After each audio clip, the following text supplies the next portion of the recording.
Hello Ravi, gaming, good evening. Hi Sridevi, very good evening. Hi Piyush Mali, very good evening.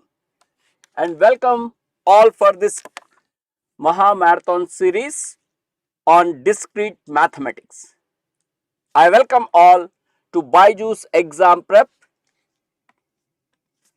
and I welcome for this particular session where we'll be discussing entire Discrete Mathematics important problems in one shot. Hello sir, very good evening. Sai Kumar Avishetty, very good evening. Hope you are all doing well. Okay, so can we start the session, Babu?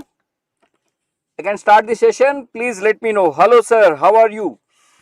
And before starting, you can take this particular scholarship test and you can get up to 90% scholarship on preparation programs, and it is on 22nd. That is, I think it is completed today. And this is about me, myself, Sridhar Dhulipala. Hello sir, hi. Myself, Sridhar Dhulipala, I am having 20 plus years of teaching experience and I am associated with BYJU'S from past 2 years. Initially, we were working on this particular project called Recorded Gate Content, first of its kind. Now, we are also coming live. And you have double advantage with BYJU'S. You have both recorded as well as live content, right? And I recorded all these subjects, engineering mathematics for all branches, whereas for our computer science students, I recorded all these subjects: discrete mathematics, algorithms, C programming and data structures. You can find these videos under BYJU'S Exam Prep app in the category Learn with Video Lessons. Okay, very good sir. And you are having this particular MSQ series. So I already completed MSQ series of discrete mathematics, and you also have other sessions coming up like C programming, algorithms, data structures. Okay, COA and other sessions are coming up. Not only for computer science student, even for other branch student, we have this particular MSQ series which is continuing. Okay, wonderful. So the topics which we are going to discuss today are, we start with counting. Actually, I thought of doing counting in second part, but mostly I will be completing counting in one shot. Okay, followed by sets, relations, functions, groups, graph theory, logic. Okay, in some order we will take these questions. So all the topics questions will take up, sir. Interesting, starting from basic questions. Sometimes you may get basic questions, suddenly the complexity may become higher. Okay, so I planned in all the variants. Okay, so we have, first variant, second variant, like corona variant. So different variants are available in this particular session, my dear friends. Hope you are all ready for this particular session, right? Shall I start, my dear friends? Let us start with some, okay, very small problems. Please answer this question, simple problems. So before students join us, so let us take up some very initial basic problems on counting. Am I clear? So let us start with this. Please answer this. Suppose in a library there are 10 discrete mathematics books, 8 algorithm books and 5 data structures books. All the books are different. How many ways can we select one book? Yes, Barsha, please answer. Simple questions. I started with very simple questions. Everyone should be able to answer this. Am I clear? So little complexity. Slowly we will increase the complexity. There are around 20 questions in the entire counting. So first I will be doing counting part. Okay, 23C1. Okay, so total there are 10 discrete mathematics books. You can select any one of these discrete mathematics or any of the algorithm books or any of these data structures books. Total 23 ways you can select a book. Very good. Sridevi, Amit, Visishta, Vitishta, Tyagi, Ravi and Piyush. Wonderful sir, super. Let us take the next problem. Yeah. Suppose in a library there are 10 discrete, same story, but how many ways can we select one book of each type? One book of each type. So you can understand with these two examples the idea of sum rule and product rule. The first example is about sum rule and the second example is about product rule, my dear friends. Yes, Barsha says 23. Wow. Here also 23 or the previous one? Okay, previous one I think. Now answer this question. How many ways you can answer this? 400 ways. Super. Very good, because you can select one of the discrete mathematics book in 10 ways. For each of these selections, algorithm book can be selected in 8 ways. For each of these selection, data structure book can be selected in 5 ways. So 400 is a very simple problem, okay, for our level. Right, super. Agla question on your screen. There may be MSQs also. Okay, mostly we solved MSQs in the last session, but some MSQs may be involved even in this session, my dear friends. But I try to reduce number of MSQs very less in this session. Okay, but you have this MSQs also in this particular session, my dear friends.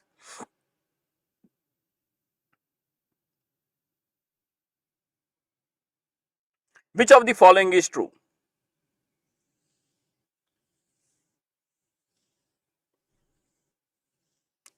Suddenly complexity gone little higher, taking time.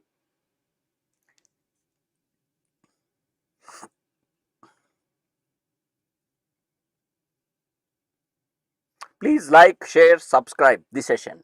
Okay, so those who not like the session, please like the session, share it, subscribe it. B.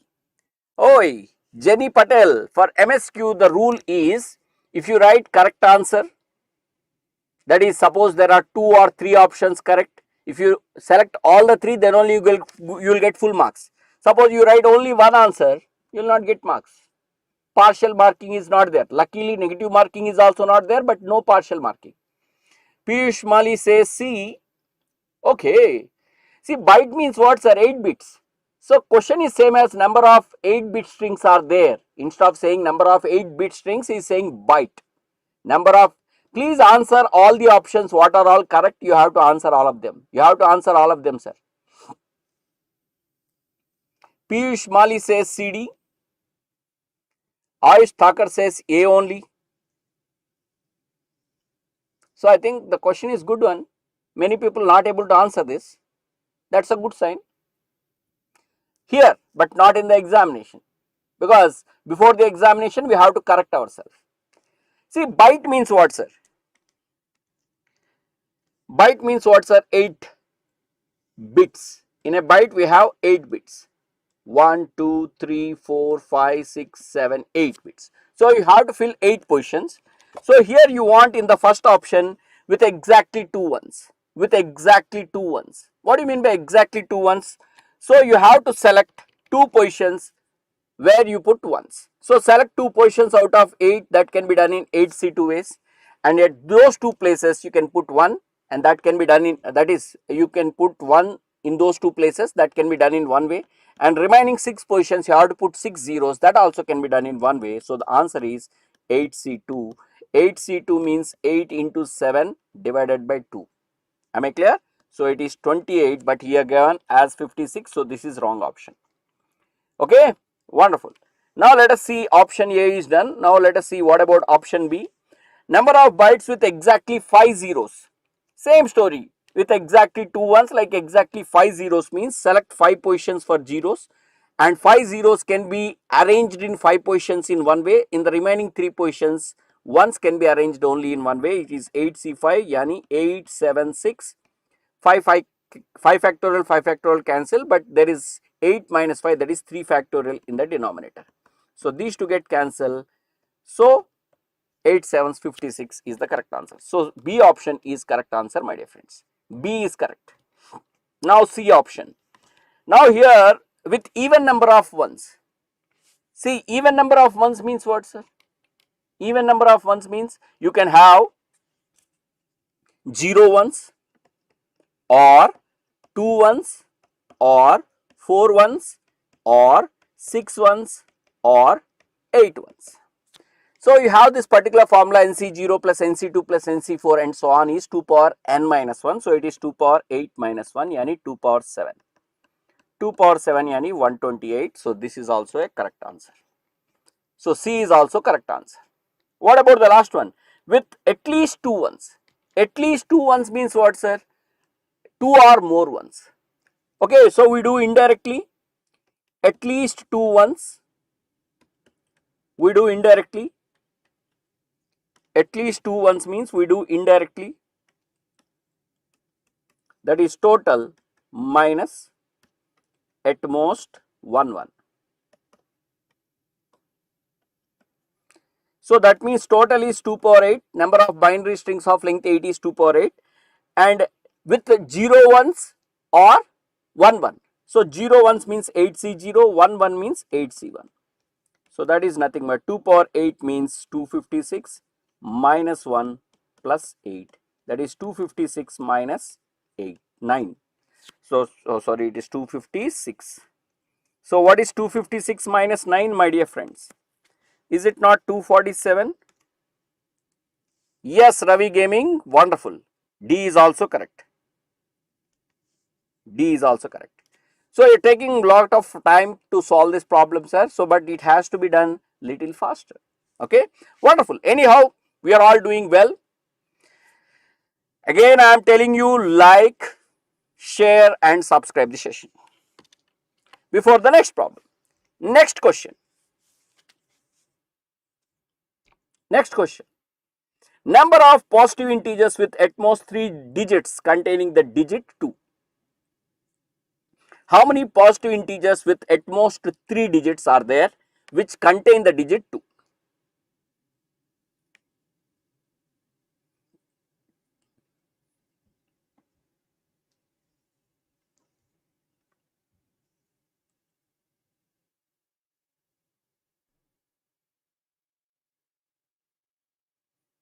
अगला समस्या on your screen.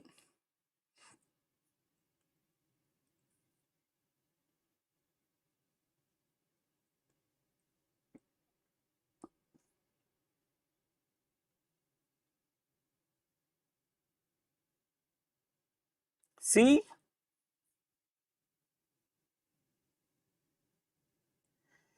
my dear friends, when you say 3 digit number containing 2 means containing 2 how many times? Say 3 digit number. See, at most 3 digits means it can be 1 digit number, 2 digit number, or 3 digit number. So containing digit 2 means, so if it is 1 digit number, 2 should be there. If it is 2 digit number, 2 may be 1 time or 2 times.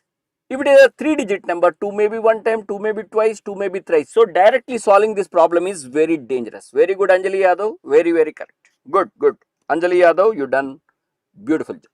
So first of all, let us find out total possibilities.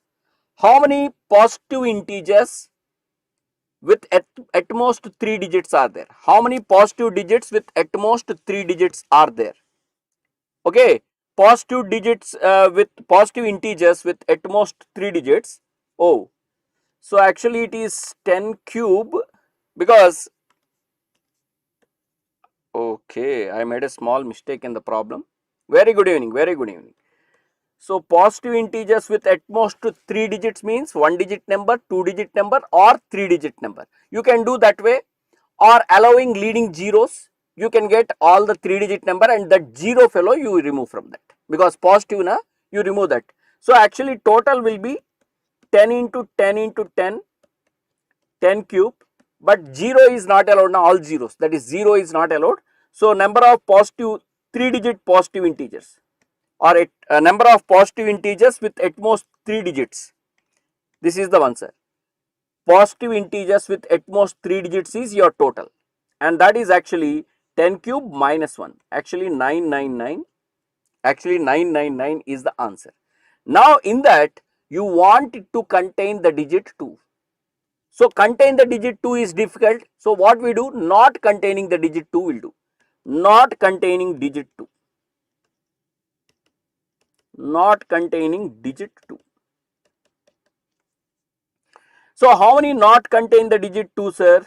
9, 9, 9, that is 9 cube, and 1, that is 0 has to be removed, because 0 is not allowed in this positive integers you said. So this is 9 cube means how much, sir? 728. 9 cube means 728. This many not containing digit 2. So how many contain digit 1? How many contain digit 2, sir? How many contain digit 2, sir? Total minus not containing digit 2. Not containing digit 2. So that is 999 minus 728. So what is the correct answer? 271. So B is the correct answer. Very good.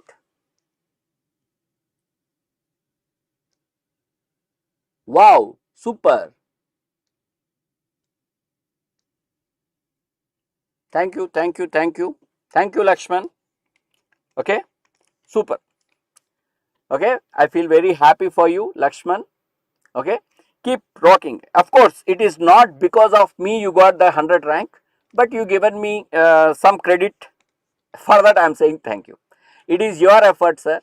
Okay, it is your effort which given you that particular rank, whatever it is, but I expect you to get better rank in the GATE examination. Okay, so this ranks in test series I never consider it as a setup mark, but wonderful, wonderful, super. Okay, so please aim for main examination, right? Super.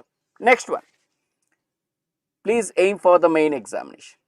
Okay, congratulations, Mr. Lakshman. Suppose in a library there are 5 discrete maths books, 3 algorithm books, number of arrangements of the books in a row of a shelf such that all such that okay, this all is extra, no 2 algorithm books are together. No 2 algorithms are together.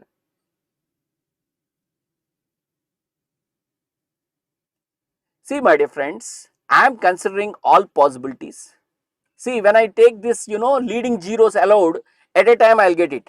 If you want to do that way, you have to consider 1 digit number separately, 2 digit number separately, 3 digit number separately and try. Then you will understand. Because if I allow leading zeros,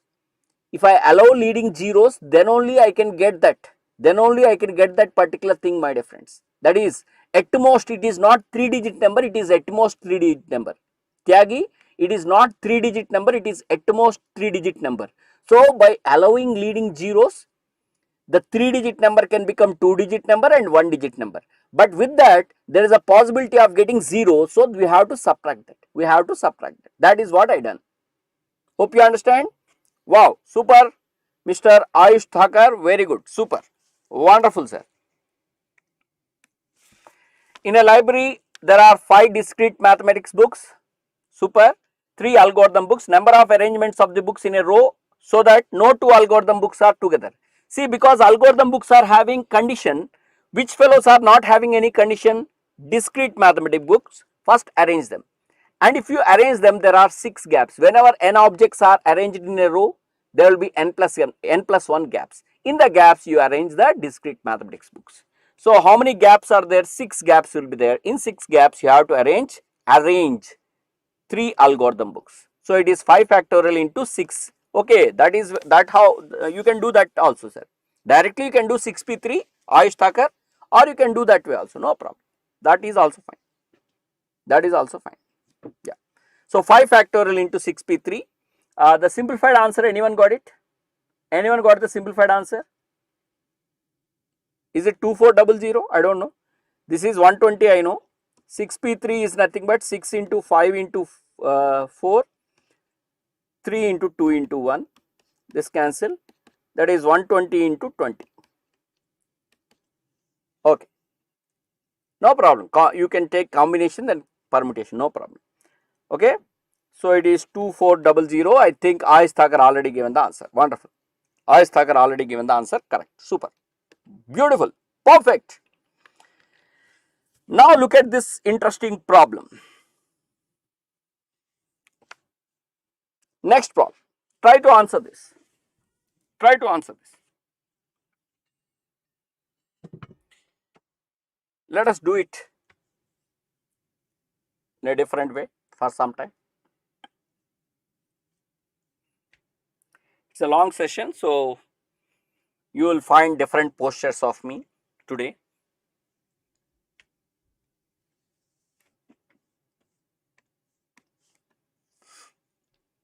Right. Suppose in a library there are 5 different maths books. Okay, number of arrangements of books in a row so that books of same subject, all books of same subjects are together. All are discrete, na? They are all different, na? They are all different. They are all different. They are all different. Okay, no, there is no common book. There is no common book. That is what I mentioned. That is mentioned in the problem, sir. Okay, very good, super, very good. So here what you want, books of same subjects together means this is 1 unit, this is 1 unit, that is 2 units. 2 units can be arranged in 2 factorial ways. For each of these, the discrete mathematics books can be arranged among themselves in 5 factorial ways, and algorithm books can be arranged among themselves in 3 factorial ways. So that will give you the required answer, which is 1440. Super. Okay. Next question. Number of ways of arranging 5 books in 2 shelves so that there are at least 1 book on each shelf. So that there is at least 1 book on each shelf, my dear friends.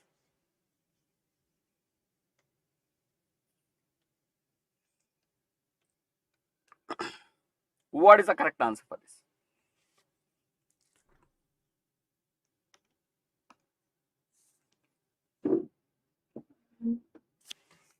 Okay, maybe I just come back from, I forget giving numbers. So this is the first number, there is a second one, there is a third one, there is a fourth one, fifth one, sixth one, seventh one. Yeah. Seventh question.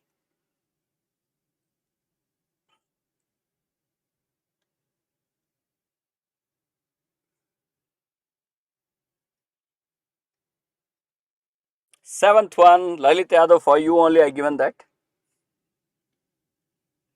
72, huh?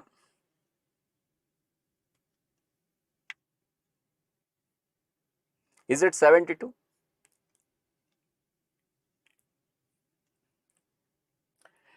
$120, Artipad says 720. See, my dear friends, can you please tell me 5 books can be arranged in how many ways? 5 books can be arranged in how many ways? See, 5 books can be arranged in 5 factorial ways. Okay, let us call them as A, B, C, D, E books. This is one of the 5 factorial arrangements.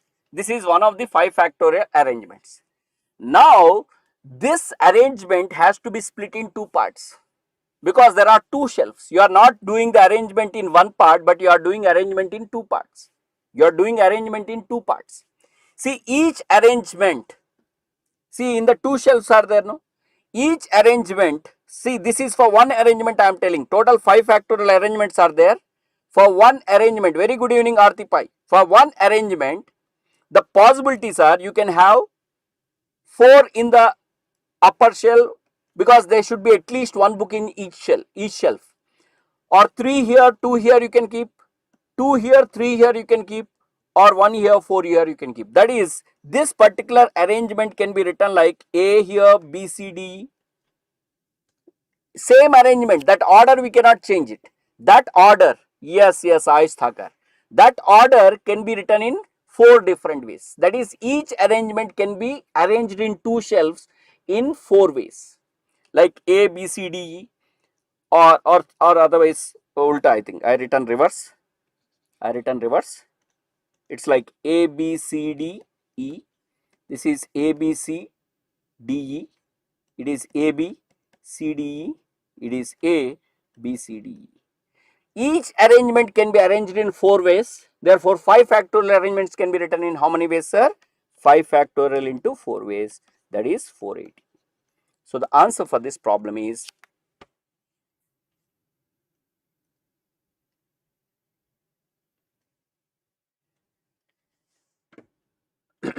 but what about that at least? What about that at least? Are you able to make that at least in that? Are you able to make that at least 1 in each shelf? See, that particular logic, you are selecting 2 books. You are selecting 2 books. But you are selecting 2 books. Which 2 books you are selecting, sir? Which 2 books you are selecting? I have to arrange all the 5 books, na? I have to select all the 5 books. Okay. Your selection, you are just making selection of 2 books. What you do with the selection of the 2 books? Okay. First you want to put them, then you want to arrange the remaining 3. For that also you have to make some arrangement.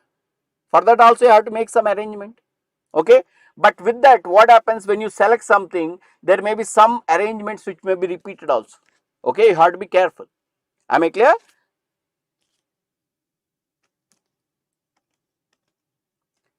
Which one will go in which shelf then?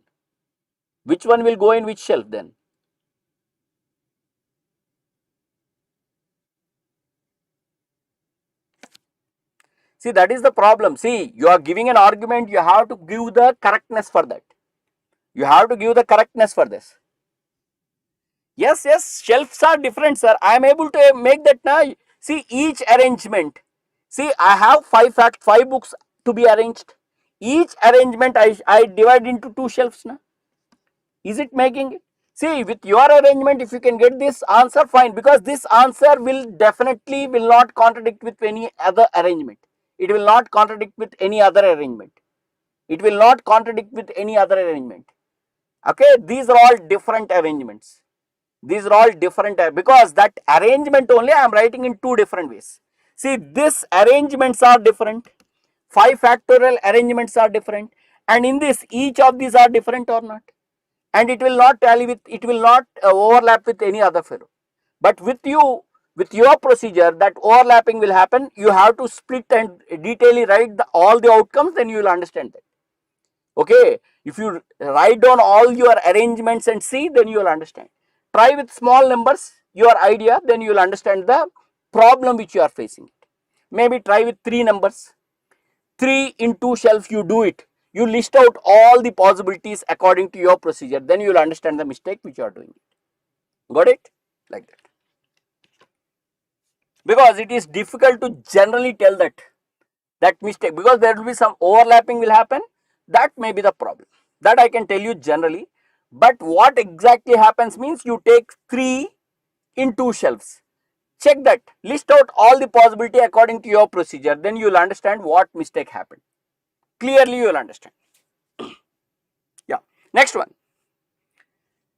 Now circular shelf. Suppose same 5 discrete maths books, 4 algorithm books and 3 data structures books. 3 different wells.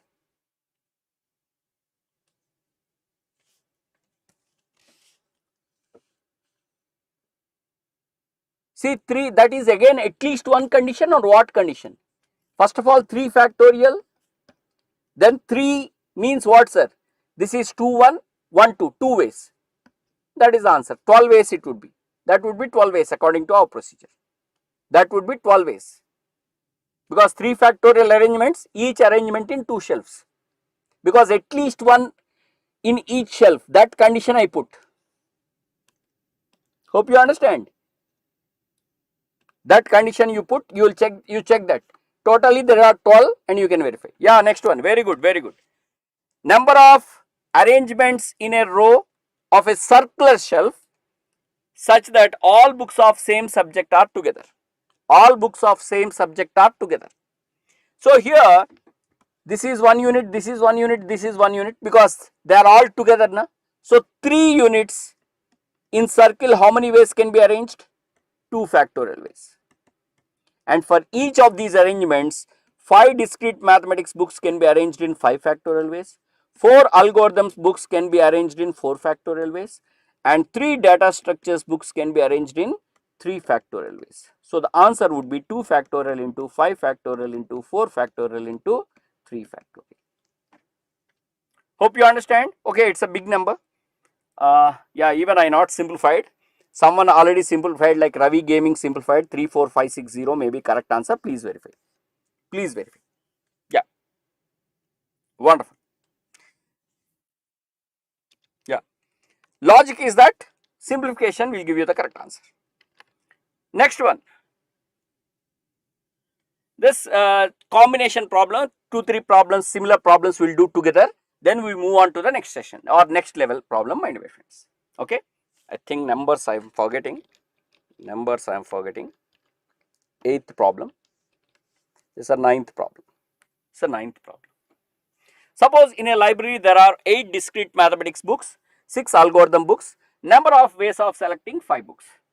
See here, this type of problems, They can ask you 8 men and 6 women, 8 boys, 6 girls, 8 dogs, 6 cats, different variations they can give you. Am I clear? 8 of one category, 6 of different category. That kind of all problems comes under this combination story only. All such problems comes under this combination story only. Okay. Yes, wonderful. 14C5 is the perfect answer for this, because total there are 8 plus 6 books. 8 plus 6. Wonderful, sir. Good evening. 8 plus 6, 14 are there. From that you are selecting 5. From that you are selecting 5 books. 14C5 ways you can do it. 14C5 ways you can do it. But here I want all of you to understand this logic properly, because a 5 selection can be done. Here we have discrete maths books, here we have algorithm books, 8 here and 6 here. A 5 selection can be done in exactly the following 6 disjoint ways only. That is 5 here, 0 here, 4 here, 1 here, 3 here, 2 here, 2 here, 3 here, 1 here, 4 here, and 0 here, 5 here. See my dear friend, any 5 selection can be done in exactly these 6 disjoint ways only. Can you please tell me how many ways the first selection can be done? Number of ways the first selection can be done? Because here you want 5 discrete mathematics books and 0 algorithm books. Okay? Yeah, very good, Ravi Gaming. Appreciate your effort. So here this can be done in 8C 5 ways and 6C 0 ways. How this second selection can be done, my dear friends? Very good, 56. Super, Ayush Thakur. You are rocking, man. Next it is 8C4 and 6C1. If you are doing it with calculator, Ayush Thakur, let me warn you, digital or virtual calculator, this direct combinations are not allowed. So you have to do it with some other methods. Please remember that. Okay, because here you may be doing that way with a scientific calculator, that is not allowed in the examination. Please remember that. Okay, note that. Very good, Ravi Gaming, you also done rocking. The next one is 8C3 into 6C2. The next selection can be done in 8C2 into 6C3 ways. Next selection can be done in 8C1 into 6C4 ways. Next selection can be done in 8C0 into 6C5 ways. And sum of all this is your 14C5. So in this problem, this 14C5, very good, then wonderful, then beautiful. Yes. 14C5 can happen by only these 6 disjoint ways. No other way it can happen, remember that. No other way it can happen, remember that. For example, if I am having say 4 of type 1 and 5 of type 2, okay, I am selecting 6. Number of ways the 6 selections can be done. Number of ways the 6 selections can be done. Type 1, type 2. Here we have only 4, here we have only 5. You can't make 6 0 here. 6 0 does not happen because there are no 6 items, only 4 items of first type, 5 items of second type. Of course, the answer is 9C6. From 9 you are selecting 6. Answer is 9C6. That 9C6 happens how? You need to understand that perfectly. Because here 4 and 5 are there. See, maximum you can take 4 here, then in that case it is 2 here. Then it is 3 here, then it is 3 here. 2 means 4 here. 1 means what? 5 here. That's it. 0, 6 you can't select because maximum here we are having 5 of second type. So this particular 9C6 in this problem can happen like 4C4 into 5C2 plus 4C3 into 5C3 plus 4C2 into 5C4 plus 4C1 into 5C5. So this is how this 9C6 will happen. So please remember this, my dear friends. Whenever you have type 1, type 2, it may be type 3. See, when it becomes type 3 also, this combinations, writing the combination becomes very, very difficult. For example, if I have type 1, see, generally people want to generalize it. That generalization story is not that simple as you think. See, we are having type 1 say 4, type 2 say 5, type 2 say 6, and you are making a 7 selection. You have to write all possible combination, and for that we don't have any direct formula. You have to make 7 out of it. How can you make 7 out of it? That selections you have to do it. Am I clear? And for each selection, how many ways that particular selection can be done need to be done. Because 7 means you can't do 7 here. 4 you can do, then 3 here, 0 here, 4 here, 2 here, 1 here, 4 here, 1 here, 2 here, 4 here, 0 here, 3 here. Like that, all combinations you have to find. For every combination you have to see that, and sum of all that will give you 9 plus 6, 15, C7. So extending this number of types is easy for us. Writing the problem is very simple. But you need to understand, if you extend this that combinational, that categorization is very, very difficult. Am I clear? For that we don't have direct formula. You have to write the categorization. For each categorization, what happens, you have to do separately. So whenever you do extend problems in counting, please remember that. Okay? If you cannot handle that, don't unnecessarily generalize the problem to different levels. Because here I given simply 2 categories, because 2 categories we can easily handle it. 3 categories if you can handle, you can do it. Why 2, 4 categories you take, 40 categories you take it, if you can handle it. Try to understand the difficulty when you take more categories, my dear friends. Got it? Yeah. Now the same old problem, a small twist in the story.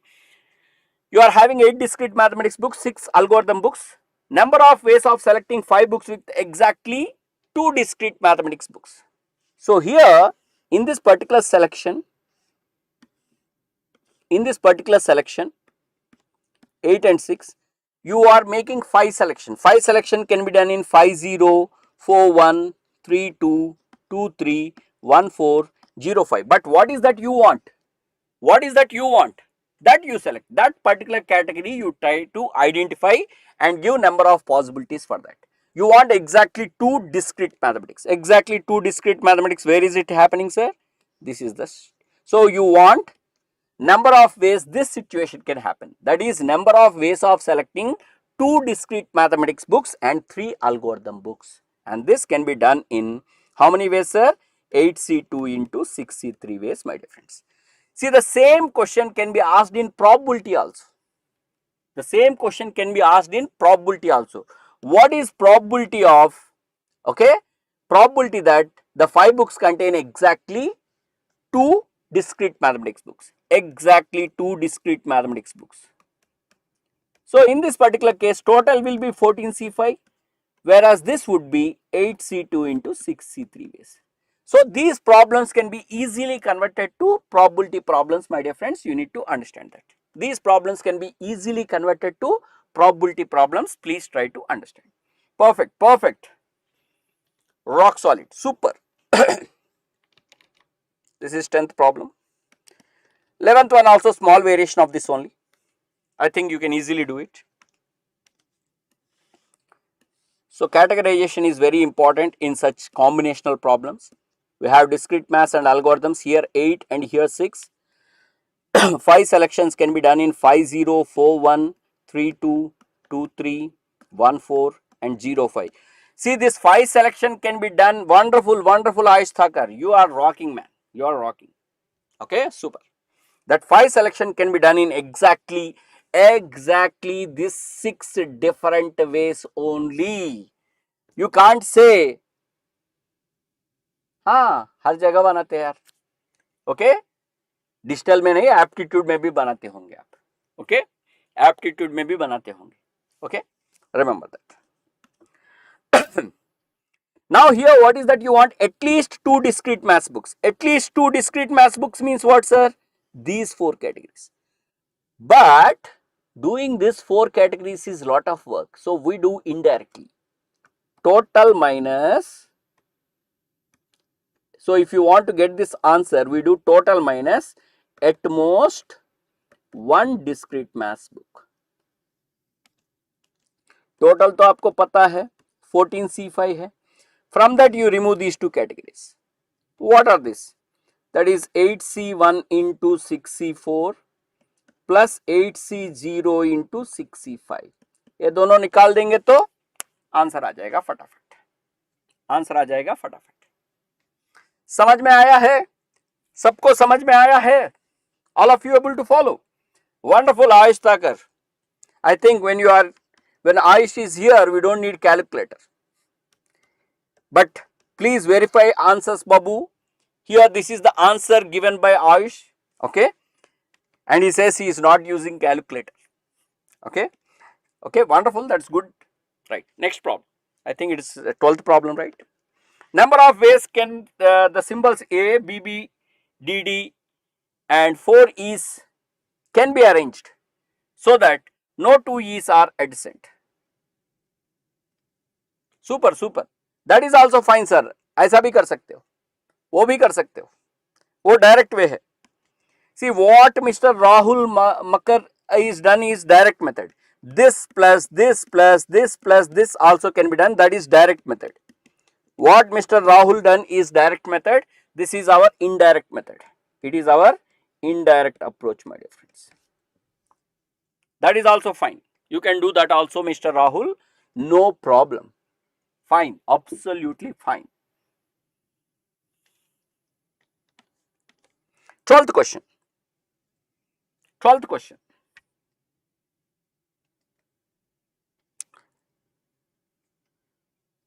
थोड़ा advanced counting में जा रहे हैं.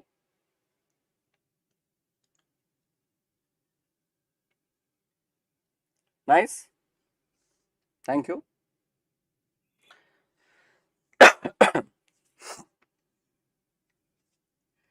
Nishu, theory I discussed in the last class. You want me to discuss theory also?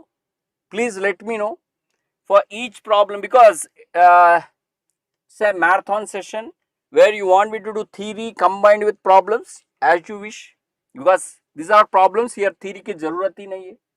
Maybe later on we try to introduce, when you talk about logic and all, some theory may be required.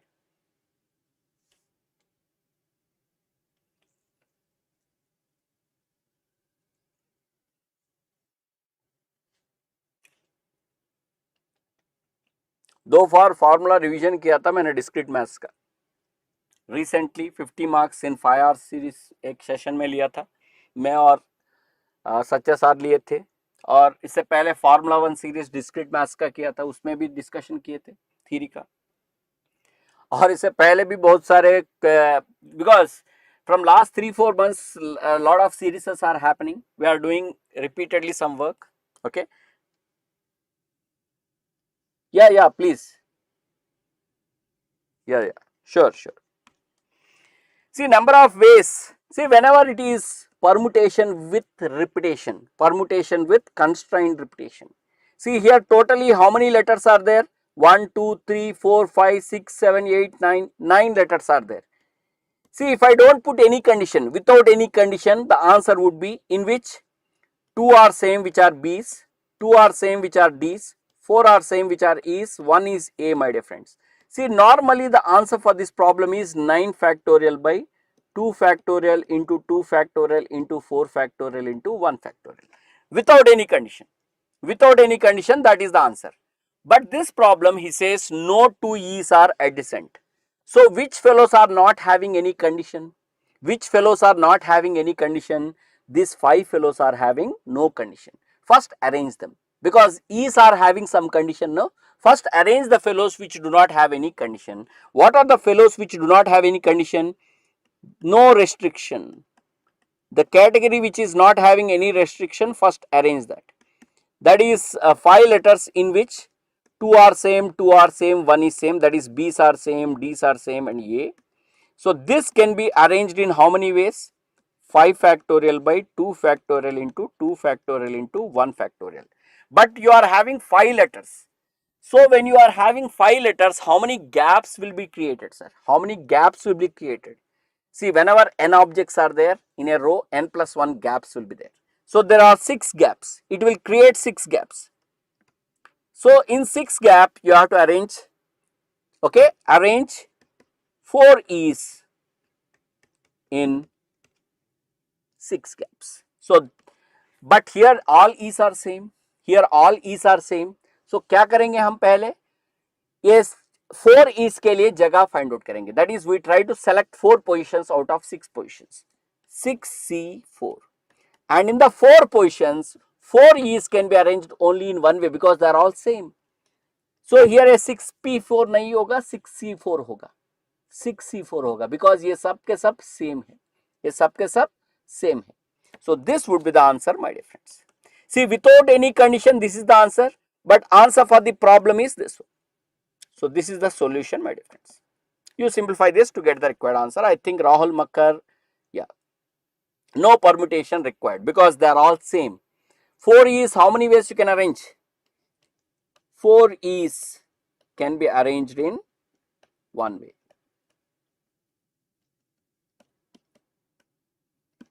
Am I clear? Yeah. So I think simplified answer some people are mentioning. Very good, Makkar. Super.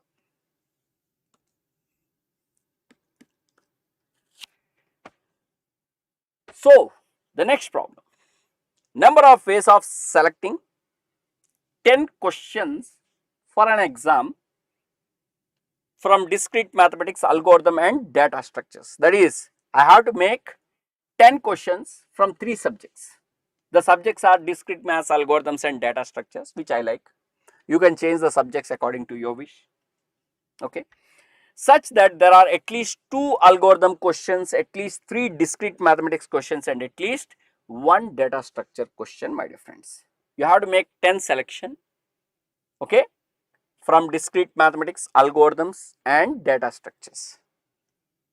So how many ways you can make this particular question paper? Number of ways of making this particular question paper. Please help me in this. 450 है, 450 तो नहीं है इसमें. Maybe I may be correct. Let us check. Because sometimes I roughly do some answer and I keep. वो गलत भी हो सकता है, चेक करेंगे, क्या कोई बात नहीं. अच्छा, लास्ट क्वेश्चन 450 है. अच्छा, this answer is not 360. Oh, sorry then, because I don't know the final answer. Yeah, 450 is the answer for this. Yes, 450. Even I simplified. Yes, Nishu, got it. Ayushtakar got it. Got it. और इसका answer क्या है? 13th question का answer क्या है?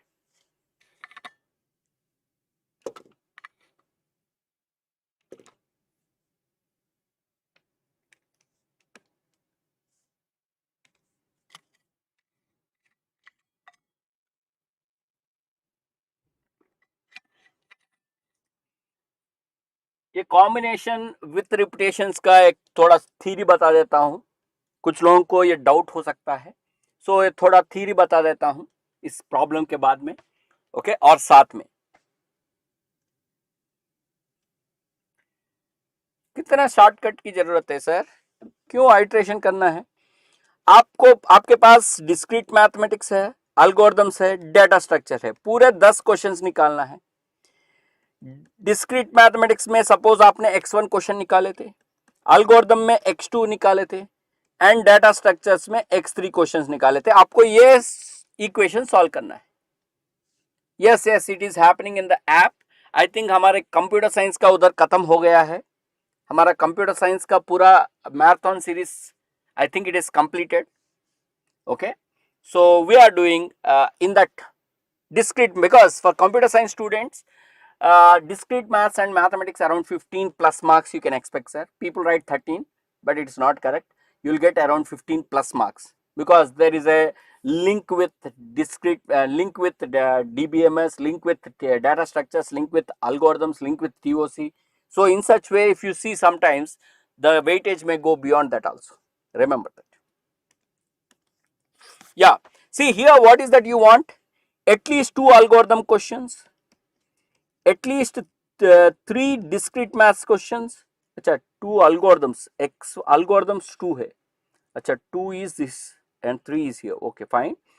And at least 1 data structures question. See,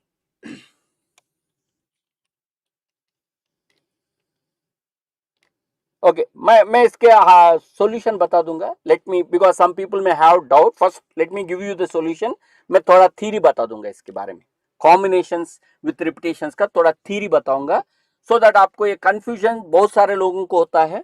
थोड़ा उसको दूर करेंगे. Okay, I just discuss the theory of this combination with repetition for some time. Okay, थोड़ा समझेंगे इसको थोड़ा. ओके, सो जनरली क्या करते हैं, for those who already know this I tell you quickly the solution. कोई बात नहीं, मैं बताऊंगा, मैं बता दूंगा, क्योंकि इसका 3-4 तरीके के क्वेश्चंस, इन सबका सॉल्यूशन यही मेथड है. जिसको ये पता है within no time answer कर सकते हैं. सो इसमें क्या है ना, आपको 3 डिस्क्रीट मैथ्स क्वेश्चन चाहिए, 3 डाल दो. 2 एल्गोरिथम के क्वेश्चन चाहिए, 2 इसमें रख लो. 1 डाटा स्ट्रक्चर के चाहिए, 1 रख लो. अभी कितने बचे हैं और कितना क्वेश्चंस निकालना है? 3 + 2 + 1 6 खत्म.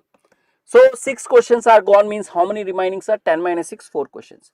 So आपको ये solution x1 + x2 + x3 is equal to 4 with all xi greater than or equal to 0 करना है. याद रखो sir, x1 + x2 + and so on xn is equal to r with xi greater than or equal to 0 है, तो इसका solution होता है n - 1 + RCR. अभी मैं इसके बारे में थोड़ा बहुत समझाऊंगा. डिफरेंट प्रॉब्लम उसका सॉल्यूशन सेम होता है, वो थोड़ा बताऊंगा. Okay, if you are interested पूरा बता दूंगा, कोई बात नहीं. If you want in a short way, I will tell you short way. Just give me 2 minutes. Let me complete this solution, I will come back to that. See, whenever you have this formula, you are making R selection out of n objects with repetitions. The formula is n - 1 + RCR, या n - 1 + RC n - 1 भी लिख सकते हो, या तो R भी कर सकते हो या n - 1 भी कर सकते हो. सो इधर n 3 है, R 4 है. सब्स्टिट्यूशन करने से आपको आंसर मिल जाता है. That is 3 - 1 + 4 C. या तो 3 - 1 लिख सकते हो या तो 4 लिख सकते हो. क्या होगा इसका हालत? कुछ नहीं होगा, 6C4 होगा. 6C4 यानी 6 × 5 / 2 यानी 15. Option A is the correct answer. So solution for this problem is 15, my dear friends. Solution for this problem is 15.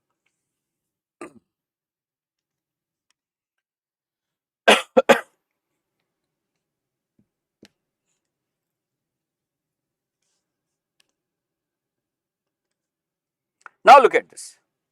See, there are different problems like R combination of n objects with repetition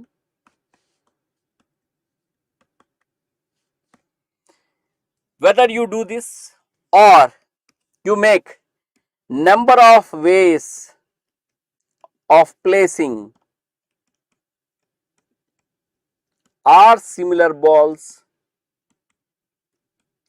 in n boxes, या number of non-negative integral solutions of this equation x1 + x2 + and so on xn is equal to r. जो भी है, it is same as number of binary strings of length n - 1 + r with, you can say r zeros, या n - 1 ones. So for all these problems there is only one ilaj, there is only one procedure. This is the procedure. You want me to derive this idea, how you get this are all same, that can be derived. Yeah, you see any of this. See, generally I suggest this method. Try to identify your problem with this equation. Once you get this equation, identify n, r, substitute in the formula, you will get the answer. Okay. See, for example, in the previous problem, you want to make a 10 selection out of 3 subjects: discrete maths, algorithms and data structures. So you may select x1 data discrete mathematics questions, x2 algorithm questions, x3 data structures question. So यही होता है. So it is same as 10 questions you have to divide into 3 parts. How you can do it? With this equation method. Am I clear? Or you want to place 5 similar balls or 10 similar balls or say 20 similar balls into 5 boxes. How can you distribute 10 similar balls into 4 boxes or 5 boxes? Let me fix the numbers. 10 similar balls into 4 boxes. 10 balls you want to put it in 4 boxes. What you can do, sir? First box you can put x1, second box you can put x2, third box you can put x3, fourth box you can put x4 equal to 10. This way you can solve it. और एक question बताता हूं. 4 similar dice are rolled. 4 similar dice are rolled. 4 similar dice. Similar means indistinguishable. See, normally 4 dice rolled means 6 power 4 outcomes आता है. Normally 4 dice यानी generally हम distinguishable dice लेते हैं, यानी 2 dice of different color, shape, something like that. They are called generally, by default we consider them as distinguishable. But here I said similar dice are rolled. Number of outcomes are there. How many outcomes are possible? कौन बताएंगे इसका हल और solution? Who will give me the answer for this problem? बढ़िया problem.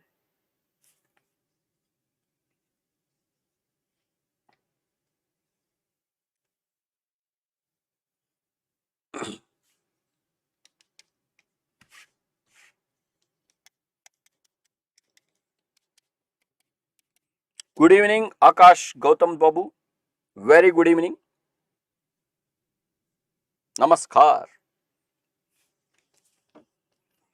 See, my dear friends, when you roll dice, total 4, because you may get 1, you may get 2, you may get 3, you may get 4, you may get 5, you may get 6.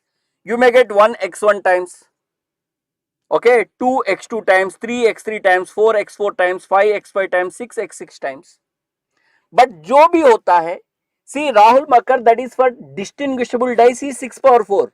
ये similar dice है, indistinguishable dice है, ये indistinguishable dice है, बता दे रहा हूं आपको. These are indistinguishable dice. वो नहीं चलता इधर, कुछ और करना पड़ेगा. इधर आपको ना पूरा मिला के, फॉर एग्जाम्पल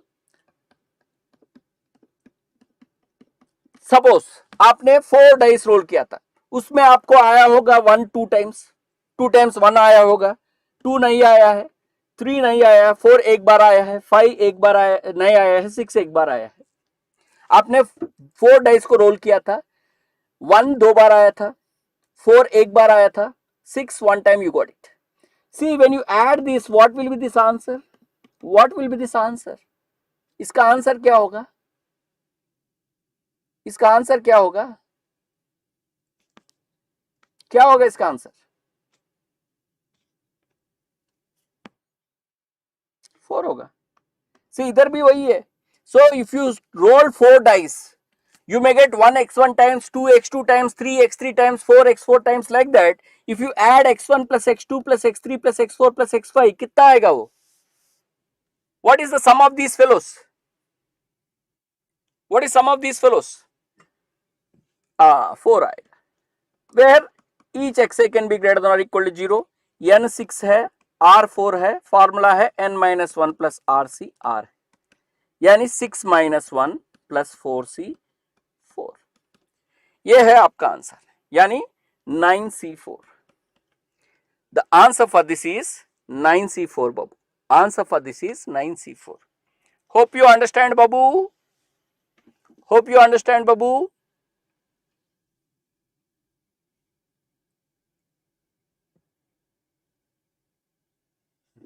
So ये 6 power 4 नहीं होता है. जब डाइस सिमिलर है, इसका आंसर होता है, इसका आंसर क्या होता है? 9c4. सिंपलीफाई कर लो, आपको आंसर मिलेगा. सिंपलीफाई कर लो, आंसर मिलेगा. Someone can give the answer for this, sir. Someone can give the answer for this. Super super Ayush Thakar. यह है इसका पीछे की स्टोरी है. याद रखो, जब भी कोई भी ऐसे प्रॉब्लम है, इसको इंटरप्रेट करना है ये मैथमेटिकल इक्वेशन की तरह. Once you have this particular mathematical equation, you are done. Super. सो इसलिए इस प्रॉब्लम के भी हालत यही है, बट इसमें जो है ना ऐसा कंडीशन जब भी रहते हैं you fulfill that, simplify that. That is, you want a T3 means first put 3 balls in the first one. 126 plus or 126 exactly. Is it 126 plus or 126 exactly?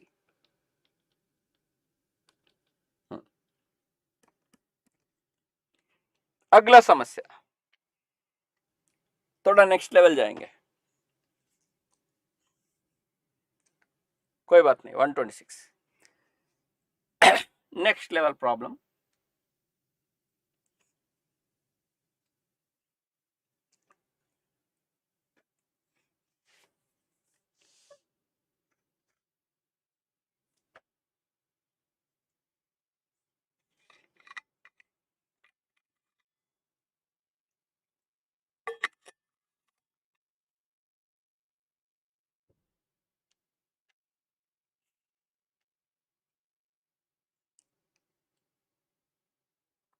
हाँ 10 ना, सब ठीक है सर, जब आप हो क्या दिक्कत. हेलो कौस्तुभ बाबू, how are you, how you people are doing, all of you are solving the problems. Ayush Thakar, इसका आंसर वो गलत है.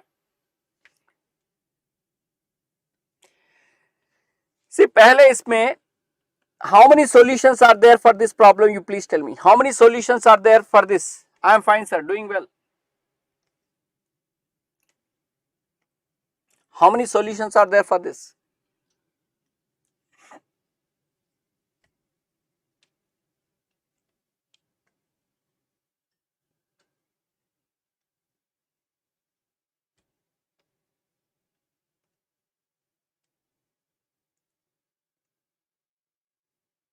See same thing na, n is equal to 3, r is equal to 6, n minus 1 plus r c r, that is nothing but 3 minus 1 2 plus 6, that is 8c6 या तो 8c2. Wonderful Ayush Thakur, 28 ways. This can be done in 28 ways my dear friends. Super, super. 8c6 plus 10c9 plus or into a max babu, is it plus or into?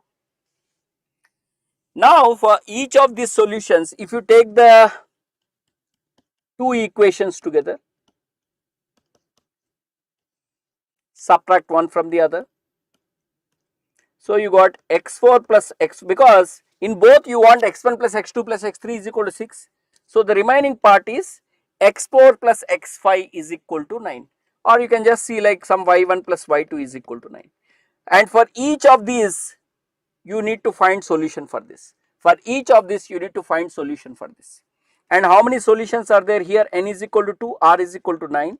So it is 2 minus 1 plus 9c 9, which is 10c9 my dear friends. So here we have 28 ways. For each of the 28 ways, this can be done in 10 ways. So the answer for this problem is 280 my dear friends. Answer for this problem is 280 my dear friends. Okay, first try to identify the one which is common in both, first solve that and remove the commonality, the remaining problem you solve it, and for each of this you have to do this problem. So this followed by this will be your final answer. So that is the answer for this problem my dear friends. Very, very important. See my dear friends, for GATE the simple philosophy is learn as many things as possible and go with an open mind. Am I clear? See, one thing generally people worry about before examination, I'll just revise this and go. Don't do such things, sir. Am I clear? Everything, because it is an open examination. It's not like, your university examination, okay, where it's a compulsion and they have to pass you. Okay, they have to get good result out of students. Okay, here it is an elimination examination. See, remember, this GATE is an elimination examination. They want to eliminate more people. Competitive examinations are elimination based.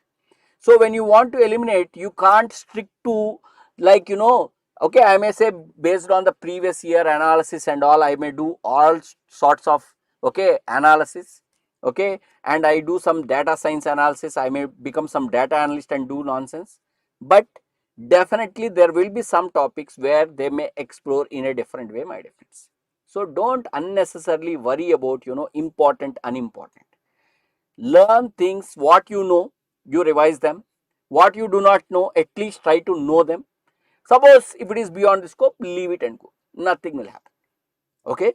Nothing will happen. Because if you do not know, even if you put unnecessary pressure on you, what will happen, sir? You unnecessarily worry about that. Okay? So this is not an examination where you plan for skipping some topics, what are important topics. Don't do that. Okay? Try to know as many rules as possible. Try to know as many procedures as possible, as many results as possible. Be open. You can easily do it. 14, 15th problem. Next one, 15th problem.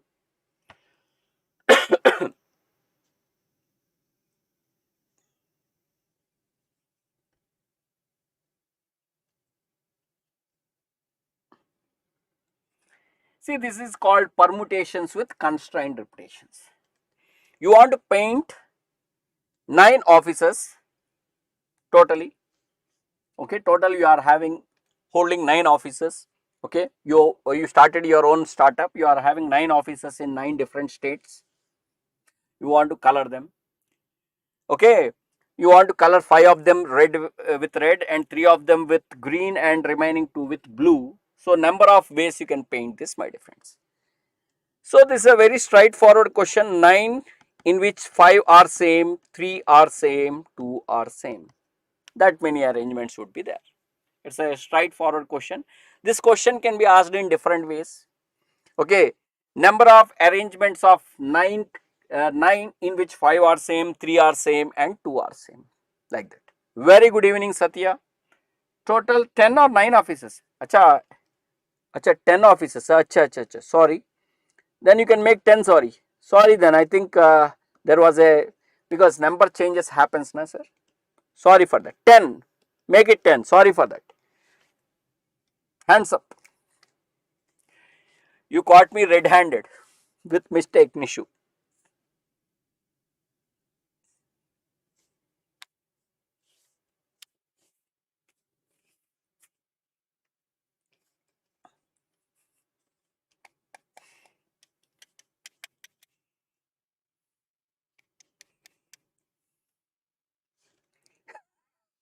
I think you recently launched one more office in Hyderabad.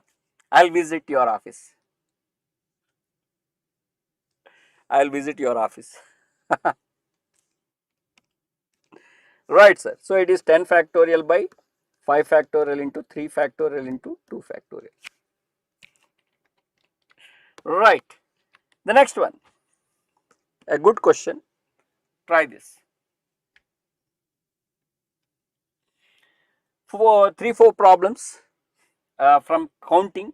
We move on to the next topic, logic then. Okay. Once we complete this, we move on to logic then.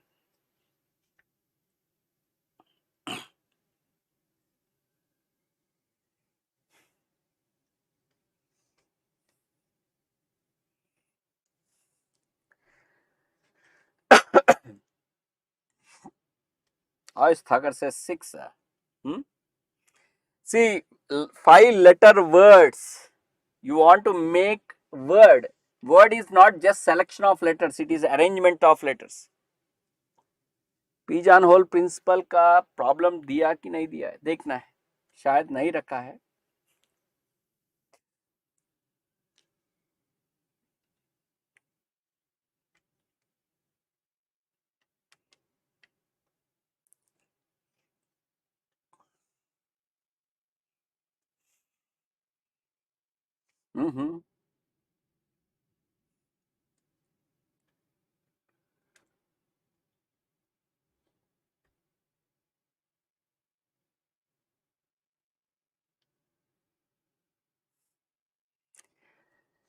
Oh dear Hardik, thank you very much Mr. Hardik. See, me and Hardik worked together at BYJU'S Bengaluru. Okay, so he helped us in recording the GATE content. Okay, so we have a big team, and Hardik helped us in giving a quality recorded content. Thank you very much, Mr. Hardik. BYJU'S office, Bangalore. Of course, now I am not at Bangalore because the recorded part is completed. Hello, sir. Say hello to Hardik, sir. No, Hardik Saxena, sir. I want all of you to say hello to Hardik, sir.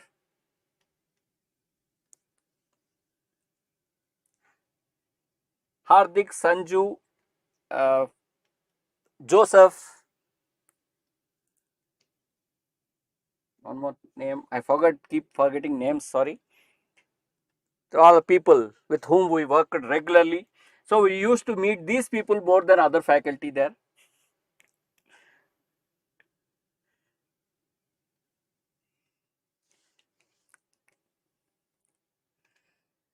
Session start 6 बजे हुआ है, कब खत्म होगा पता नहीं, जब तक होगा जान, जब तक है जान.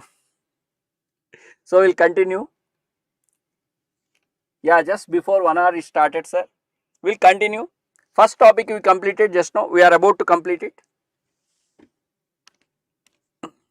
The number of 5-letter words that use letters from 3 letters ABC in which each letter occurs at least once. See, I want each letter to occur at least once and total 5 letters. See, 5 letters select करके उसको arrange करना है. Word is arrangement of letters, not just selection of the letters. Word is not just selection of the letters, arrangement of letters. See, actually it is like, you know, x1 A's, x2 B's and x3 C's and total 5 आना है, where each x1 is greater than or equal to 1, x2 greater than or equal to 1 and x3 greater than or equal to 1. And this particular thing can be solved with this method. Like each one, 1 you have to fill na. So 5 minus 3, 2. So you have to solve this equation, x1 plus x2 plus x3 is equal to 2. And that is nothing but 3 minus 1 plus 2c2. That is nothing but 4c2 yani 6. आगे हो, we'll find it, we'll try to discuss it later. आगे होगा वो सब. यार जो हो रहा है उससे कॉन्सेंट्रेट करो, आगे सब करेंगे. कुछ और डाउट है तो ओके, एक एक्स्ट्रा स्लाइड रख के उस एक्सप्लेन भी करूंगा, don't worry about it. Okay, यानी see, at least one already selected, but 6 more selections are possible. That is 6 selections are possible. So the 6 selections can be both A's, both B's, both C's, A, B. Okay, yeah, A, B you can select it, or A, C you can select it, yeah, B, C you can select it. So together with 1 A, 1 B, 1 C, this selection would be like 3 A's, 1 B, 1 C. This selection would be 3 B's and 1 C. This selection would be A, B and 3 C's. What about this selection? 2 A's, 2 B's and C. What about this selection? 2 A's, 1 B, 2 C's. What about this selection? 1 A, 2 B's and 2 C's. Am I clear? So these are the selections, but you have to make arrangements of this. So you got total 6 such selections. See, these are the 6 selections, sir. 6 selections you got it. Each selection you have to arrange it. See how many arrangements, number of arrangements for each selection we have to do it. How many arrangements are there? See, actually each of these 3 are having same kind of pattern. So you just arrange one of them, because for all the 3 the story is same, you can do 3 into that. So how many arrangements are there? Number of arrangements of 5 letters in which 3 are same, 1 is same and 1 is same. And how many such fellows are there? 3 such fellows are there. Very good, Aish. And what about this? Number of arrangements of 5 letters in which 2 are same, 2 are same and 1 is same. How many such fellows are there? 3. So if you simplify, you get the required answer. So this is the story, my dear friends. This is the story, my dear friends. Okay. Hope you understand. Clear? So आप कैसे practice कर सकते हो इसको, how you practice this. ये 5 letter word को आप 8 letter word बना दो और एबीसी को ABCD बना दो, try that, it would be difficult because this selection followed by arrangement is not that easy sir, because you need to identify the selections, for that you need to make arrangement. Okay, so for every selection how many arrangements are there, you need to do that. They are not simple, that's why I taken very simple numbers here. These problems are involved, you need to understand. Okay, see earlier permutations without repetitions, combinations without repetitions are very simple. Okay, but here with repetitions, selection with repetitions, then arrangement of that, you have to identify the patterns. For each pattern how many arrangements are there, that all you have to add it. So please remember this kind of categories. The next one, similar problem. Here I'll give you one shortcut for this. Okay, but first let us see this, then we will go for shortcut, because it is also useful in your probability. It is also useful in your probability.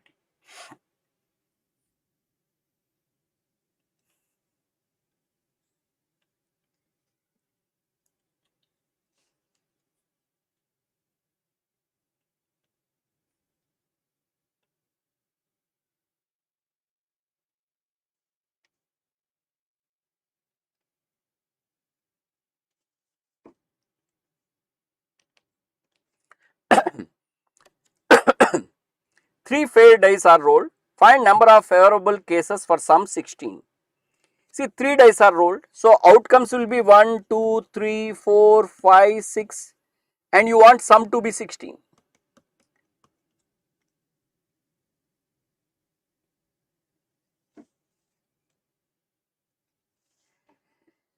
See my dear friends, it is common before examination, this lows and highs will happen. Am I clear? Just keep on working. If you feel low, watch a movie, take a break, okay, just walk around, don't worry about, see, unnecessarily you pressurize yourself, I need to get the rank. Everyone who write examination for rank only, no one will write examination just for fun. Okay, so rank is ultimate goal, but rank is a side effect of your preparation. Don't worry about it, enjoy your preparation. The people who whomever I seen in my past experience, those who got very good ranks, they all got their ranks not just because they are stressed. Okay, they all want rank, but they enjoyed their preparation. You enjoy your preparation, rank अपने आप आ जाएगा. So don't worry about that.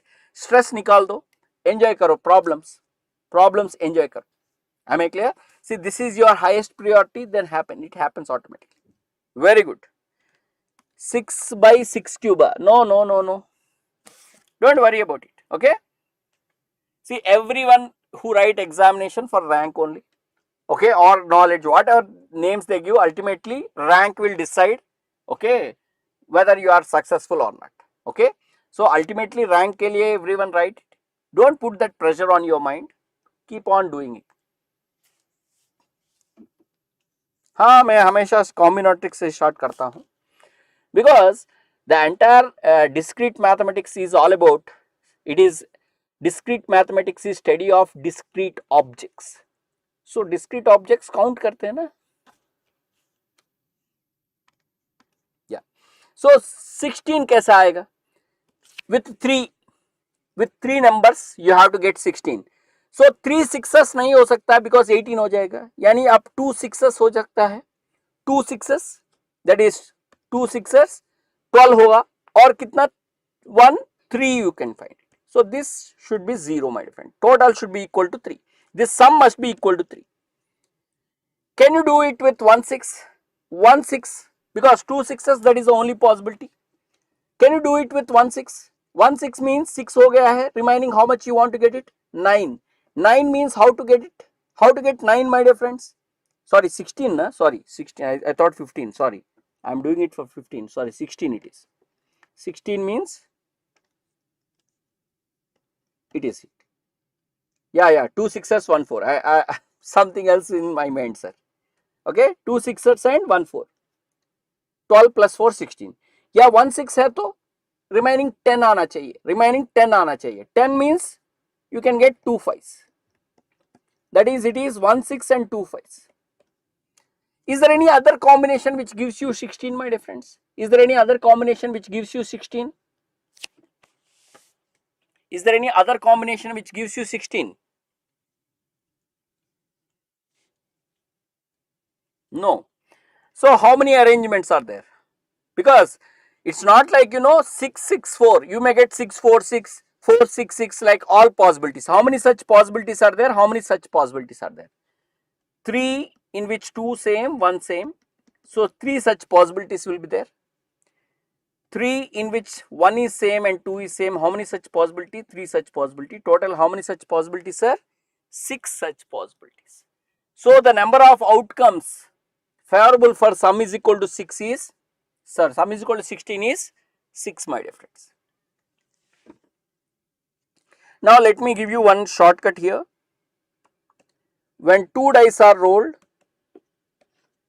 the possible sums and the favorable situations. See, when 2 dice are rolled, the possible sums are 2, 3, 4, 5, 6, 7, 8, 9, 10, 11, 12. The favorable cases for this, see my dear friends, Mr. Ankit, we need to identify the cases where you are going to get that 16, because you rolled 3 dice only. So 3 dice when you rolled it, I am starting with highest number 6. 6, can you get 6 3 times? No, 18 हो जाएगा. Okay, so you cannot take 3 sixes. So let us try with 2 sixes. Can you have 2 sixes? Yes. 2 sixes. What else you can have? Because total 3 possibilities. Because only we have 3 outcomes. 2 sixes. What is the other outcome? The other outcome has to be 4. That is 6 6 4 is the combination. But I want outcomes, means when you roll the dice, it's not necessary that you get first 6, next 4 only. How many ways you can get it? You can get 6 6 4, 6 4 6, 4 6 6, 3 ways. So that you have to calculate. So you got a combination, you have to see how many such arrangements are there. Am I clear? Similarly, other combination which gives 16 is 5 5 6. You check what are the combination which gives you 16 and how many such arrangements are there. You have to calculate, add them, you are going to get the answer. That is the story, my dear friends. Okay. So इसके लिए एक shortcut है, अच्छा लगे तो use कर लेना. सी 2 days के लिए पहले हमें पता होना है. 2 days रोल करेंगे तो पॉसिबल सम्स आर 2 to 12 होगा. And favourable cases, that is sum 2 कितने केसेस में आएंगे? एक केस में आएगा. Sum 3 2 cases, 4 3 cases, 5 4 cases, 6 5 cases, 7 6 cases, and 8 just 1 2 3 4 5 6, 5 4 3 2 1. These are the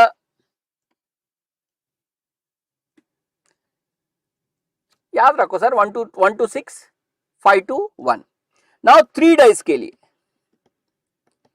3 dice के लिए सम कहां से कहां तक होगा? सम मिनिमम 3 होगा. 3 4 5 6 7 8 9 10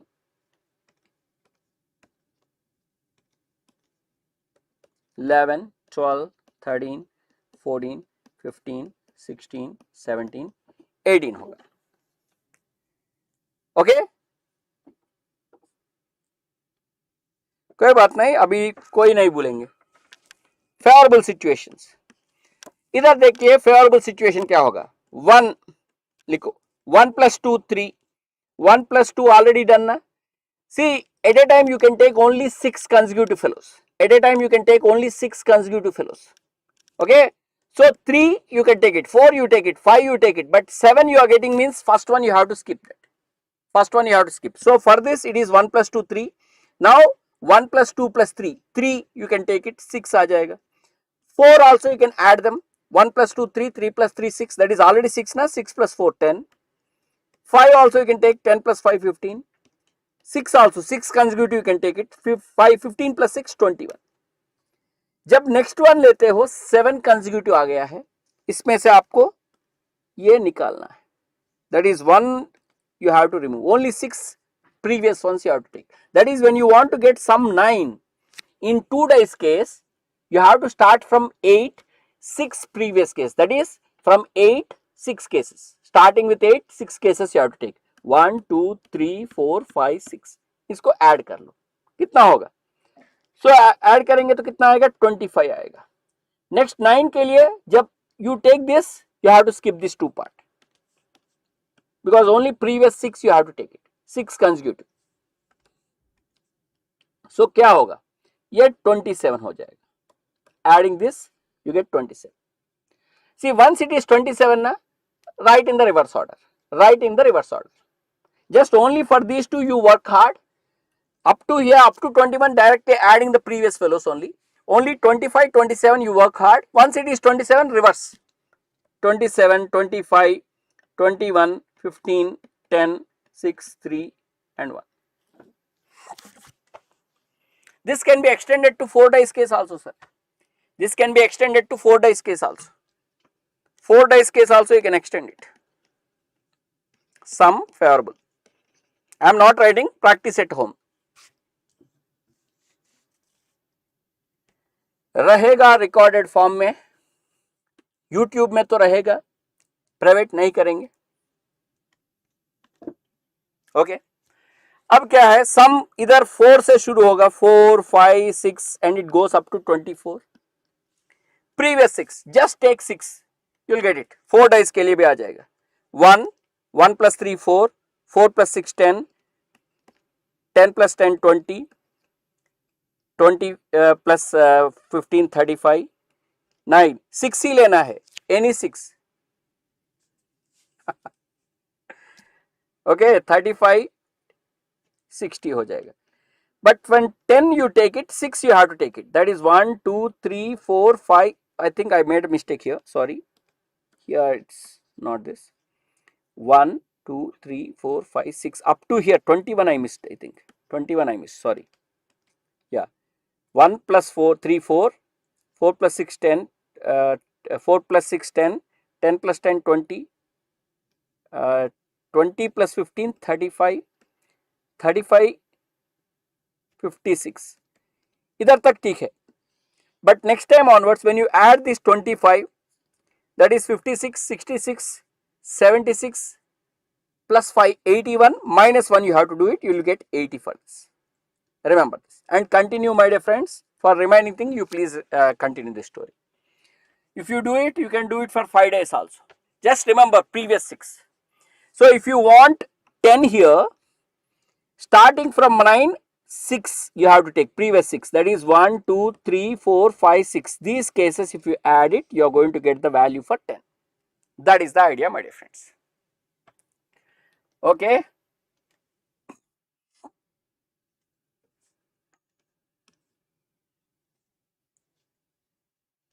We can make fun.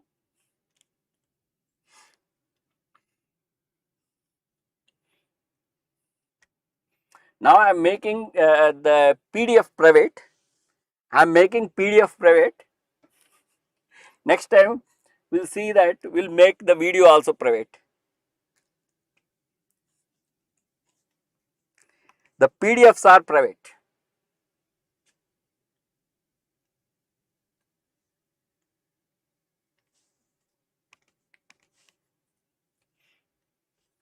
Right. Super. The next question.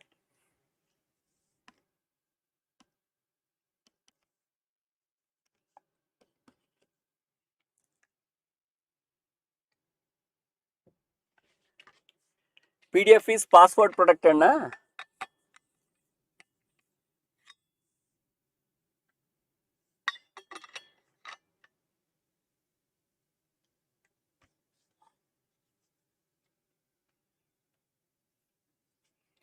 What is the coefficient of x square, y cube, y square and z cube in 2x minus 3y plus 4z whole power 7?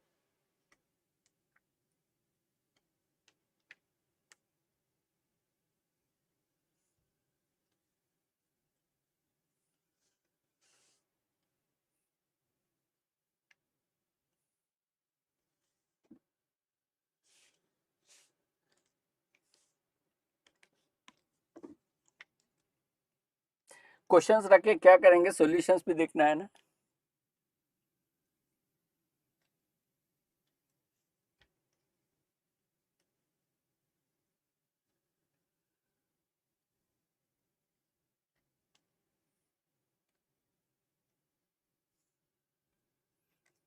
Yeah.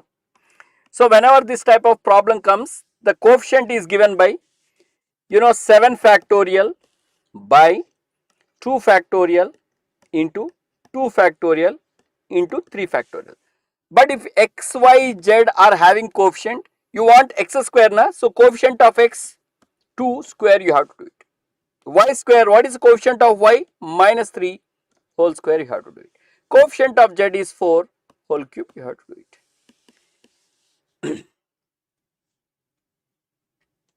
It is called multinomial theorem, my dear friends. It is called multinomial theorem. It is called multinomial theorem. Okay, the coefficient of x power q1, x power q2 and so on, x power qk in x1 plus x2 plus and so on, xk whole power n is given by n factorial by q1 factorial plus q2 factorial and so on, qk factorial, my dear friends. It is called multinomial theorem.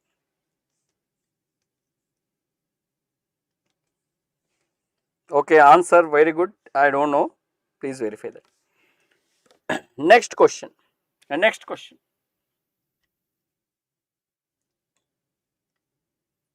Next question.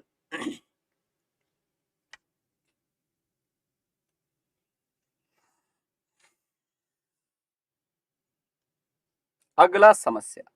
The next question on your screen.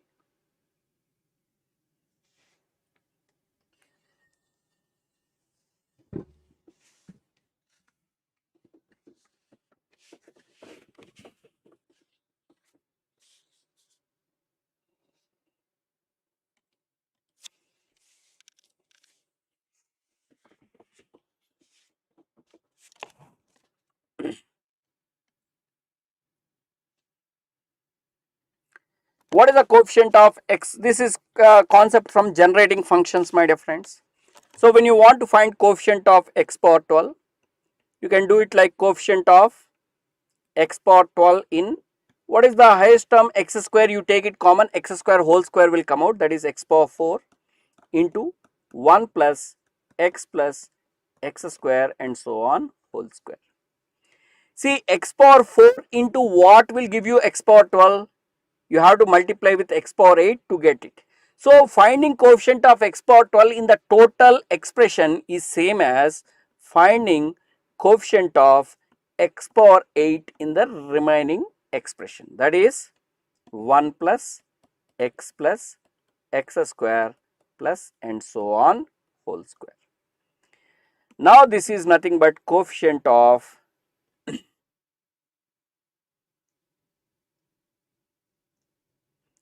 see, you just see the video.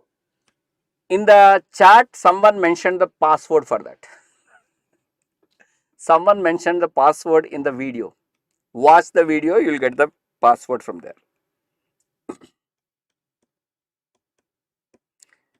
I revealed the secret. And I request students to watch the video. Okay. I will give you some hints, don't worry. Those who watched the video will definitely get that, my dear friends. Am I clear? It is for your benefit only. Just by keeping these questions, it is useless. That is what I feel. Am I clear? Yeah, if password is in the chat, I mean not in the chat, actually in the comment sessions, you see, read the comment.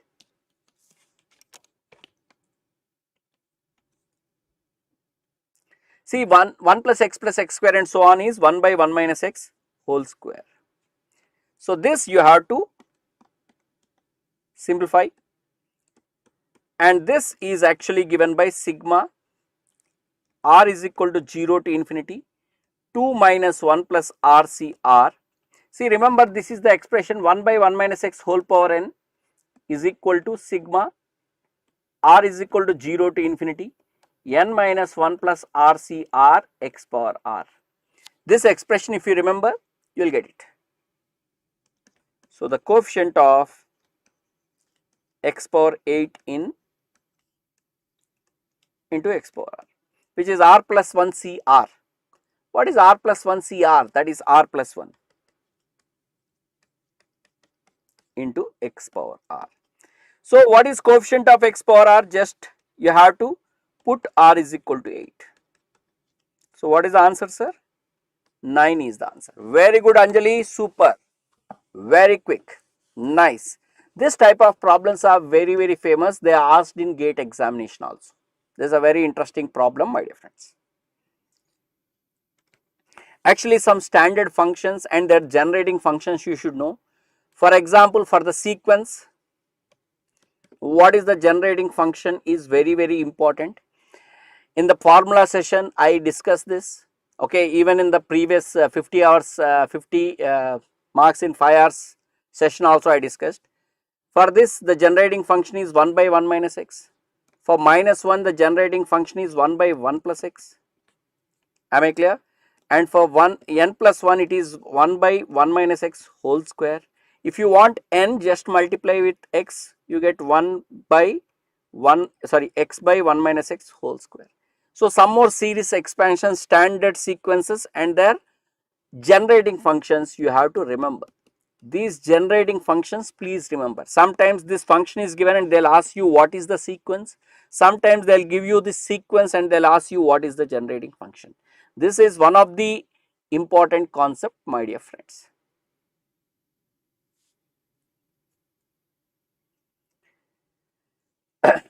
Okay. See, my dear friends, the idea of generating function is when you are having a particular sequence, for this particular sequence, the generating function is defined as sigma n is equal to 0 to infinity a n x power n. Means actually when you expand this particular series expansion of this particular function, which is a naught into x power 0, that is x power 0 is 1, so a naught plus a1 into x plus a2 into x square, a3 into x cube and so on. So, when you write this series expansion of this particular function, the terms of this particular sequence are generated. The terms of this particular sequence are generated by this particular function. Because of that, this particular function is called generating function. It is called what, sir? Generating function for this particular sequence. But it is actually series representation. It is not series representation. Sometimes we are interested in the closed form of this, closed form solutions. For example, if you see the sequence of ones, for this the generating function is sigma 1 x power n. This is the sequence, I mean series representation. But this is nothing but 1 plus x plus and so on, which is having a simple closed form solution. Not all functions or all series representation will have such beautiful closed form solutions, sir. That is a wrong understanding. So, you need to identify such closed form solutions, and for some particular sequences we have such closed form functions. When you expand this function, you can get the terms of the sequence, my dear friends. So, because of that, this particular function becomes generating function for this, my dear friends. Hope you understand. That is the logic, Babu. Hope you all understood.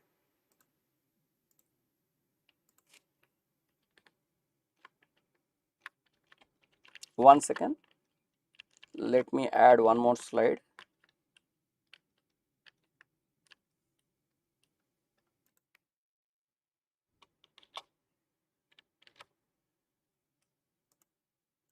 Yeah. Hope you understand. So, this is the story, sir. Nothing we are getting, sir. For this sequence of these numbers you are getting by this function. That is, with this function,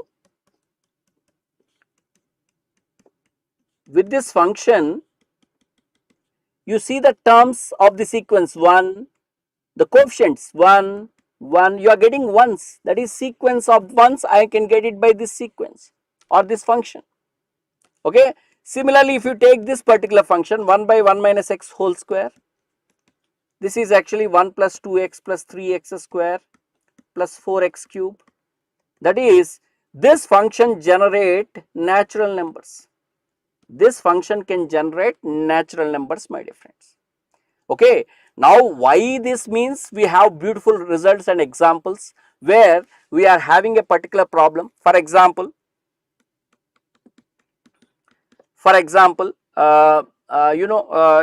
see, there are two ways of doing it, sir. Number of integral solutions of, I have this particular problem, number of integral solutions of, see this one, x1 plus x2 plus and so on, xn is equal to r. Here I am having condition like each xi can be maximum 1. See, my dear friends, you have solution for this problem with xi greater than or equal to 0. Non-negative integral solution, we have formula.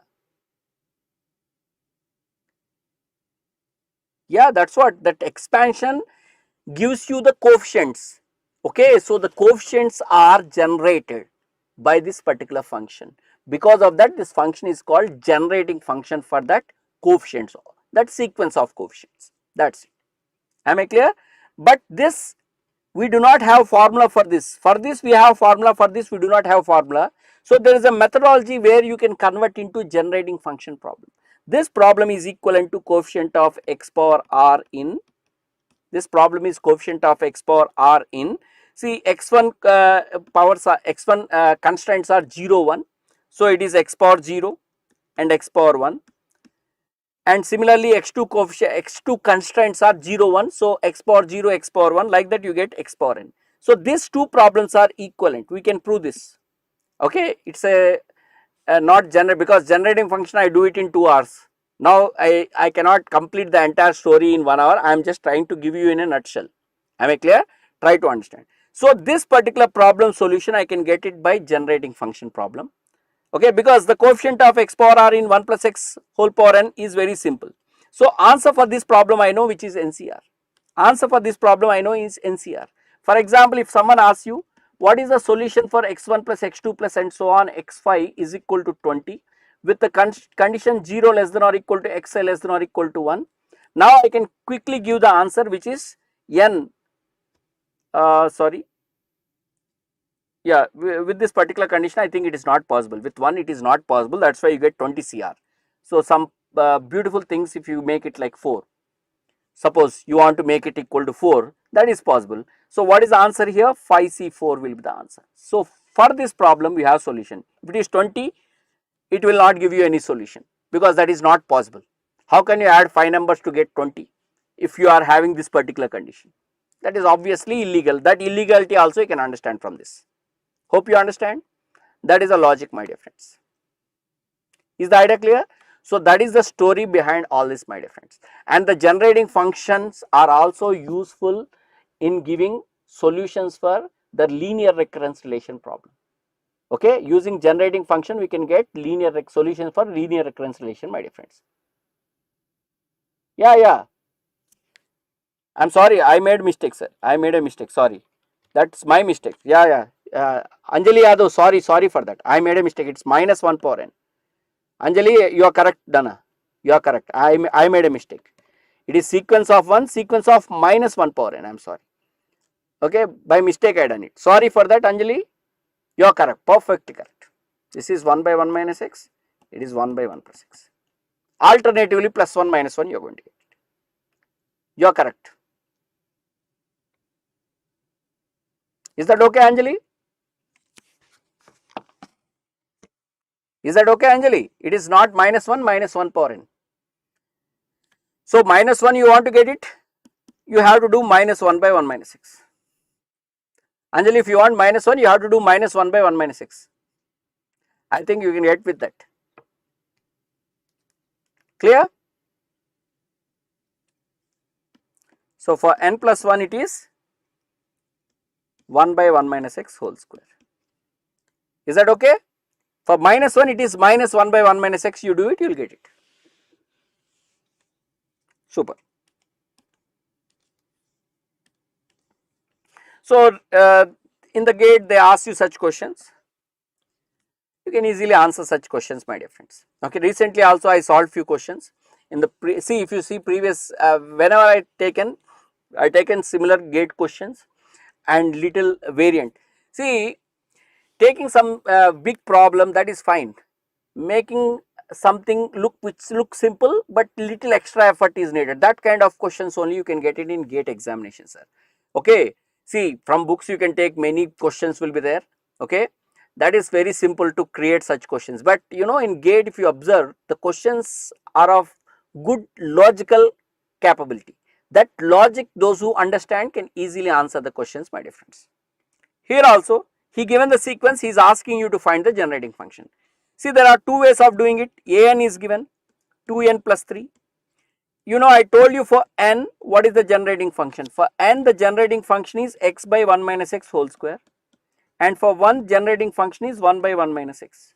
So using that you can get the generating function for this 2 n, what is the generating function, x by 1 minus x whole square, 3 into 1, for 1 what is the generating function, 1 by 1 minus x.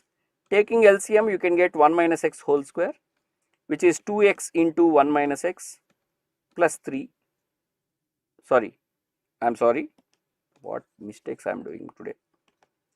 This is 2x only because 1 minus x whole square done. Here you multiply 3 with 1 minus x, which is 2x minus 3x, that is minus x, that is 3 minus x upon 1 minus x whole square. So that is the answer. So this type of questions they are asking regularly. See, they started this problems on generating function from last 5 years, my dear friends. Before that not many questions were there, but recently they started asking good number of questions from this generating function. If you see from last 5-6 years, you can see good number of questions on this particular generating function concept. Am I clear? Note that. Okay. See, actually what happened, they removed numerical methods. From then they started asking good number of questions on this generating function.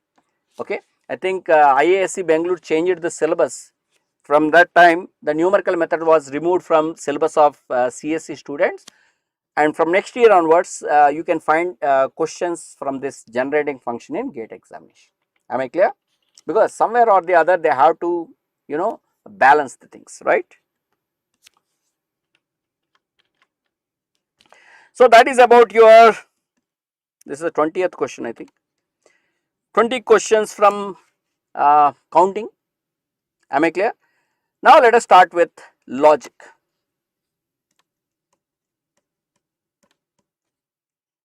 What I written? What I written?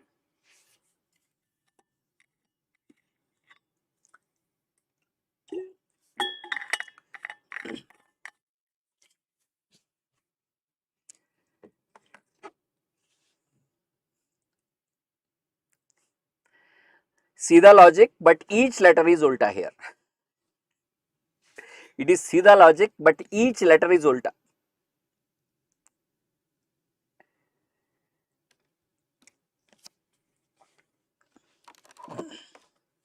See, Ankit, we done this in formula session. We discussed the theory, the formula which we need to understand. Now this is a practice session. Mostly we are trying to, because each topic I take discrete mathematics around 65 hours to 70 hours, 60 plus hours you can say. Now 60 plus hours content which I created for discrete mathematics. Okay, even when you cut short and do whatever it is, okay, see, in the formula session I just discussed in 3.5 hours. I mean around generally formula discussion is done one separately. Am I clear? There I discuss this. There is a formula series where I discuss the theory. You see that and you see this, it would be very helpful for you. Am I clear? Combinedly it would be helpful, because at a time if you do it, yeah, 35 into 2 na, 35 into 2 is each session is 2. Each session is 2 hours, Ayush, 2 hours na, and you see most of my sessions are almost 2 hours except for few, and some sessions go beyond 2 hours also. Okay, and people always complain about my sessions, number of time I take beyond 2 hours?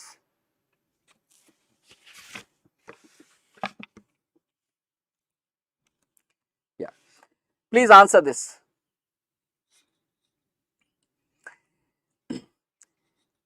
See, completing in 4 hours, 6 hours, the only thing is some outline can be given, my dear friends.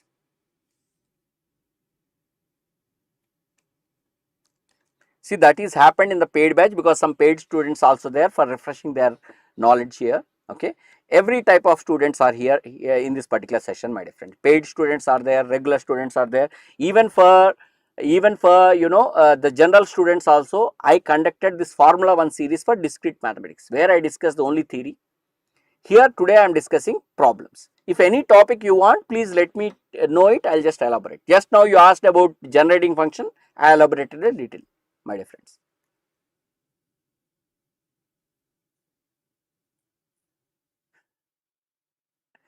Subrajit Paul.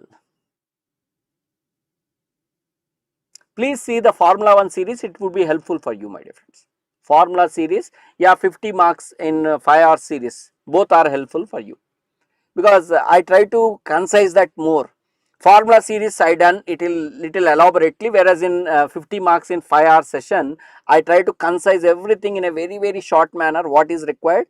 Within 2 hours I completed that session. You can just go through that. Very recently we done it. Okay, it would be helpful for you. Even such as are taken 4 subjects, I taken 3 subjects. Okay, it would be helpful for you. Yeah, see my dear friends, when you are having n propositional variables, number of truth combinations, because each variable can take 2 possible truth values. So the number of truth combinations would be 2 power n. The truth combinations can also be called as number of lines of truth table. They are called as number of lines of truth table. So you get 1, 2, 3 like that, 2 power n lines of truth table. These are called number of lines of truth table. या तो number of truth combinations.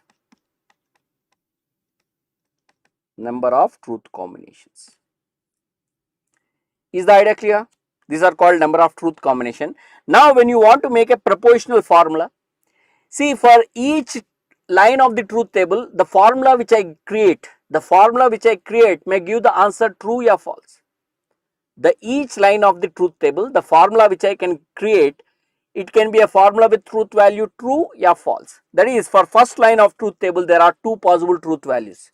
Similarly, for the second line there are 2 possible truth combination. Similarly, for 2 power nth line there are 2 possible truth values. So how many times? 2 power n times. That is 2 into 2 into 2, 2 power n times is given by 2 power n, my dear friends. Or as Subrajit Paul is saying, you can think about that way also, my dear friends, because you are making a true or false from this truth combinations. This particular function, here we are having 2 power n elements, here we are having 2 elements. Number of functions is given by number of elements in B power, number of elements in A. That also gives you the answer. Subrajit Paul also saying correctly, perfect logic, that also can be used, or this logic also can be used. Whatever you like, follow it. See, as long as both the logics are fine, good, correct, you can use both, my dear friends. This is the first problem in logic. The next problem in logic. I try to create very simple questions today from logic, but good questions. Simple, but good questions. Let us see.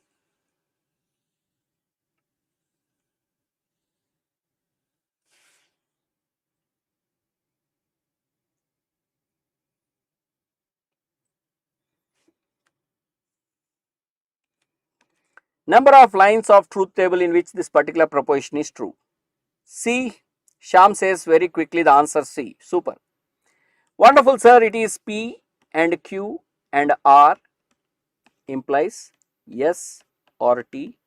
We are having 5 propositional variables.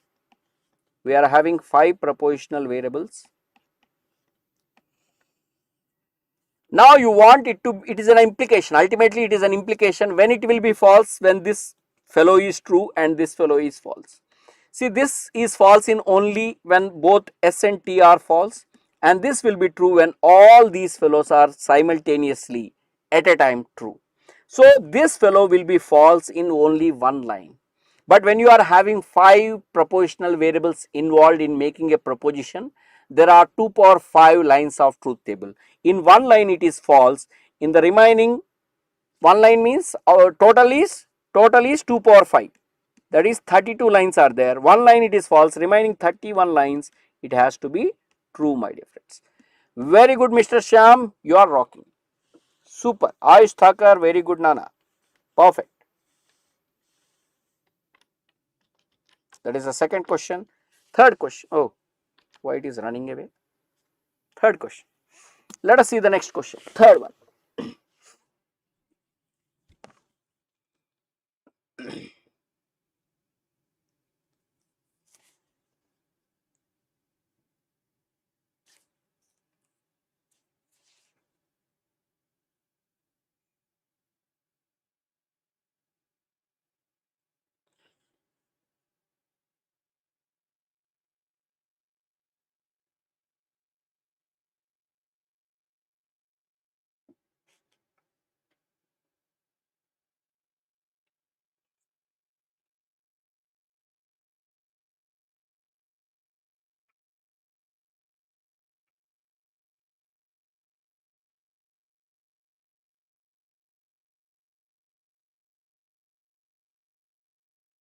Simple but good question.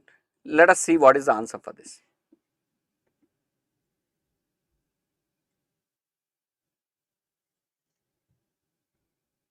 A. Only one line.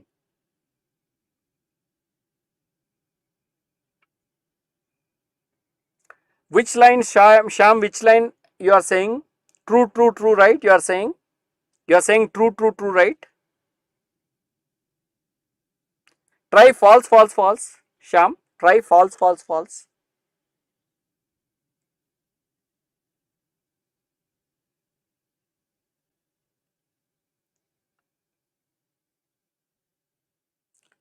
Try false, false, false. P false, Q false, and R false. There also it is true, no? Then also it is true, no? So 2 lines you are getting true. You said only one line. Always true नहीं होता है. Always true कैसे होता है? Very good, Anjali. See, my dear friends, here we are having PR negation Q and QR negation R and RR negation P. The variables involved here are PQR. One method is write the complete truth table and verify. No, Sham, always true नहीं होता है. Always true नहीं होता है. Always true नहीं होता है.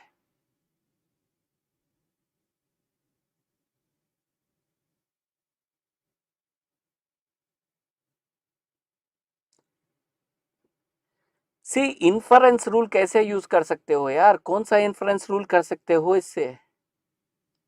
Inference rule से वन साइडेड कंडीशन आता है, बट उससे क्या होगा आपको? कहाँ कहाँ यूज होता है? इन्फरेंस रूल कहाँ अप्लाई करते हो? Ayush Thakar, inference rule that you are doing some mistake there. Inference rule, if it is some rules are there, okay, are you trying to make it like, you know, Q, this P R negation Q is actually Q implies P, and this is R implies Q, and this is P implies R. Q implies P, P implies R, then R implies Q आ रहा है. So Q implies Q आ रहा है, यानी Q implies Q क्या होता है? Q implies Q हमेशा true नहीं होता है.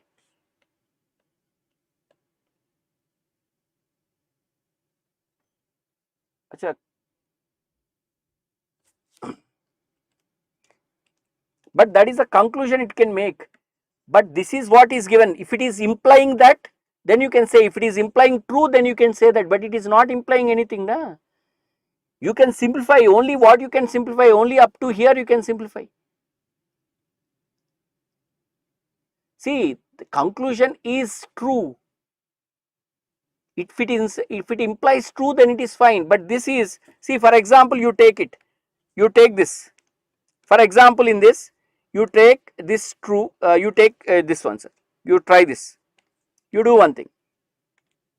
Let us not get into that. You try this. True or false you put.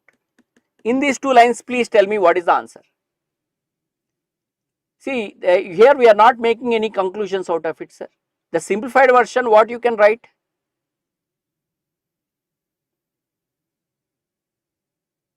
See, that is equivalence. When you have, you can write, because that implies this, this implies that. But one-sided condition, from that it can be replaced with true, but it is not always like that. See, you try this particular situation, false, true. Here if it is false and it is true, what happens? It becomes false. Once it becomes false, it is false. You get false. You get false. Am I clear? Similarly, here also you get false. I can show you different situations. See, my dear friend, it is a conjunction. Conjunction will be false if any one of them is false. Conjunction is false if any one of them is false. So it is false when false true happens. So whether true R is true, yeah, R is false, you get false. Similarly, this fellow is false. When this fellow is false, when Q is true and Q is false, when Q is false and R is true, whether you put P true or false, you are going to get false. That is, this when this fellow is false, then it is false. Similarly, this fellow, when it is false, this is false when R is false and negation P false means P true. Here you put whether Q true or Q false, you are going to get false, my dear friends. So these are the 6 situations where it becomes false. The simple way of solving it is, because it is a conjunction, it is true when all the 3 are true. It is true when all the 3 are true. When all the 3 are true, sir, because it is a disjunction, you can make P true, Q true, R true. Then what happens? This fellow will become true. Here you see negation, negation, negation. So when P false, Q false, R false, it becomes true. So it will be true in 2 situations, my dear friends. Is it clear? Is it clear or not? See, that one-sided conditions cannot be used for replacing it, sir. So that can make some conclusions, but you are not getting the answer. If it is implying some true, then you can say yes. Okay? Yeah, please make that point clear. Is the idea clear? All of you able to follow? Yeah. That is about third problem. Next problem. Try this one. Try this now. So answer for previous problem. Hope you all got it.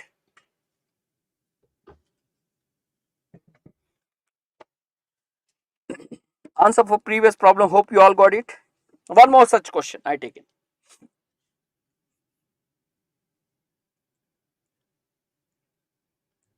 When it is false.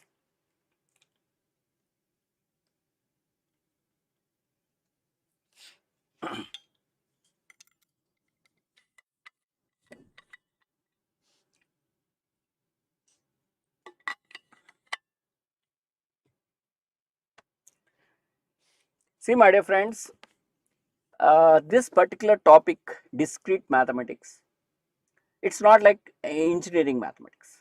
See, engineering mathematics, for example, I start mostly at least some topic. Okay, for example, calculus, I can give you a maximum minimum procedure, I can solve problems on that. So it can be done in that particular manner, but this particular topic requires understanding of the rules. It requires understanding of the rules. It is all about game with the rules.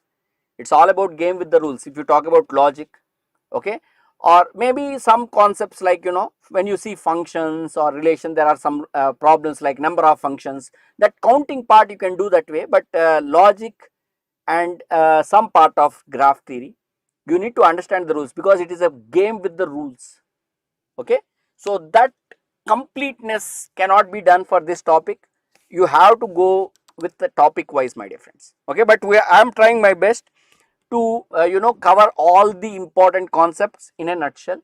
At least you can see that particular formula series. Yeah, that 50 marks in 5 hours session. With this, it will help you in at least getting the outline of this particular subject, my dear friends. I am trying my best. Because when it is an open session, suppose if all of you are my students, my classroom students only sitting here, then these are not the problems which I am going to take. Definitely this low standard problems I cannot come up with, okay, because it's not low standard. I am starting with basics, I am combining all the sorts of questions. Am I clear? It's not directly taking to the next level. All sorts of questions are mixed here because I do not know the type of audience coming here. Am I clear? There may be some people who never seen discrete mathematics. There may be some people who are seeing discrete mathematics. So for everyone, we are trying to categorize this. That is the basic idea for this marathon session. Yeah, what is the answer? B, 2. Very good. See, my dear friends, we are having conjunction. We are having conjunction. If anyone is false, then this fellow will be false. If, see, conjunction, if anyone is false. When it is false or when all are false, it is false. When all are true, this is false. This is false when all are false. This is false when all are true. If one of them is false, then this fellow will be false. So the number of cases in which it is false is 2 cases. Hope you understand. In other ways, what happens, either this or this will become true. I mean, both will become true, because if one of them is true, or this one, what happens, this conjunction, because for disjunction one of them is true, it becomes true, one of them is true, it becomes true, conjunction will become true. So the answer for this is B. Simple problem. It's a regular simple problem, gate question only. I want you to understand this, my dear friends. For implication, I always tell this, but I am telling you once again, please note this, my dear friends. Whenever you have an implication, the expression is also very important. For other logical things, the logical part is important, but for this, the expression is very important. For implication, the expression is very important. And here we call P as antecedent or hypothesis or premise, and Q is called conclusion or the consequent. When you see this particular implication, there are many ways to express an implication in English language. Okay, we fix some standard form so that the nuisance of English language does not trouble us. Okay, so you can write it as if P then Q. You can write it as P implies Q. You can write it as P only if Q. You can write it as Q if P, yeah, Q when P, or Q follows from P. Yeah, you can write Q unless negation P. Yeah, you can say P is sufficient condition. Always remember, the P part, the hypothesis part, is a sufficient condition for consequent part or conclusion. Condition for Q, and Q becomes necessary condition for P. See, these are the different ways of expressing an implication in English language, and for every implication, there is an implication, we have associated implications known as converse, inverse and contrapositive. What is converse of an implication? It is Q implies P. What is inverse of an implication? It is negation P implies negation Q. Contrapositive is negation Q implies negation P. So this one question, of course, most of you are answering very quickly. I stay only if you go. You see this, it is in the form of only if. So I can say this I stay if I call it as P, and Q I call it as you go. It's saying that P only if Q. That is, it is directly P implies Q form. Now is asking what is the converse of it. What is the converse of it? It is Q implies P. So let us try to express in all forms, identify which form is actually given. Q implies P, here Q is you go, P is I stay. So if you go, then I stay. Is it available in the options? No. Next, you go implies I stay is not there. Next one is you go only if I stay, that is also not there. So I told you three forms, these three forms I tried. Now write the reverse forms. P if Q, that is I stay if you go,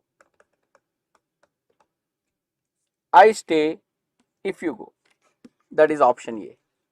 So what is the correct answer for this? Option A. See, this understanding is very much required for this particular problem, sir, because whenever they give you a particular statement and they ask what is converse, inverse or contrapositive, they may ask you, and that converse may be expressed in any of these forms, that you need to identify, my dear friends. So this is all about identification parade, nothing more than that. It is all about identification parade, nothing more than that, my dear friends. A very simple thing. Okay. Hopefully you can manage this type of questions if at all they ask in GATE examination. Now this type of questions are very regular, and I given wonderful procedure for verifying an implication is tautology or not. Okay. There is a wonderful procedure which I mentioned earlier. If you do not know, let me know. I will just revise that particular procedure with this example. For those who are having trouble, simple problems only.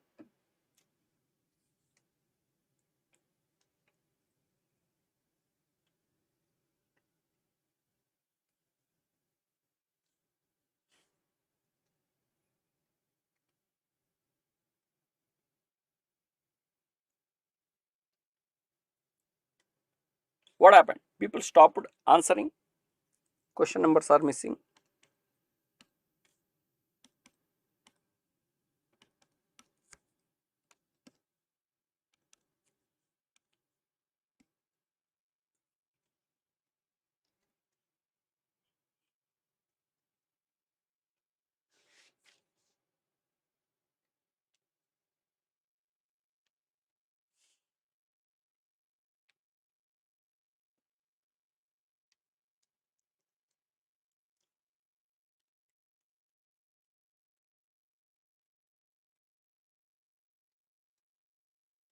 See, very good.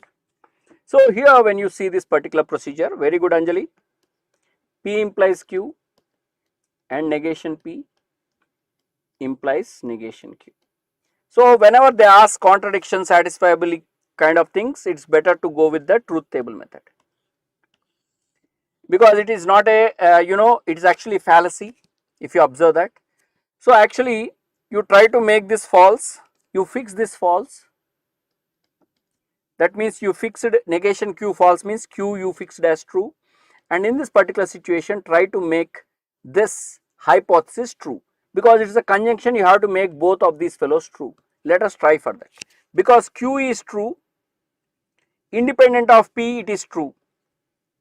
Now you want to make this fellow true means negation P you have to make it false. That means happily it becomes true implies false, yani you are going to get false situation. Therefore it is not tautology. And some people feel that not tautology means contradiction. That is wrong. Not tautology means not always true, but it may be true, my dear friends, in some situations. So for that, let us try to understand the situation when it becomes true, my dear friends. When it becomes true, let us try to understand. See, for this you can simply remember, if you take any implication, false implying anything is true and anything implying true is true. So here if you make this fellow true, whatever nonsense you have in hypothesis, this can be made true. That is when negation Q is true, that is Q is false, independent of whatever is PQ, you are going to get true. So it also can become true in some situations. So it is neither completely true nor completely false. Generally such fellows are called contingencies. You call it as what, sir? Contingency. It is called as contingency. So contingency means neither tautology nor contradiction, neither tautology nor contradiction, or we also call it as satisfiable but not valid, but not valid. So that is the situation, my dear friends, that is the situation. Hope you understand this situation. Is the idea clear, Babu? If you have any doubts, please let me know.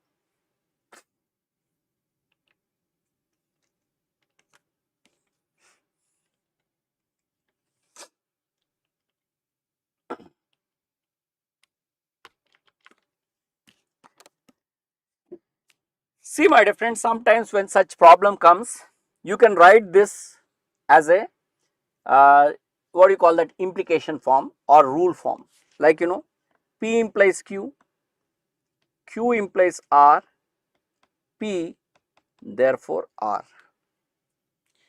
This, can you prove it? If you can prove it, it becomes valid and ultimately it becomes tautology. Suppose you are not able to prove it, then you go for truth table method. Wonderful, Lalit Nana, super. Seventh question of logic is option A.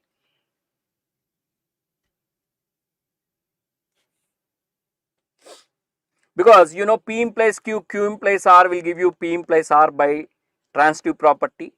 P by what rule? Modus ponens, you can get the answer R. You can get the answer. You are back, I know that. Wonderful. Modus ponens rule, you get the answer. You get the answer. Super. So here we use two rules. One is called transitive rule or hypothetical syllogism. The other one is modus ponens. Okay, or rule of detachment. Next one.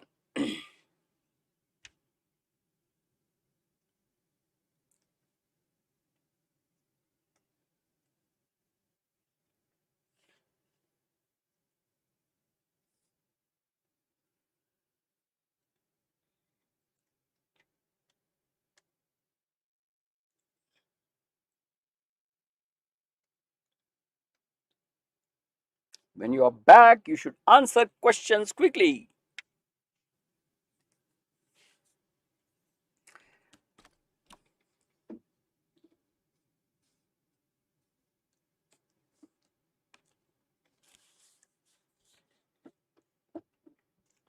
Very good.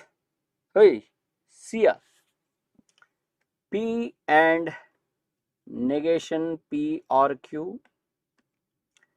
So by distributive property, this is P and negation P or P and Q,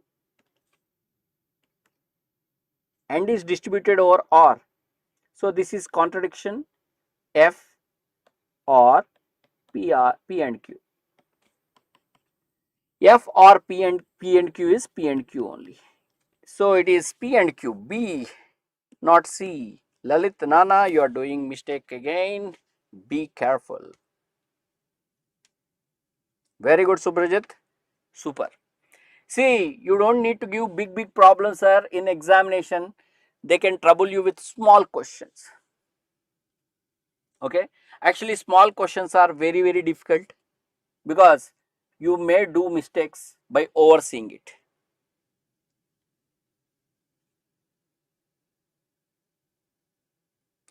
But that option is not there, no. That option is not there, no, in the given options. That is anyhow is not equivalence anyhow. That particular thing is not equivalence, Mr. Ayush Thakur. That is only one-sided condition, logical implication. We are looking for equivalence, two-sided condition. Even that is Q is one-sided condition. See, please try to understand the difference between equivalence and logical implication. Equivalences are two-sided conditions. Logical implications are one-sided conditions. So that is one-sided condition. We are not having that particular option. Am I clear? They are not logically equivalent. They are not logically equivalent. Remember that. It's a problem. I like this problem. So every time I come up with this problem, good problem it is. Because there was an old GATE question, always there was some contradiction with that particular question. That's why I come up with this question. It's a good question. Hopefully you should remember. This type of questions are very good for health. Remember this.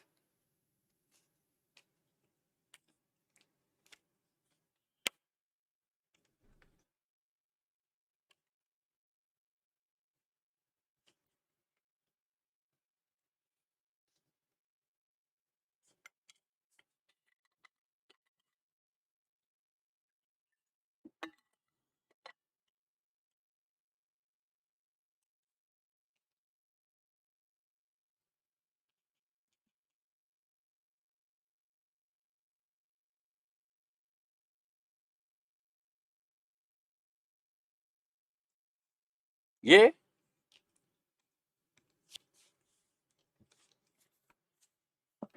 No no sir, ये नहीं हो सकता है, ये नहीं हो सकता है।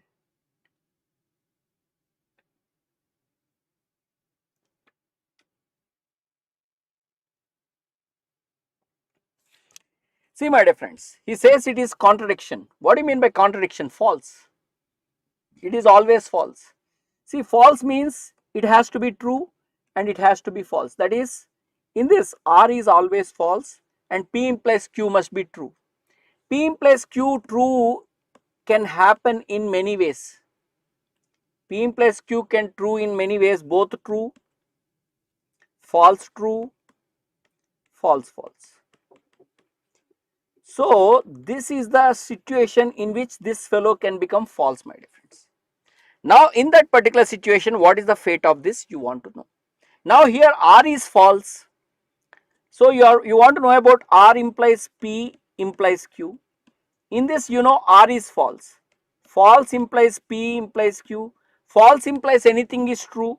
So true implies Q.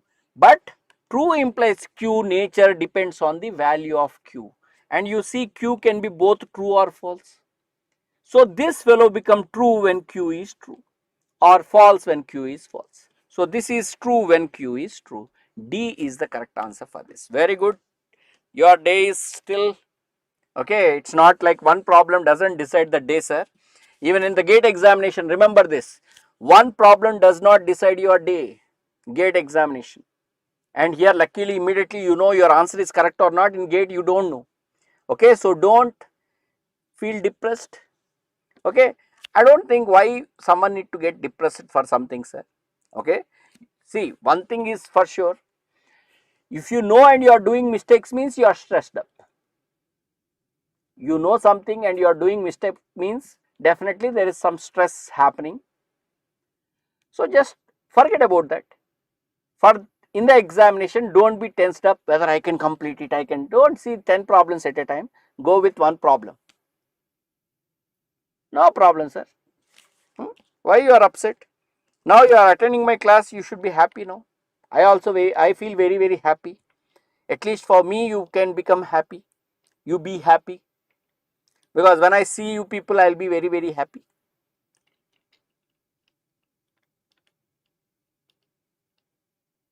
It is common for everyone, sir. Even if I write, you ask me to write examination, I also feel stressed.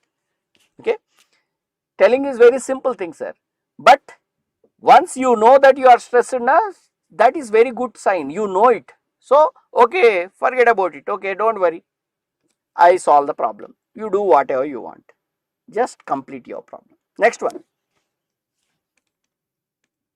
This is 10th question. 10th question. Yeah, let us solve problems quickly. Let us not waste time on discussions. Let us get on to the job. You know this.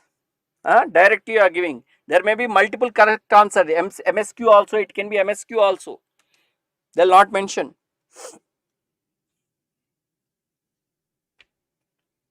See, numerical answer type, you can always take risk because you can give some answer. No negative marking, so no problem. But MSQ, you don't know. So you have to take a risk, calculated risk. When you know 2 or more options are correct, then in such situation you can take risk.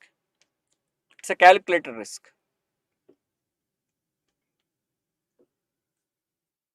AC.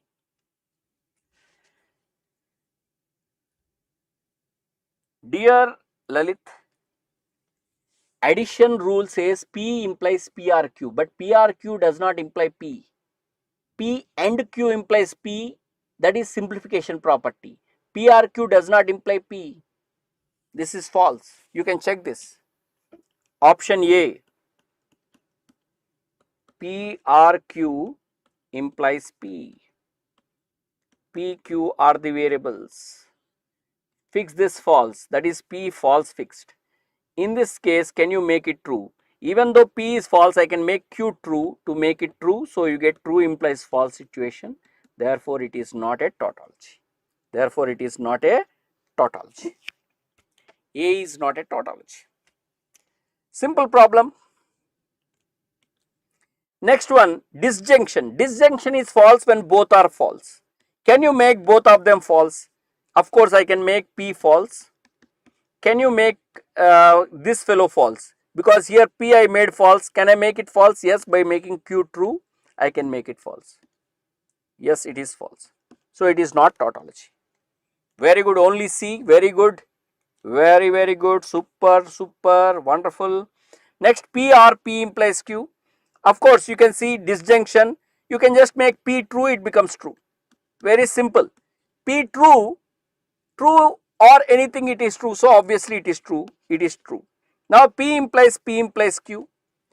So you have to make true implies false. But when you make it true, can you make it false? Yes, I can make it false by taking P true and Q false. I can make it false.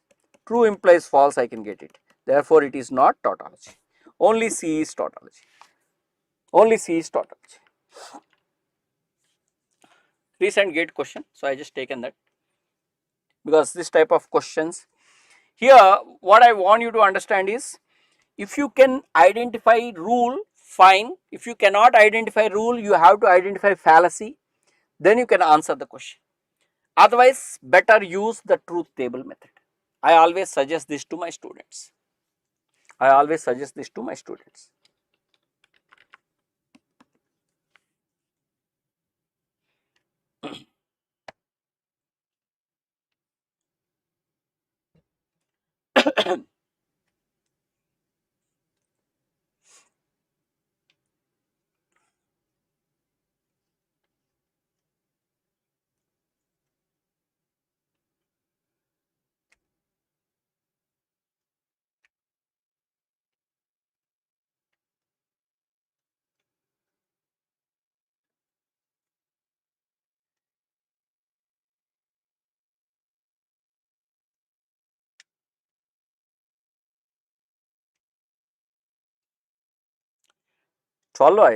Is it 12 or 11?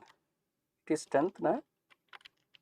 12th, how can you answer when I give 11th question?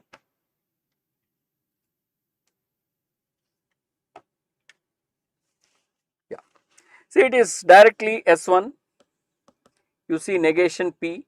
P or Q is nothing but negation P implies Q. Therefore, Q you have to do it modus ponens. It is directly modus ponens and law of implication. Law of implication and modus ponens will tell you that this is tautology. Whereas the second one, negation P implies Q. I think both are given same. Oh, sorry. Q implies something. Sorry, I am reading in the negative direction. Sorry. So Q implies something, he says. So something, how can you prove it? So let us try with Q implies, okay, negation P and PRQ.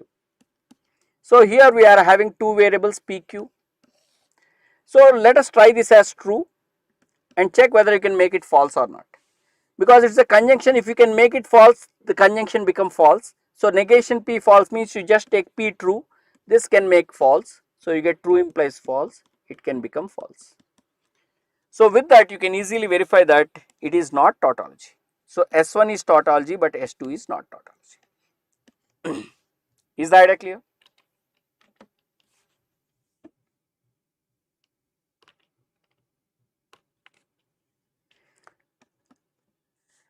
Let us see whether Lalit Yadav know correctly 12th question. Which of the following? Read the question carefully. Read the question carefully, Babu.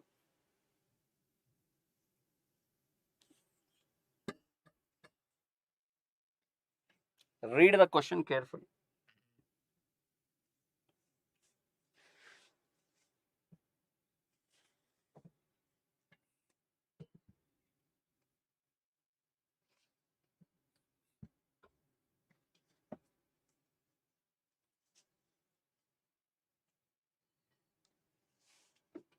Read the question carefully.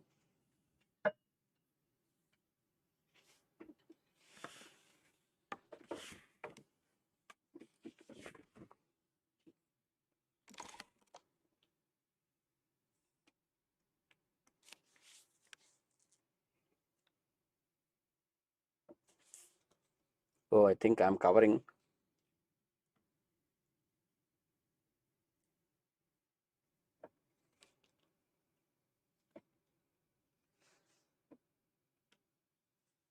Okay, let me clear the screen.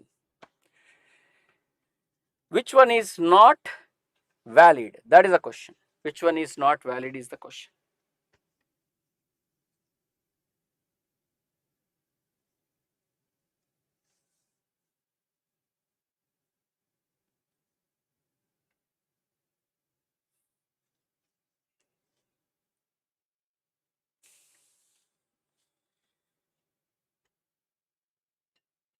B.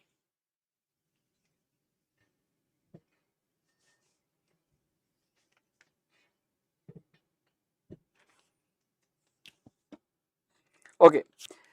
See, my dear friends, if you see the first one, it is an implication. There is no regular known form for this. So let us try with the truth table method. P implies QRR implies P and Q implies R.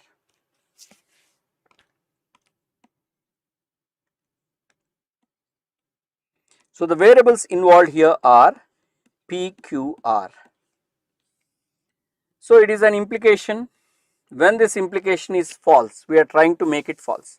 Okay, yes, Dinesh Teja, A is false. Very good, Ayush Thakur. Very good, Dinesh. See, this is false means its implication false means this is true and this is false. So this is true means what? It is true means both true and R is false, then only it is false. And when P is true and this Q is true, but what is happening, sir? I think we did, is it P and Q correct only? Yeah, I think we are making it true. So it is true and what happens? R is false. So what happens? Definitely I can get true here. This is false and this is true. True implies false, I can get it here. That means it can become false. So this is not valid. Not valid. So don't put this tick, some people misunderstand. Tick in the sense the correct answer. Am I clear? Now if you see option B, P implies QRR, Q implies R, therefore R. See, from first and second one, modus ponens, if you apply, you get QRR, Q implies R, therefore R. Okay, it's not giving you any answer. In such cases, we can do one thing. See, whenever if it is not giving now, you can take negation of that and try to get a contradiction. Try to include the negation of this inside this. If you can get contradiction, then the given one is valid. Because what you need to prove, you have to prove R, but I am taking negation R as the given information. That is contradiction. If you get contradiction from that, then what happens? The given result is correct. That is one method of doing it, my dear friends. So with this, what happens? You are having QRR, Q implies R, and negation R. But from this, you can get negation Q. Now you know QRR can be written as negation Q implies R and negation Q, then it is R. But you know R, you got it, and negation R and negation R will give you contradiction. So by introducing what to be proved, by introducing negation of what to be proved in the hypothesis, if you can get contradiction, then your result is correct. That is one idea we can use, my dear friends. So this is a beautiful idea. With this, we can verify B is a valid fellow. B is valid, or you can use truth table. I think most of you are doing it with B is not false, sir. B is true. B is true. I stalker, B is true. I verified just now. See, because you are not able to derive something, you can't say it is false. If you cannot derive, you can't say it is false, sir. You are not able to derive, fine, no problem. Am I clear? But you can try with the other ideas. Remember that. Now what about C? C is directly what do you call that? Constructive dilemma. It is directly constructive dilemma. And the last one, P implies Q implies R, D option. C is constructive dilemma, therefore it is valid. If you remember, if you don't know, you have to verify that also. See, knowing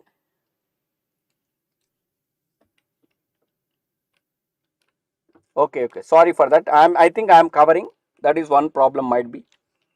P implies Q implies R, P and Q. P and Q can be written as PQ separately and R. So from this you can cancel this, from this you can cancel this, you can get R. D is direct. D is direct. So here these three are valid, so this is invalid, fellow. This is invalid. Same question can be asked as MSQ. They can ask you which of the following is valid. This becomes MSQ. Hi, Harsh. 13th question. Please answer this question. Please answer the next question, Babu.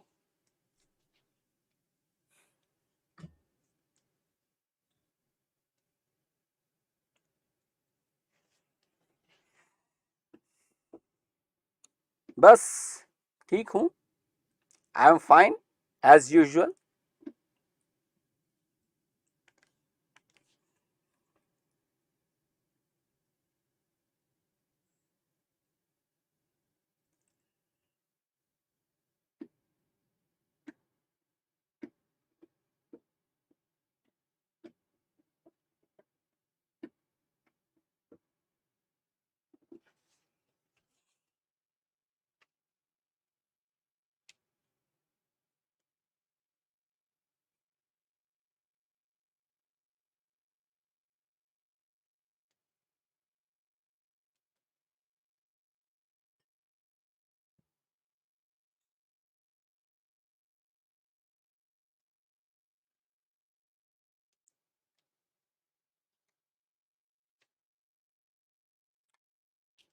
What happened?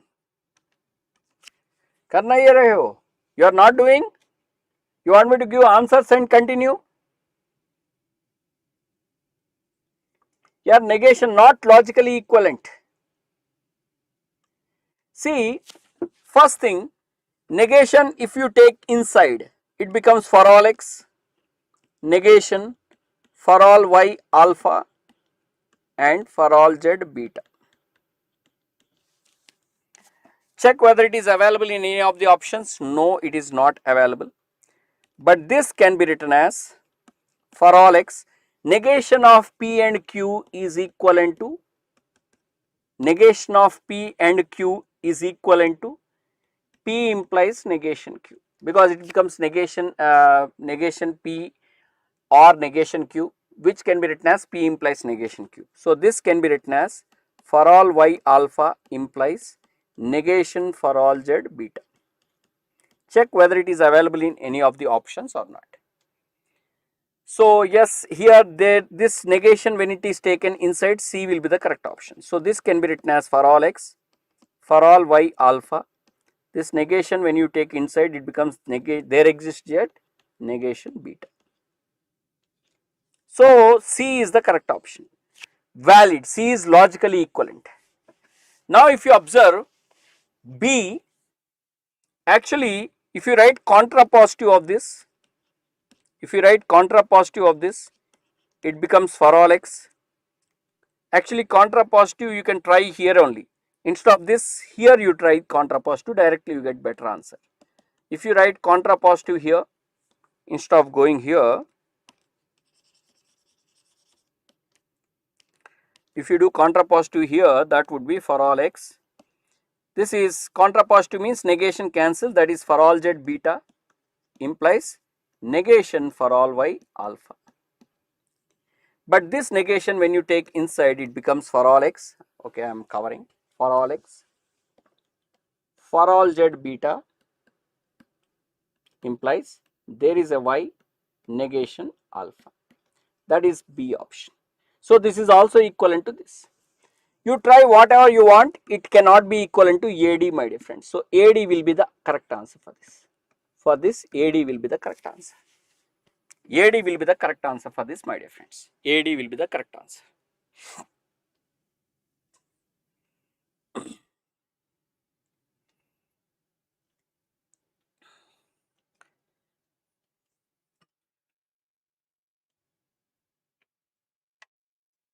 Wonderful, beautiful, powerful, super, nice. So that is about 13th problem. Next 14th problem. Two more problems to go. Logic will complete. Then we start with the next one, set theory. So today I come up with all interesting problems only from set theory and functions and relations. Only problems, counting problems mostly, because they are asking regularly these problems in the examination.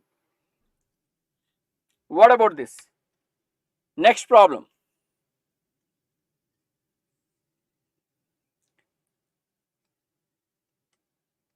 Okay. Acha, your you need time, pa? Okay, I'll wait for you. Please let me know if you are trying it, because if you are not answering, okay, only thing I can understand your words is through comments. Make a comment, I'll wait for you.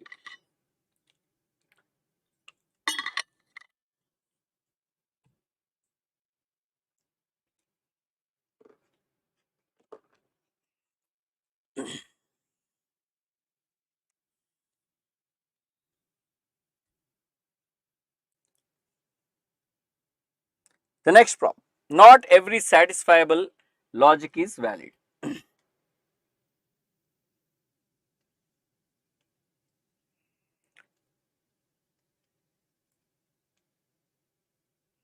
Dinesh Teja says CD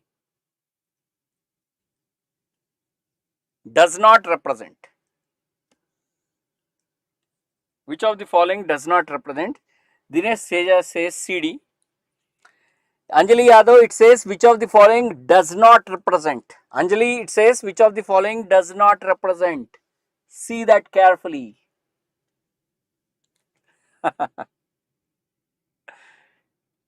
C true है. हाँ यार क्या बोलता है ये? Not every. See first write every satisfiable. Every, इसका सीधा form लिखेंगे. पहले सीधा फॉर्म लिखेंगे. पहले इधर तक लिखेंगे. Every satisfiable, I am simply writing S. Sx implies valid. This says every satisfiable is valid. Now you want to say sorry, not negation. So negation, this particular form is A, so it is equivalent. So when you take negation inside, it becomes there exists X, negation Sx implies Vx, and that is not there. कोई बात नहीं. But this negation can be applied and you get Sx and negation Vx. Check whether this form is there. Yes, it is available. B is correct option. And if you observe C option, this can also be written like negation for all x. P implies Q can be written as negation Sx or Vx. He just used law of implication, which is C option. So this is also valid. Which one is not valid? D is not logically equivalent. Which of the following is not, does not represent? See my dear friends, I already told you, if it is a MCQ, okay, this is a MCQ problem. Instead of saying does not, if he says represent, the same problem becomes MSQ question. Note that point.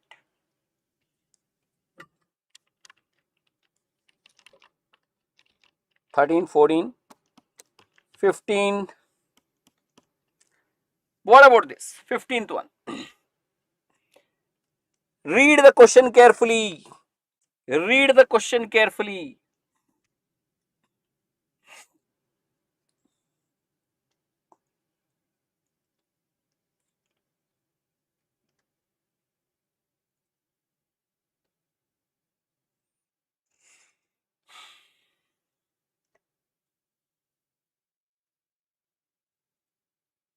Yes, Ayush Thakur, D is false.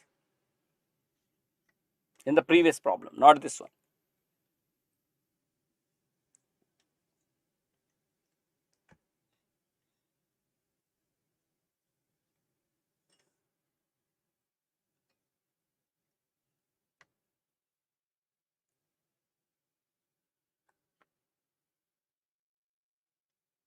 Waiting for your answer. See my dear friends, if you take negation inside, when you take negation inside, this becomes there exist and negation is applied on this particular implication. So when negation of P implies Q is there, it can be written as P and negation Q. That is, P means Sx and negation of this fellow you have to apply. Negation. So negation of there is a y, Ey, and this is the correct option. This is the correct option. It is equivalent. Okay, I'll wait for you.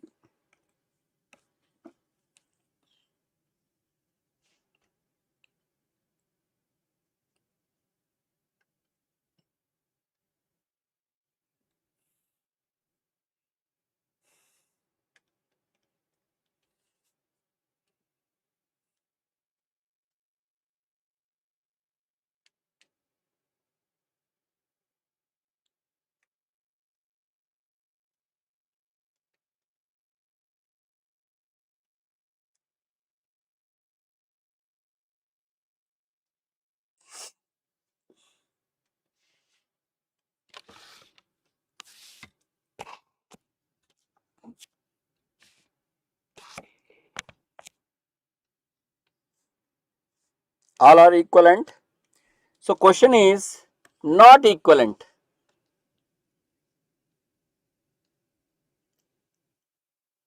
Hemant Krishna, I am very fine. Nana, I am fine. Hemant, I am fine. Yes. So here when you take negation inside, it becomes for all x, negation of that, and negation of P implies Q can be written as Sx and negation of this. Negation of this, there is a y, Ey and Ayx. Now this is option B. Next, when you take negation inside, this becomes for all x, Sx, and this for all y. P and Q can be written as negation P or negation Q, or P implies negation Q. So this can be written as Ey implies negation of Ayx. That is this one. Actually, without applying negation, if you just take negation here, if you just write negation here, that is in this part, if you just take negation up to here, what happens? It becomes Sx and for all y, negation of the remaining part. That is your option B. So A, B, C are correct. Not equivalent to none is there. Everyone is equivalent to none is this one. Okay. So that is the answer for this, my dear friends. That is the answer for this. I think it is 15th. So we are about to complete logic, Babu. About to complete logic with tigers. The last one. Of course, I am not given complete question. Which of the following is equivalent? Which of the following is equivalent statement?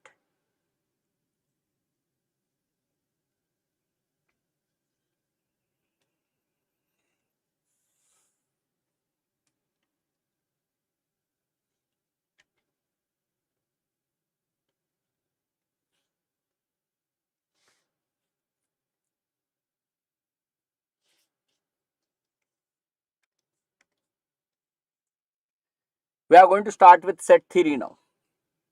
Shall we continue at a stretch, or you want any break in between?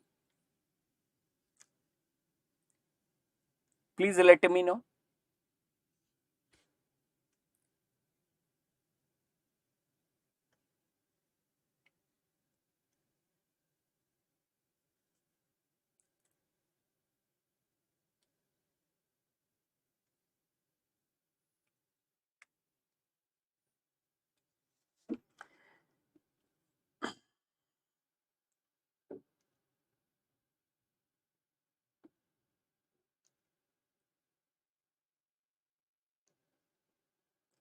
Logic completed. Now we are going to start with set theory, functions, relations, and group theory. But I try to put all counting questions this time to make it very interesting. All counting question this time. Towards the end, graph theory. I think around 30 questions more. 30 questions more. Topic wise we are doing now. Yeah. See my dear friends, the logic here is very simple. Tigers. See actually when you write now P implies Q implies R, there is a better way of writing it. Yeah, I'll take a break. Yes, yes, we'll have a break before this. P implies Q implies R whenever you have. P implies Q implies R whenever you have. It is read as if P, then instead of saying if Q then R, it won't sound good. What we do is we read it like this. If P, then R if Q. This is how we read it. Tigers, see here how we are reading. Tigers attack if they are hungry or threatened. That is tigers if they are hungry or threatened. If it is a tiger, then if it is hungry or threatened, then it attacks. So that is how it should go, my dear friends. Am I clear? If it is a tiger, that is every tiger, for all tigers. So it is for all tigers. For all means for all should be followed by implication because it is used in that particular sense. Hungry or threatened. It is hungry or threatened, then it attacks. Then it attacks. So the correct answer for this is option A. Here it says end. Hungry or threatened, then it attacks. So he says end, it is wrong. Attacks if it is hungry or attacks, then hungry or it is not like attacks, then it is hungry or threatened. If it is hungry or threatened, then it attacks. So this is wrong option. So this is wrong option. Option A is correct. So there is a break. 10 minute का break है, कुछ खा के आ जाओ. 10 minutes break. Okay, around 9:05. Okay, or 9:10. Between 9:05 9:10 I'll be coming back. Back at 9:05. Okay, have a break, sir. Have a Kit Kat.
Hi dear friends, I'm back.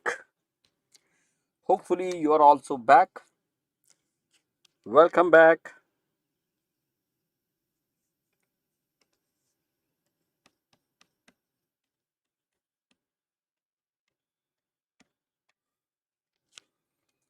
Oh, hi sir. Welcome. Welcome to the session. Okay, I need to start my video also. Okay, so let me start my video.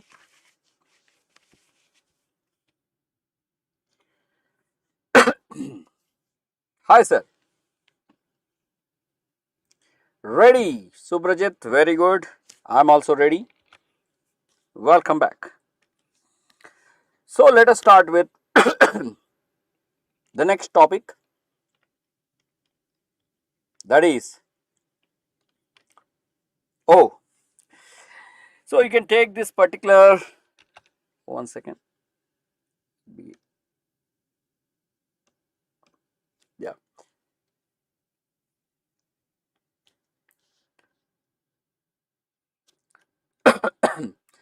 So you can take this scholarship test on preparation programs. So up to 90% scholarships you can get it, sir. I think it's 22nd Jan. Again, I think it would be happening regularly, sir. You can take this scholarship test whenever it is 22nd Jan. I think today it happened. Hopefully many of you taken this particular scholarship test, right? Yeah.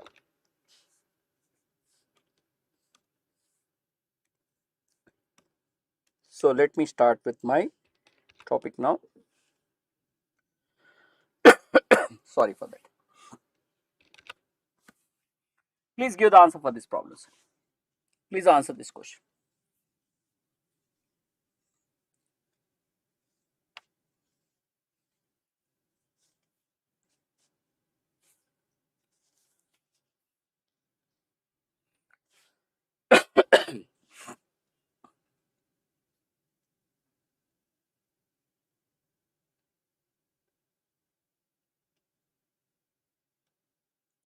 What is the answer for this problem?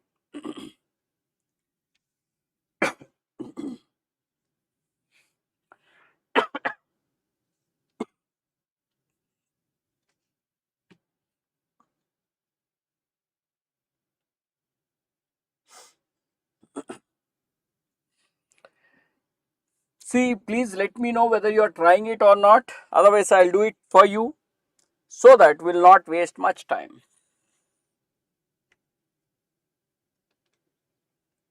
Hope everyone is back. Starting with the first problem.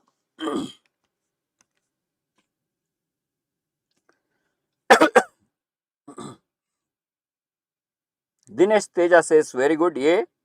Nice. Subrachit Paul also says very good, yeah. So here it is A complement union, A complement minus B whole complement whole power C. This can be written as A complement union because minus can be written as, you all know this, A minus B is same as A and B complement. So this can be written as A complement intersection B complement and there is a whole complement.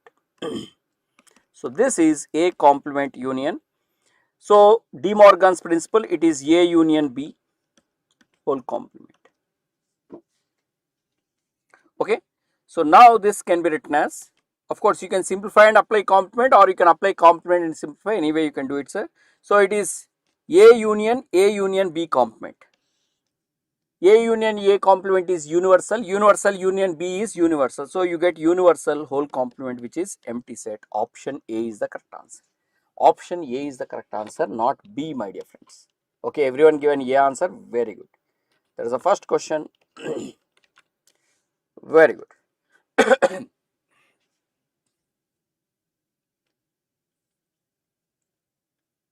The next question. Answer the question.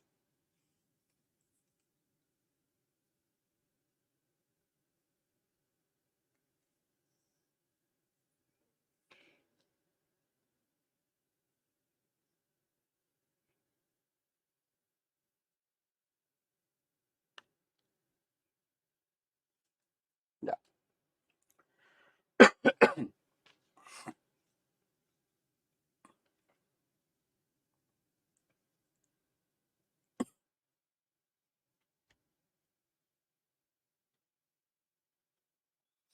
Waiting for your answer, my dear friends. Agla question on your screen.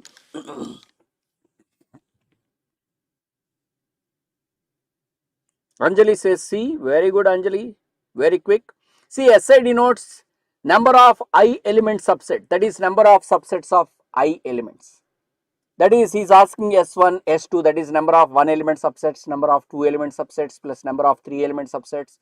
So S is actually counting number of one element subsets. How many one element subsets are there? 10C1. How many two element subsets are there? 10C2.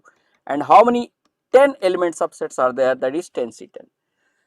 But you know 10C0 to 10C10 is 2 power 10.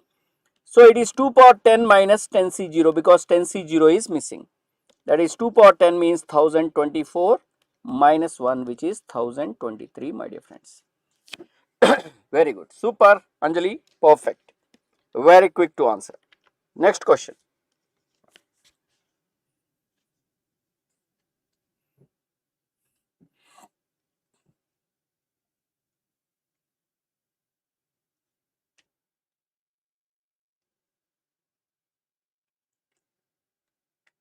The next question. Out of 50 children, maybe in a school or college or whatever it is, 40 don't swim, 37 don't play chess, and 7 can do both. How many children can only swim? Means can only swim means they can swim but not play chess.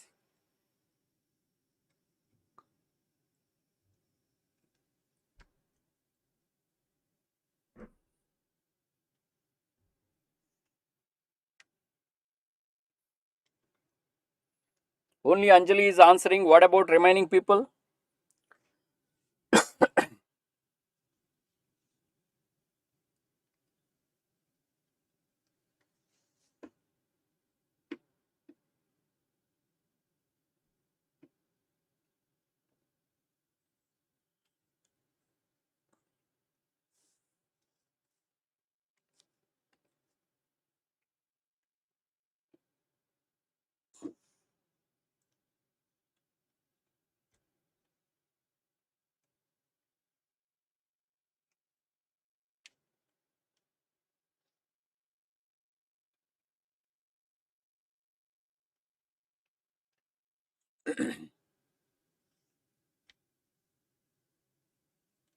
Three.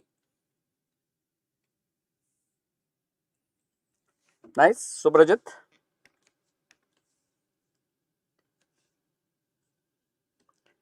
So you can use this Venn diagram. Swimming people, playing chess people. 40 don't swim means how many swim, sir? 10 swim. Don't swim means 10 will be people who swim. 37 don't play chess. Out of 50, 37 don't play chess means how many play chess? 13 play chess. 7 can do both. That is 7 are doing both. So what is this answer? He is asking how many only can swim. That is 3. Correct only. Subrajit, you have to be confident. 3 without question mark is the answer. 3 without the question mark is the correct answer. Right? So 3 is the correct answer. So sometimes you know the same questions which you know can be asked indirectly like this. Be ready for that. Third one, fourth one.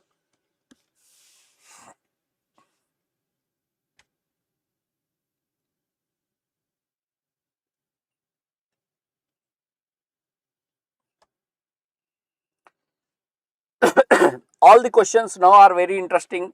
As I told you, I taken only counting based questions. Okay, because if it is a theoretical question, you can just read the results. Okay, remember, because that you can do it at examination time. So here I try to give, because they are all very important, not just because they are interesting.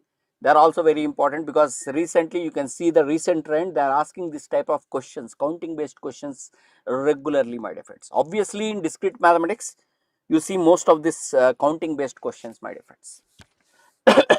You need to know that. How many permutations of 26 letters of English alphabet do not contain any of the strings fish, rat or bird.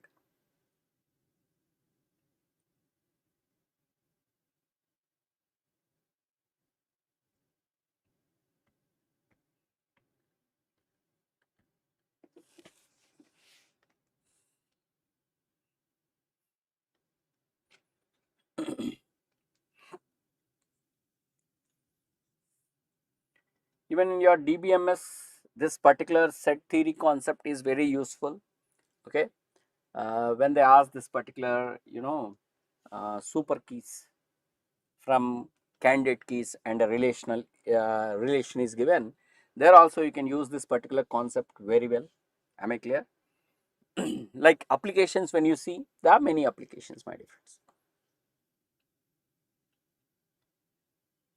Set theory application you can see directly in DBMS, theory of computation also to some extent. Okay.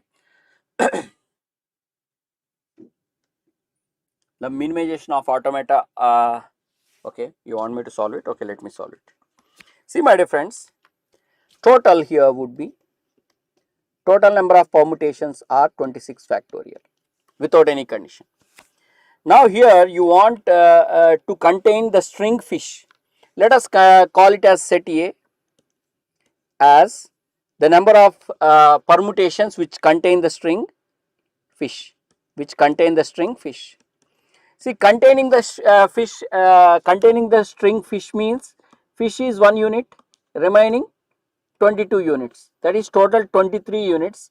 23 units can be arranged in 23 factorial ways because you want fish in the same order. So, only one arrangement for fish. So, number of arrangements or permutations which contain the string is 23 factorial. The other fellows are rat.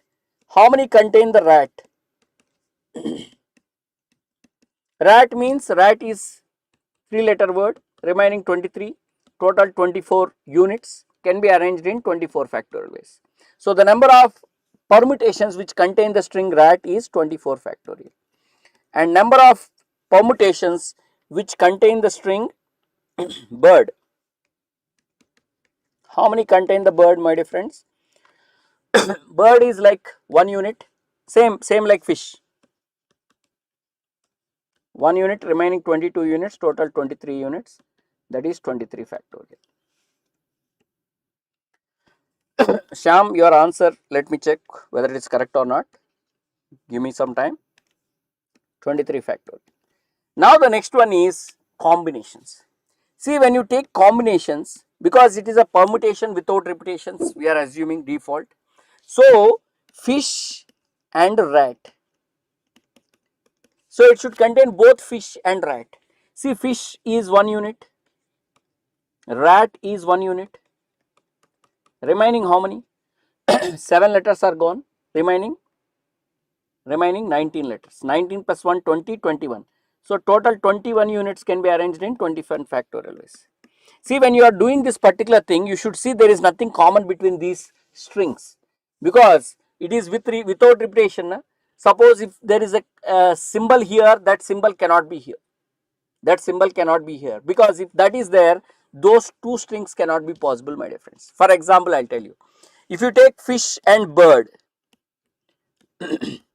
fish and bird, this particular strings both cannot be possible, because here I is there, here I is there. I written something else.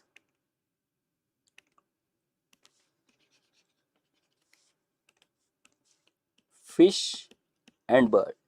So, this combination is not possible. Fish and bird combination is not possible.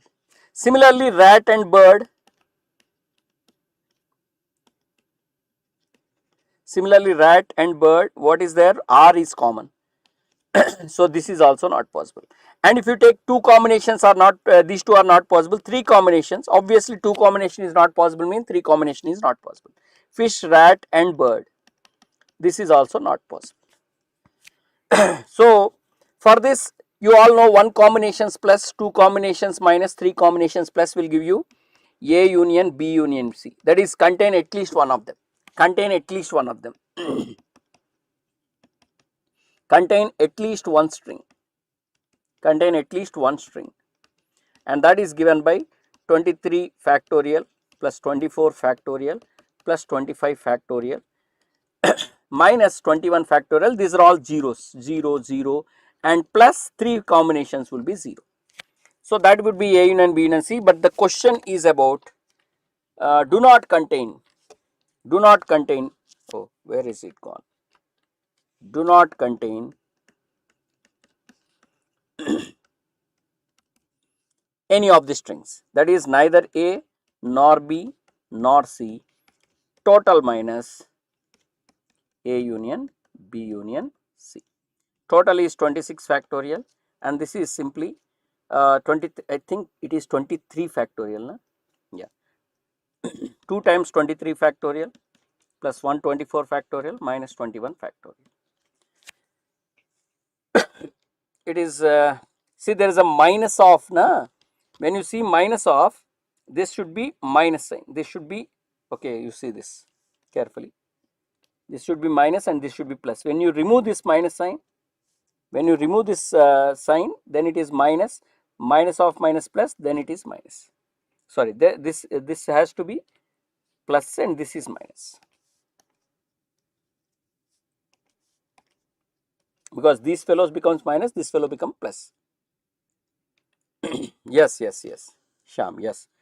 So, in that case, this is the correct answer, D is the correct answer, okay, not A, D is the correct answer, my dear friends.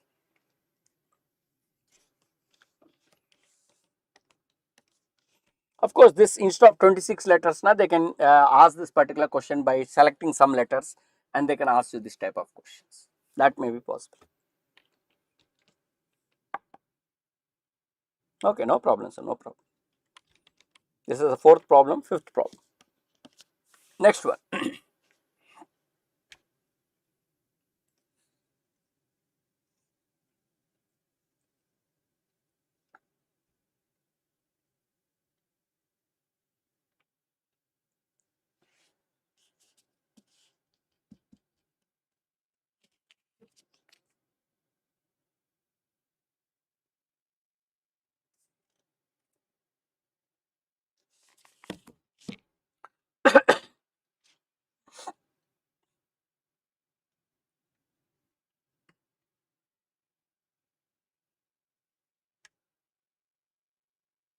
Four. Hey, Dinesh Teja, give an answer quickly. There are relations. How many relations are there from A to B, sir? Number of relations from A to B is given by 2 power number of elements in A cross B. That is 2 power 3, you know. A cross B is number of elements in A into number of elements in B. B, you know. Number of elements you do not know, let us call it as 3x. And that is given by 4096. That means 3x is equal to log 4096. What log 4096, sir? 12, 2 power 12.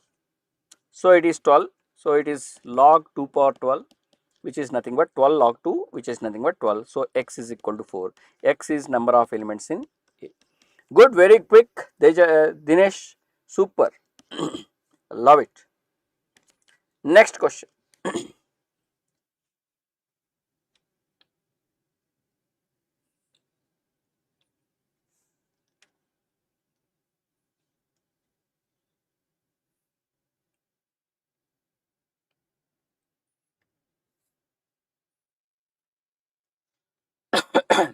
Last time someone was asking, like, you know, how probability questions are asked, sir. So I said in either MCQ or this one, I'll include some probability based question. So this is how they can ask you probability based question. Same counting, sir. Favorable divided by total. If you do, you are going to get the required answer.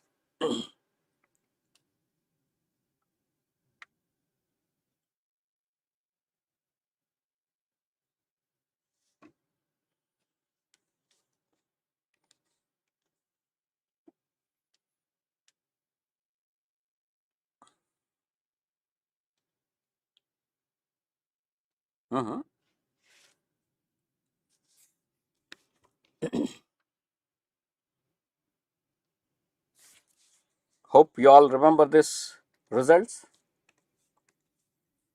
How many reflexive relations are there? How many irreflexive relations are there? How many symmetric are there? How many asymmetric are there? How many anti-symmetric are there? How many relations are there on A? Number of relations on A, if A contains n elements, number of relations on A is 2 power n square. Number of reflexive relations is 2 power n into n minus 1. Number of irreflexive is also 2 power n into n minus 1. Number of symmetric is 2 power n into n plus 1 by 2. Number of asymmetric relations is 3 power n into n minus 1 by 2.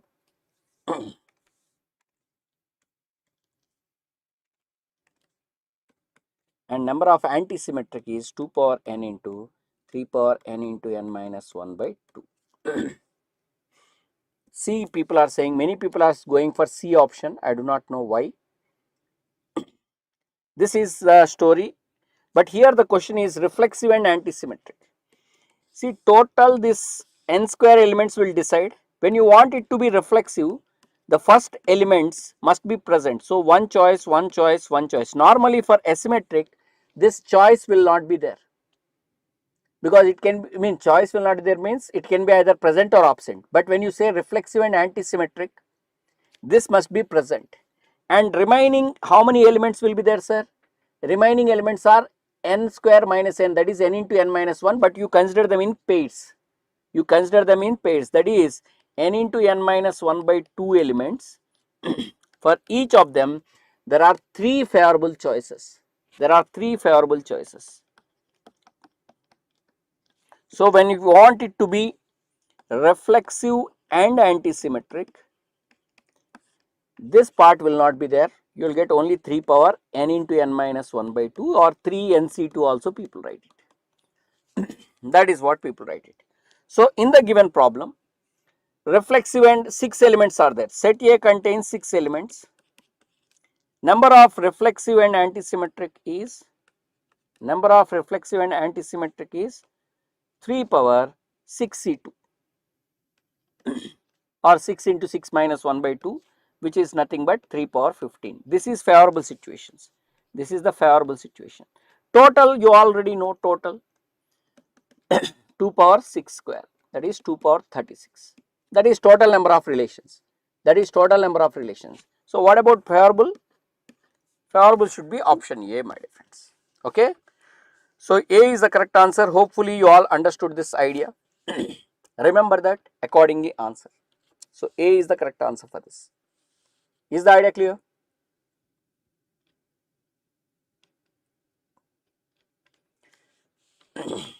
Seventh one.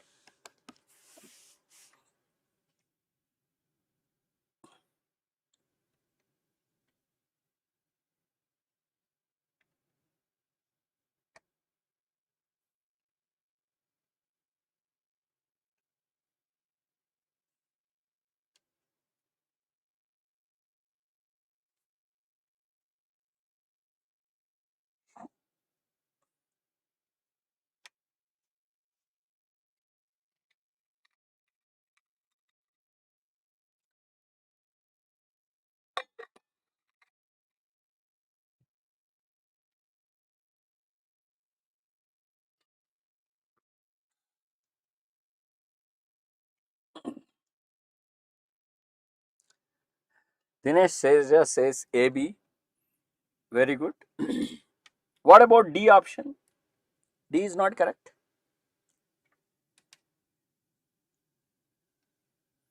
BD, A is not correct.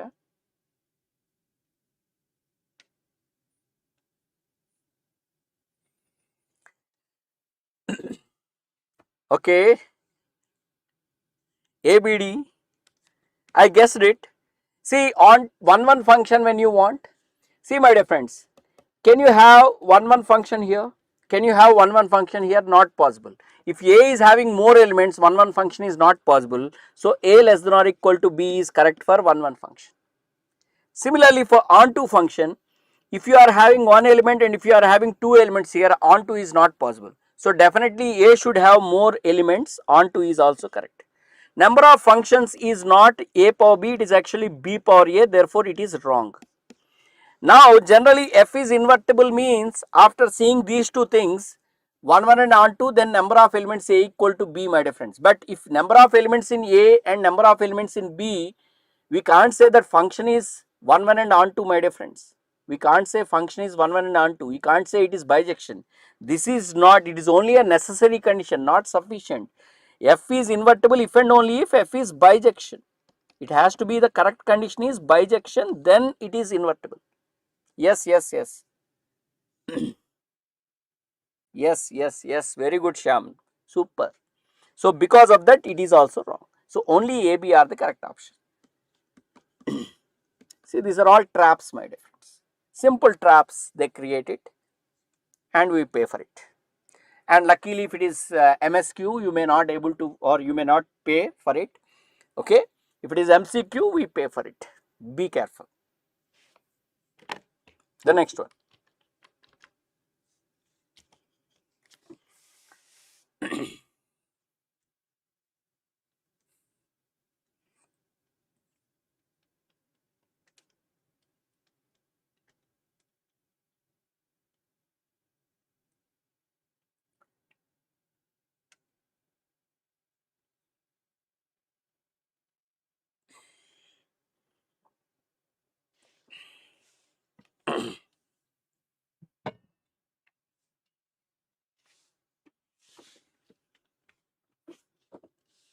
(36). Very good. How you solved it? See, generally for number of onto functions, we have this particular formula. Number of onto functions from A to B, when A is having m elements and B is having n elements. Obviously for onto, A should be more. Am I clear? A should be more. So, or we generally write here n and here m generally,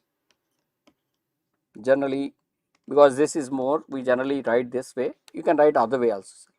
Yeah, you can do that inclusion. Yeah, that also I will tell you, Suprajit. Let me tell you both the methods, because this is always works, whereas that inclusion exclusion works only when they are having one variation, like 4 5 5 6. In such cases only that inclusion exclusion works. Am I clear? 4 3 5 4 11 10. In such cases only this that inclusion exclusion. Of course, even this entire rule is derived using inclusion exclusion principle only. That simple logic we can use it for that case. I will tell you that also. A is n and B is m elements. So actual formula we can use is MC0, okay, minus 1 power I. This is actually MC I, you can say, and m minus I whole power n, where I varies from 0 to m. So this is the summation formula. Actually it goes like, 3C0. This minus 1 power I gives you alternatively plus minus sign. So 3 minus 0 whole power 4, then minus 3C1, 3 minus 1 whole power 4, plus 3C2, 3 minus 2 whole power 4. Next one, 3 minus 3, you get it, that is anyhow 0. So we don't have to write. 3 power 4 means 81. This is 2 power 4 is 16, 16 3 is 48, and next 3C2 3, so it is 84 minus 48, which is 36. The second method for the same problem is, this works only when you are having, this is a regular common question, when you are having A 4 elements and B 3 elements, only in such cases it works. See, here you are having 4 elements, here you are having 3 elements. Okay, I think 1 2 3 4.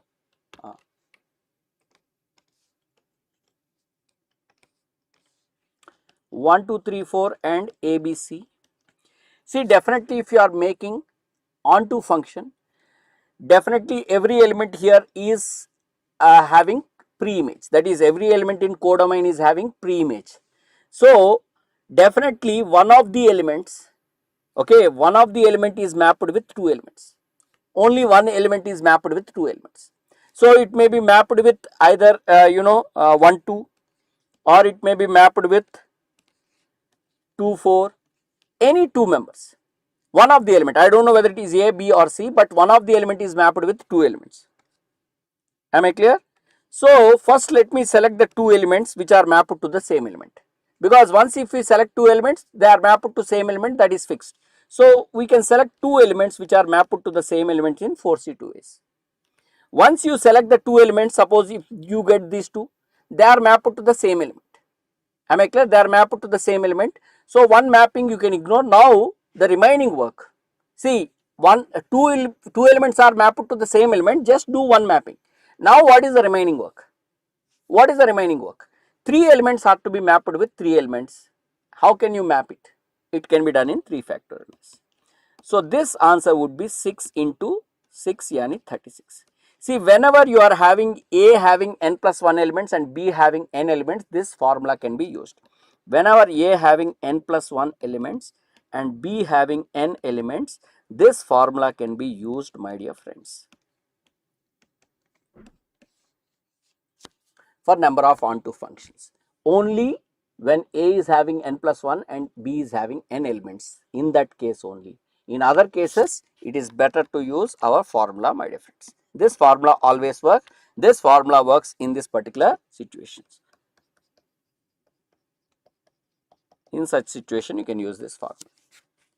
Hope you like this particular formula. This formula valid only in this particular case, because I cannot guarantee you always that A and B will have difference only one. So I generally don't suggest this, because if I suggest this, people ignore this formula. You have to remember this formula. This is important. Okay. Let us see one more example. Ninth question. Ninth question.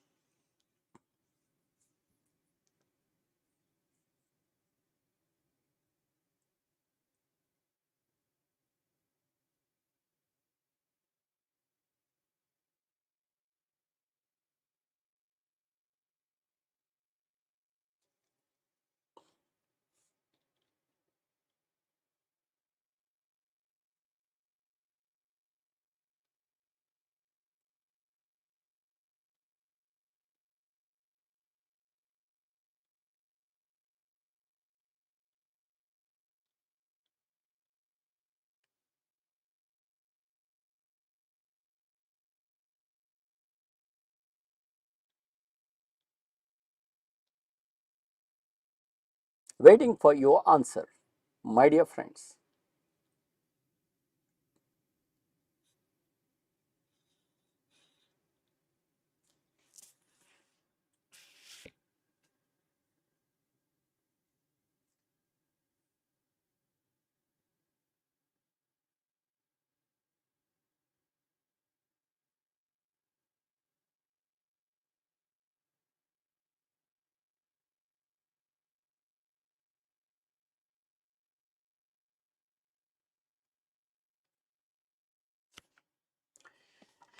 See, you also can join my Telegram group, CS_Sridhar, where you can get the PDF for this particular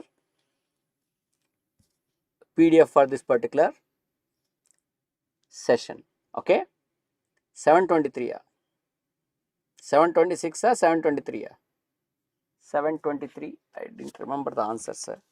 Problem is I don't remember the answers. I written, I think, for few problems. No, 726. Oh, nice.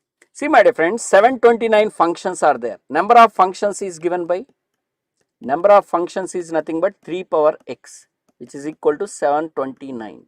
That means x must be log 729 to the base 3. 729 is nothing but what, sir? 729 is 3 power 7. Yeah, solution. I am going to give the password now in a while. So this is 3 power 7 now. 729 is 3 power 7, correct or not? 729 is 3 power 7, correct or not?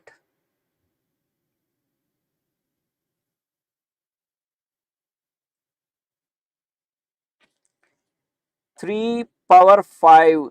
3 power 4 is 81. 3 power 5 is 243. 3 power 6 is, I think 3 power 6, I think 6. 3 power 6, 243 threes. 3 3s 9, 3 4s 12, 3 2 6 7.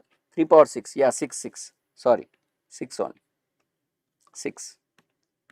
I thought of giving something power 7, but I made it 6, no problem. 6 also can. Okay, 3 power 6. That means x value is 6. X is nothing but number of elements in A. So A is having 6 elements and B is having 3 elements. He is asking number of onto functions. Number of onto functions. So that is 3C0. Okay. 3C0, 3 minus 0, that is 3 power 6. 3C1, 3 minus 1, that is 2 power 6, plus 3C2, 1 power 6. 3 power 6 means what? So just now we done 729. This is 3 into 2 power 6. 3 into 2 power 6, 64. 3C2 is 3. That is 732 minus 64 3s. 3 4s 12, 3 6s 18, 19, 192. 0, 13 minus 4, 9 is 4, 6 minus 1 is 5. 540 is the correct answer. So people got different answers initially. See, this is due to lack of practice. I always tell students standard formulae, when you apply you get the answer. Okay, if any such problems are given, most of the students do mistakes, and these are the deciding problems in your GATE examination. Remember that. If you are aiming for top ranks, such problems you should never miss, because they are 100% easy. Only just application of the formula, giving answers, straightforward questions, not much twist in the story. Am I clear? The same problem can also be asked as a probability question. What is the probability that it is onto function? If it is asked as a probability question, denominator will be what, sir? 729 he given. Numerator is what? 540. This they can also convert into a probability question. A function is selected at random. What is the probability that it is an onto function? Who given 732, sir? This 729 plus 3. 729 plus 3 is 722, na? 732. Very good, Dinesh Teja. 0.74. Very good. Wow. Wow factor. Okay, thank you, Sham. Good, good. It happens. Nishu, the problem is we have to make this continuity. One thing I am telling you, those who are writing for this competitive examination, see my dear friends, it is compulsory. How good you may be, there are some deviations happens, many deviations. Why some deviations? When I say some, it is bad understatement actually. There are many deviations happens. You have to take it as granted and continue. It happens. It happens. Am I clear? See, for example, you are playing a cricket match. Okay, you are playing on a wicket where bouncing balls are coming. You have to be ready for that. That's it. You can't say that no bounce if it hits. I don't have this helmet and all. You can't say that. You have to be ready for hook shots, or you have to bend down and leave the balls like that. How you play the game. This is also a game. Okay. See, the rules may be little different. Everything is a game in the life. Okay. Just remember, when you get some deviation in the life, try to overcome that. Okay, you may get hit, fine. That is all part and parcel of the game, my dear friends. Remember that. Next question, 10th question. Oh, Dinesh Teja, very good. Quickly answered the question. 13 by 25 says. Is it 13 by 25? Why I feel it is wrong? Huh? Let us see. A and B are two sets with cardinalities 3 and 5 respectively. A function, see number of functions first of all. How many functions are there? Number of functions would be, yeah, good. Number of functions would be b power a, that is 5 cube, that is 125. A function is selected at random from all possible functions from set A to set B. Probability that it is not 1 1. Not 1 1.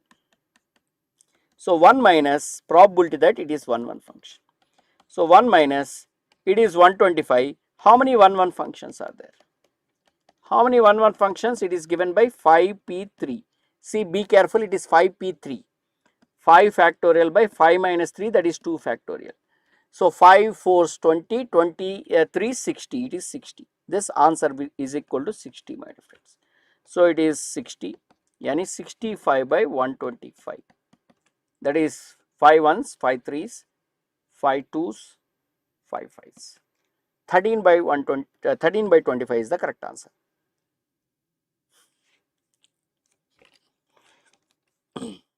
Okay, fine.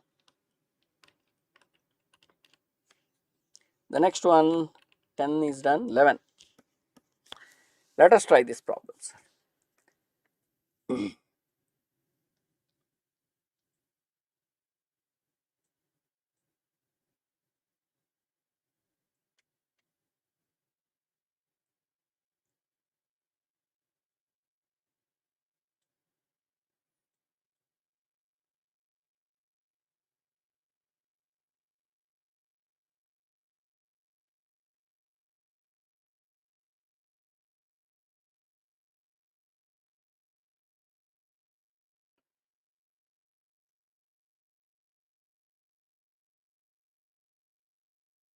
My favorite number, it keeps changing depending on the situations.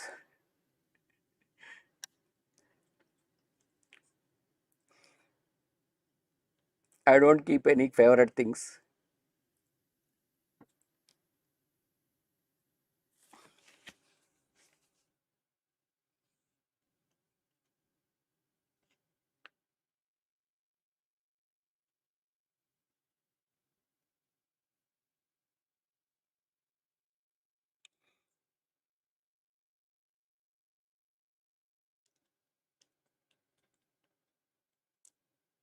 B, symmetric, only symmetric. AB, reflexive also. Why? Okay, Dinesh Teja, please answer this question. What is GCD of 2 2?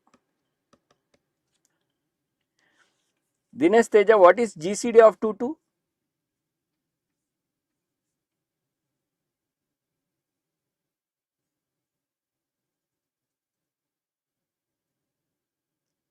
Dinesh Teja, 2. So, can it be reflexive? You want GCD to be 1, then AB are related. Now 2 is not related to 2, so it cannot be reflexive. It is not equal to 1, so 2 cannot be related to 2. So one element is not related to itself means it is not reflexive. It is not reflexive. Now symmetric. See, suppose if you know that GCD of AB is some number, what about GCD of BA? Whether it is AB or BA, GCDs are one and the same. GCD of AB and GCD of B are one and the same always. So B is correct answer. Antisymmetric. Now you can have GCD of 2 4 and GCD of 4 2 same, but 2 is not equal to 4. Therefore, it is not antisymmetric. Now transitive, some people are saying, let us see. Okay, let us say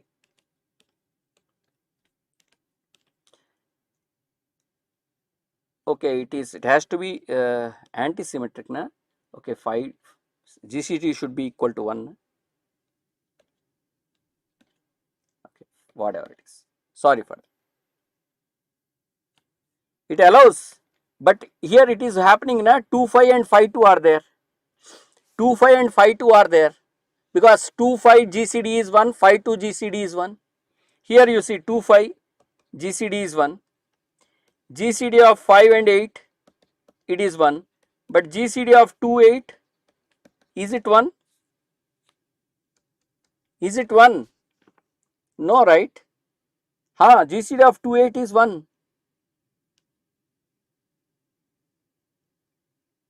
Greatest common divisor of 2 and 8. So 2 is not related to 8. 2 related to 5, 5 related to 8, but 2 is not related to 8. See, 2 related to 5, 5 related to 8, but 2 is not related to 8. So transitive also fails, only symmetric. It is only symmetric, my dear friends. Wow.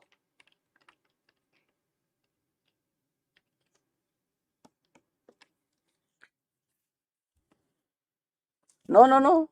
How it is antisymmetric, sir? Oi, Shama. See, antisymmetric says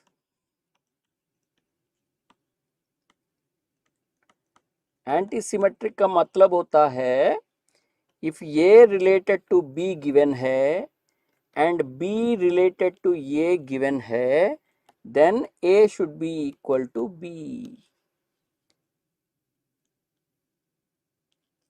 but इसमें ना 2 related to 5 क्योंकि 2 5 का GCD 1 है and 5 related to 2 है because 5 2 का GCD 1 है but 2 5 दोनों equal नहीं है, therefore it is not antisymmetric. One example is enough, sir. See, to prove something you have to prove generally, but if you want to disprove something, counter example is sufficient. Counter example is sufficient to disprove something. समझ में आया है? So इसका हालत है only B correct है. अगला समस्या on your screen.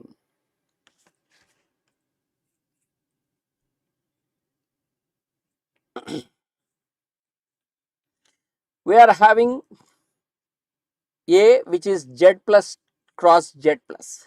That is set of positive integers. Positive integers, that is order pairs you are going to get. Here you are going to get order pairs. Okay. So we are having a relation from A to A, RST. Wow. I think you already know this problem, it seems. Nice. See, one thing is, he says that A, B related to CD if and only if A related to D, that is A plus D is equal to B plus C. See, the same thing I can write it as, A minus C is equal to B minus D. Because first coordinate and second coordinate relation is easy to verify. Then first and second coordinate, second and first coordinate relation, it would be little confusing. So it is always better to make this relation because this means this. So now let us check whether it is reflexive or not. For reflexivity, I consider AB related to AB or not. See, if I want to check this, what I should happen? This minus this must be equal to this minus this. I know that A minus A is equal to B minus B, which both are equal to 0. Therefore, this is correct. So, reflexive happened. For symmetry, suppose AB related to CD. That means A minus C is equal to B minus D. This can be written as C minus A is equal to D minus B. So, you can take it as first coordinate of, okay, one fellow, and this is first coordinate of second fellow, and this one is second coordinate of first order pair, and this is second coordinate of second order pair. So, clearly CD related to AB. Okay. Wonderful. So, that is, it means it is a symmetric relation. Antisymmetric, why it is not antisymmetric? You need to give a counter example. Why it is not antisymmetric? So, you just take one order pair where this particular condition happens, A related to B and B related to C will happen. A related to B, that is AB related to CD. The difference of first coordinates is equal to difference of second coordinates. Am I clear? Or why to take same fellow? 6 6 you can take it.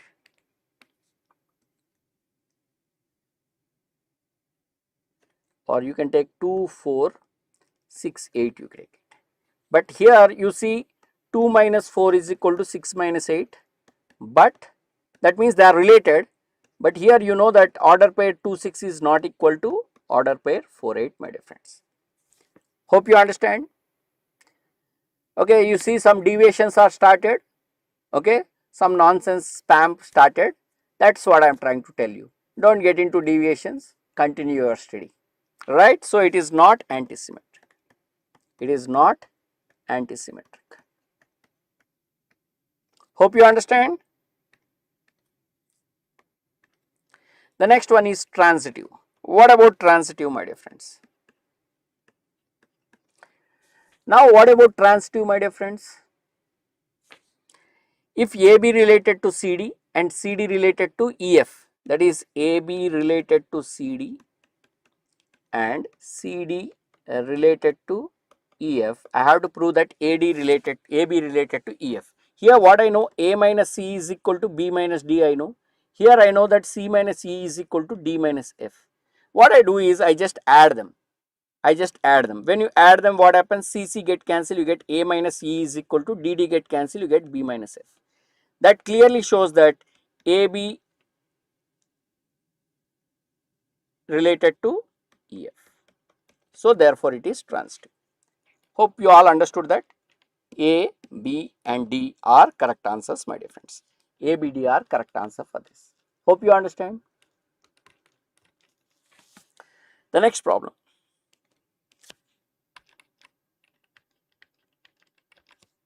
Thirteenth problem. Start with next problem, 13th problem.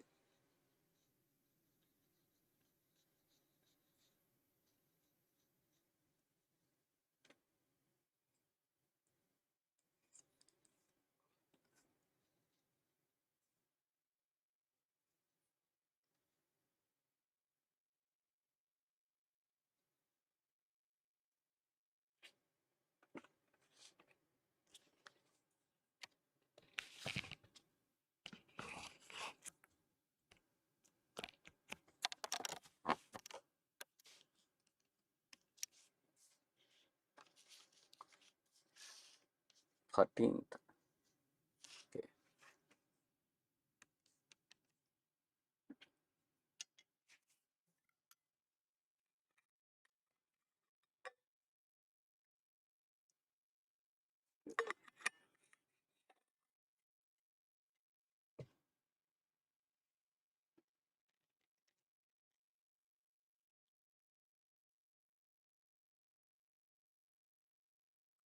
Anyone answering or shall I go ahead? You need to identify symmetric or antisymmetric. How many symmetric relations are there? Set A contain 4 elements. Number of symmetric relations. How many symmetric relations are there? 2 power n into n plus 1 by 2. That is 2 power 10 symmetric relations are there. How many antisymmetric relations are there? 2 power n into 3 power n into n minus 1 by 2. That is 4 into 4 minus 1 by 2. That is 2 power 4 into 3 power 6. Because you want symmetric or antisymmetric, you need to find how many symmetric and antisymmetric are there. See, when you want symmetric and antisymmetric, you need to understand this. The first n elements, which are 1, 1, 2, 2 and so on n, these fellows, they can be present or absent, it does not matter. But whereas this pairs, when you consider 1, 2, 2, 1, this kind of pairs, because you are going to arrange them in pairs, these pairs both present, then it can be symmetric but it cannot be antisymmetric.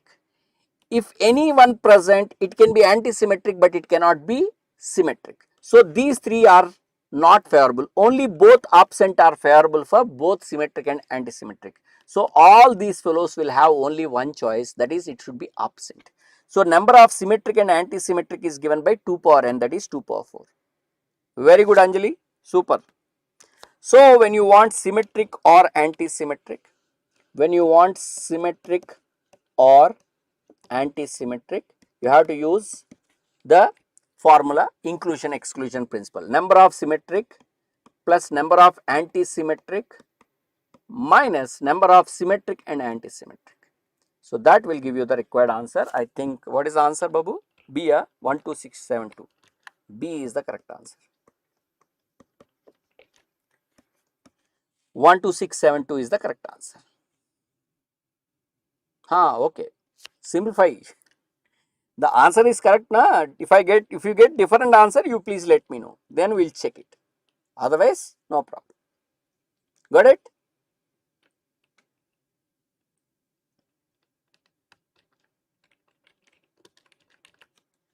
Fourteenth one.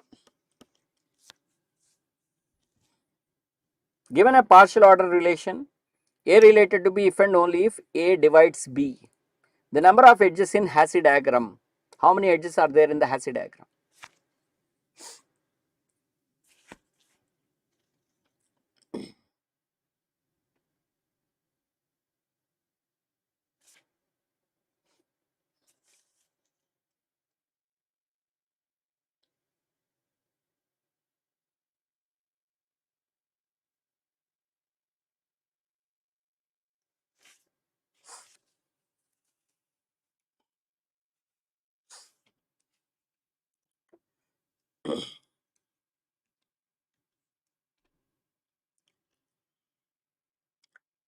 You all know how to draw Hasse diagram?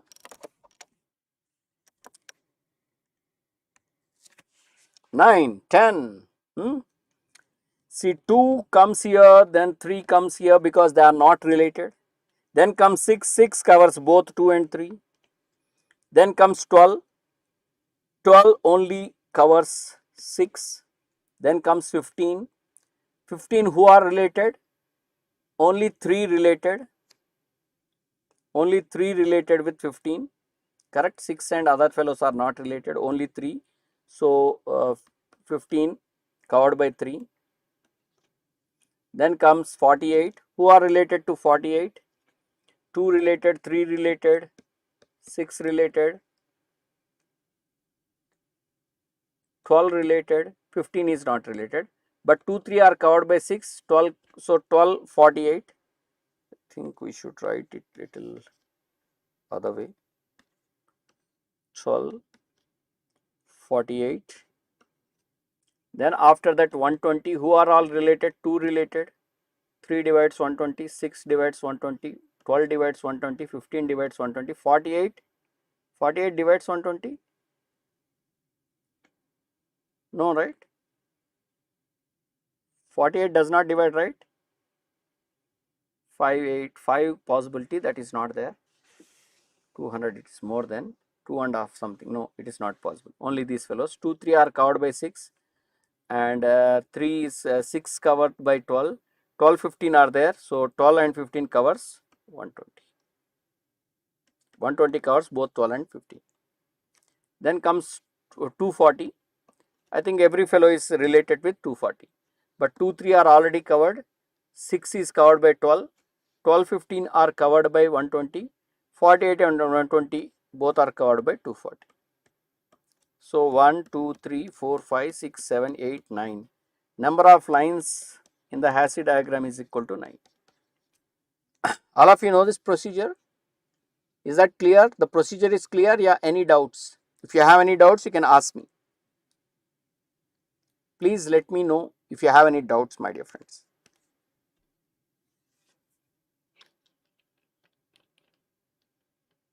Hopefully it's clear. The next one, 15th one. Consider the following lattice.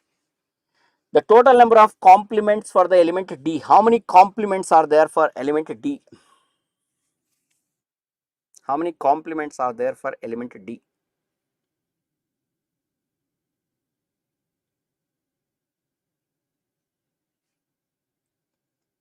Complement means B is complement. If A or B is the greatest element, A meet B is least element. Then B becomes complement of A. So you have to find element which is complement for D. And how many such complements are there?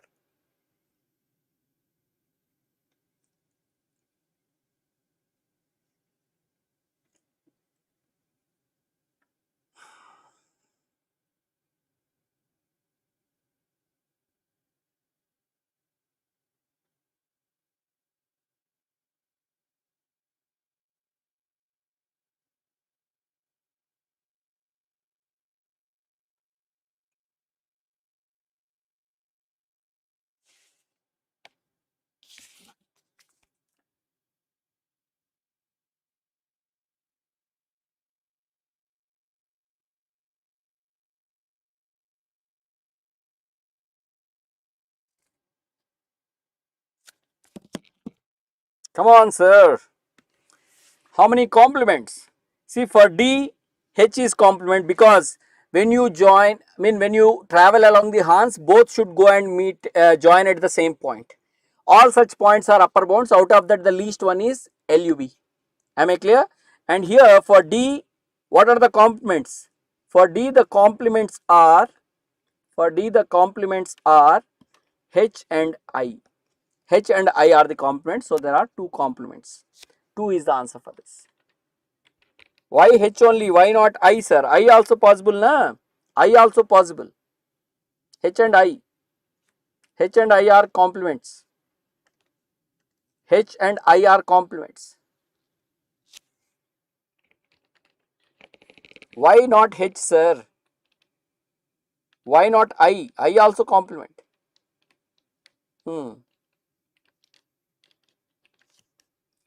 Which of the following is distributive lattice? Which of the following is distributive lattice? See, the best idea for identifying distributive lattice is first of all check whether it is lattice or not. First check whether it is lattice or not. Then check whether that Hasse diagram contain diamond or pentagon. If it contains diamond or pentagon, it cannot be distributive lattice. Am I clear? Please remember that. First you have to check whether it is a lattice or not. Then check whether it contains diamond or pentagon. If it contains diamond or pentagon, it cannot be distributive. That is the logic.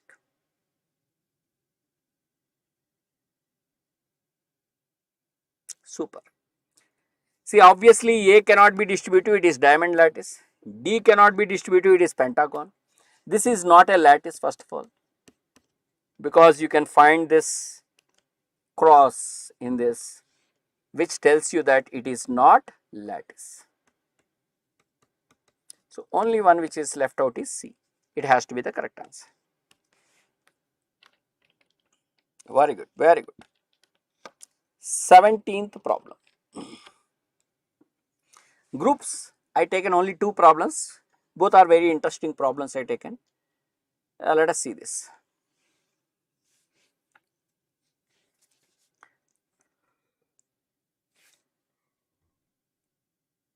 You have to find the identity elements.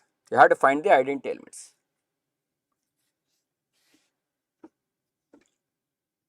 Which of the following have identity element? You have to verify. Which of the following relation? It is on set of integers. We are talking about integers.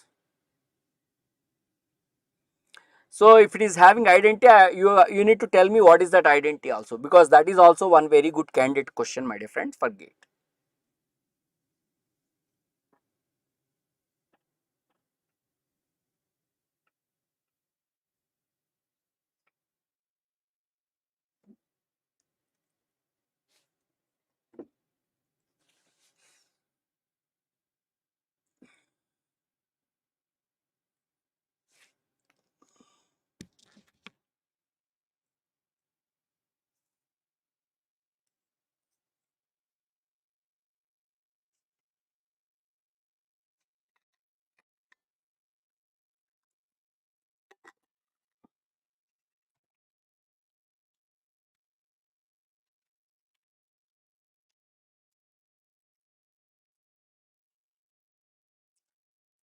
So, AC.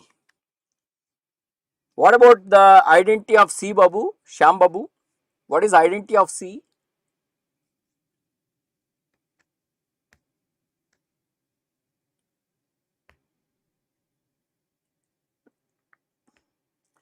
See, my dear friends, actually x star y is x power y.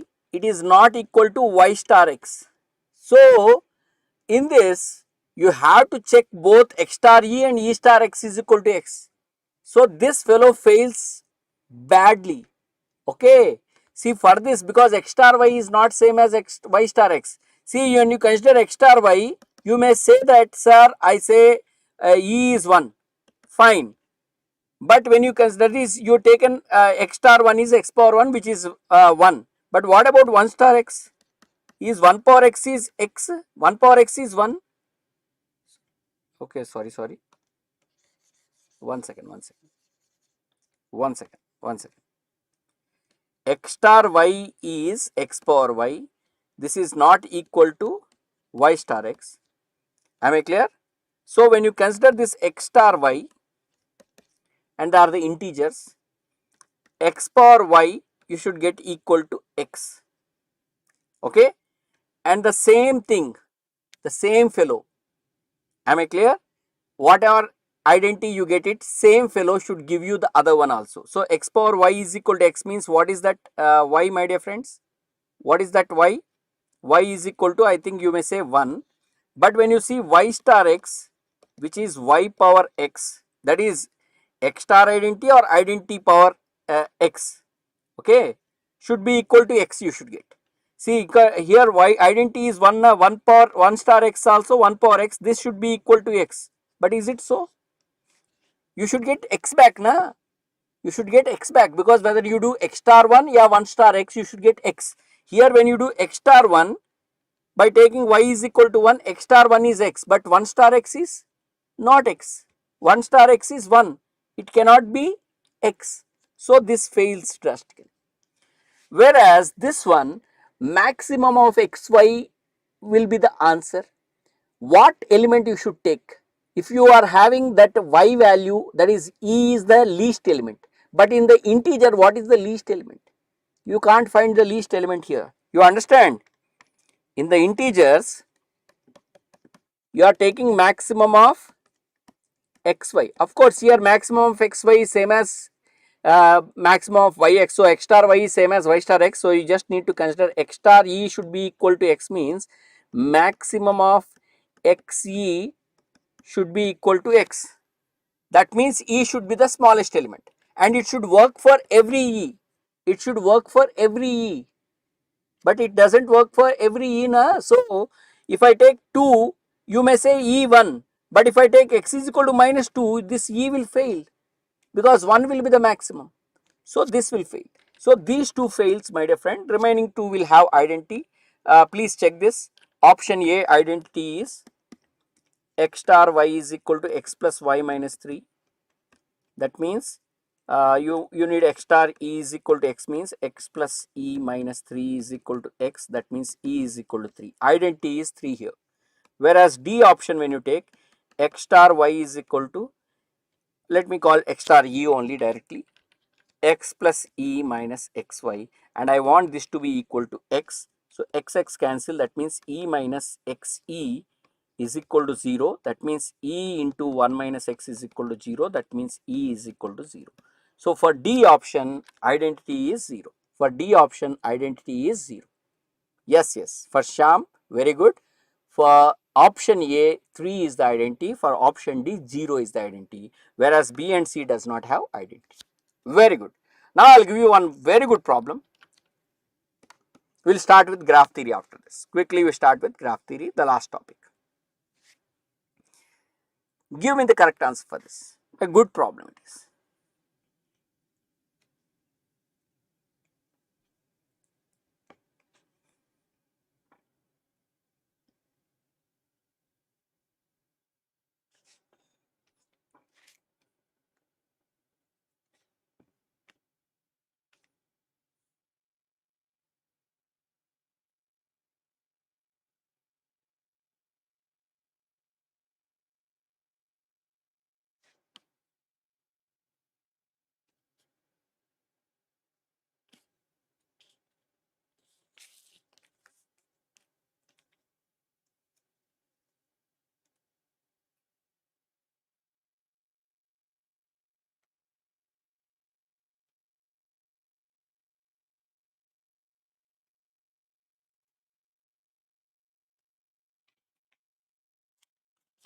What happened? What is the identity?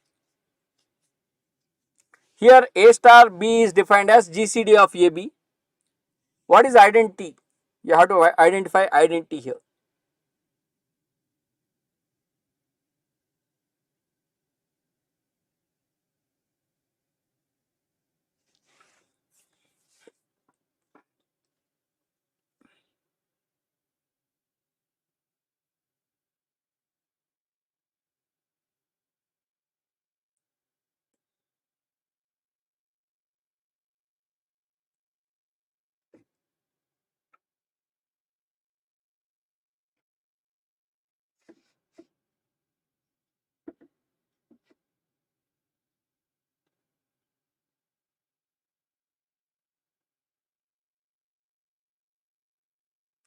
यार क्या हुआ, और एक topic करना है। Okay, day and night match play करेंगे क्या? Complete it.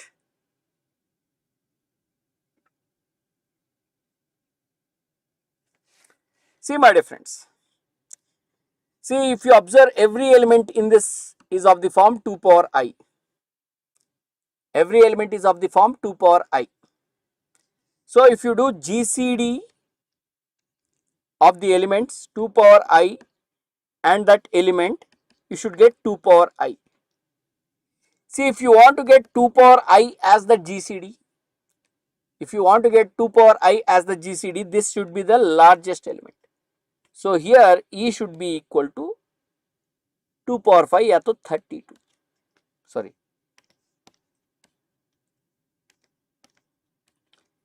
because you take 2 and 32, GCD is 2, you take 4 and 32, GCD is 4, you take 8 and 32, GCD is 8, you take 16 and 32, GCD is 16, you take 32 and 32, GCD is 32. So D 32 is the greatest common divisor, I mean identity element, my dear friends. Very interesting problem. 32 is the identity element here. Okay, fine sir, that is about your sets, relations, functions and group theory.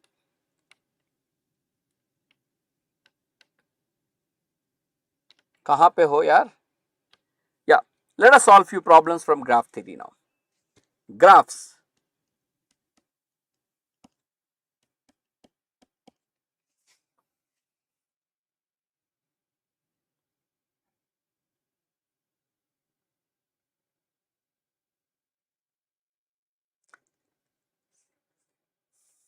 Yes, right now only two.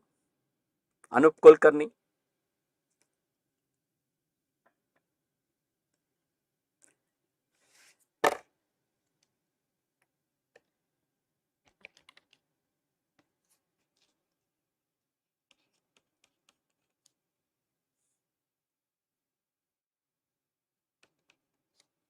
Or let us make it.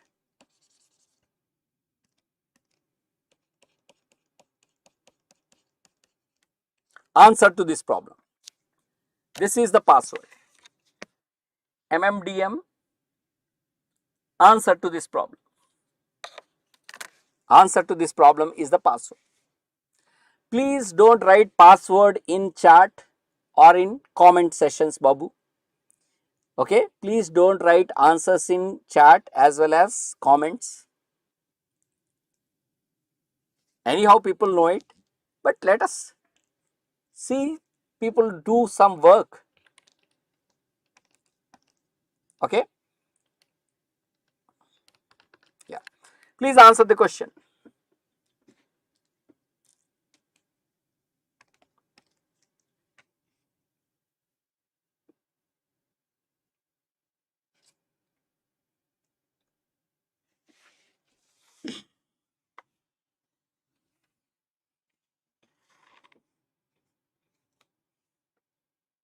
Havel Hakimi, apply, check. Which of the following is degree sequence of a simple graph?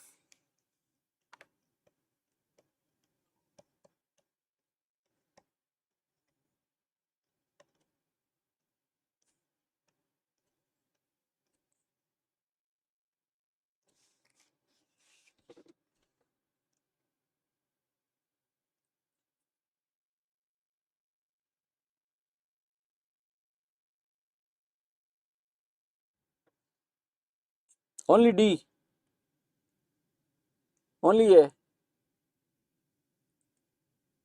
There can be multiple answers correct sir, MSQ also हो सकता है, check कर लो.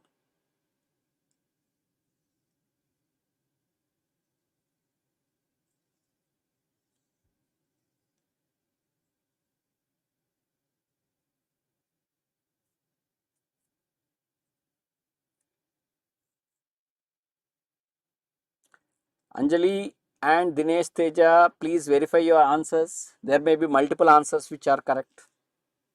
Only A. So many people are saying A correct. So shall I take it as it is a degree sequence of simple graph? A is correct. Let us check B. 6, 6, 6, 6, 3, 3, 2, 2. Highest 6, next 6 you subtract 1, it is 5, 5, 5, 2, 2. It becomes 1 and 2, so I will just rewrite it as 2, 1. Next 5, subtract next 5 you subtract 1, that is 4, 4, 1, 1, 1 and 1 more extra you keep it. Now remove 4, next 4 you subtract 1, which gives you 3, 0, 0, 0 and 1, which is nothing but 3, 1, 0, 0, 0. Obviously you get negative, stop, not graphic. It is not graphic. C, I think it is B, na? B is not graphic. Now what about C? 7, 6, 6, 6, 6, 3, 3, 2. Remove 7, next 7 you subtract 1, which is 5, 5, 5, 5, 2, 2 and 1. Next 5 you subtract, next 5 you subtract 1, which is 4, 4, 4, 1, 1 and 1. 4 you remove, next 4 you subtract 1, which gives you 3, 3, 0, 0 and 1. So 1 I write first, then 0, 0. When you subtract 1, you get negative here, therefore not graphic. So this is also not graphic. Option D, 4, 3, 2, 1, 1 and 1. 4 you subtract, next 4 you subtract 1. It becomes 2, 1, 0, 0 and 1. So 1 I put here, 0, 0. 2, next 2 you subtract, all zeros you are getting, happy situation, it is graphic. A and D are graphic, my dear friends. A and D are graphic.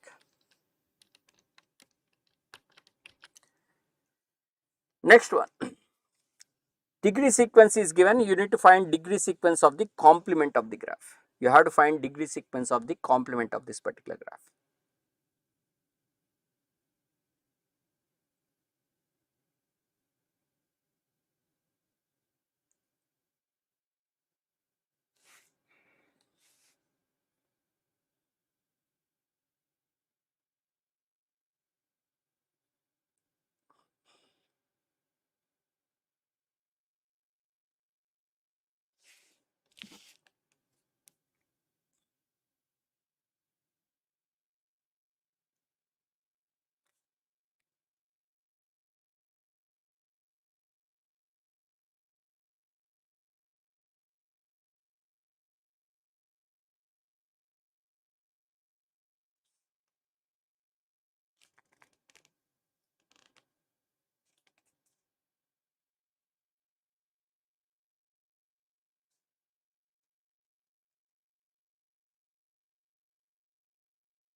Anyone answering?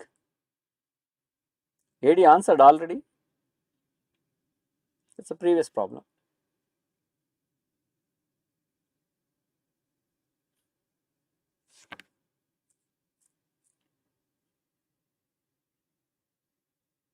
C.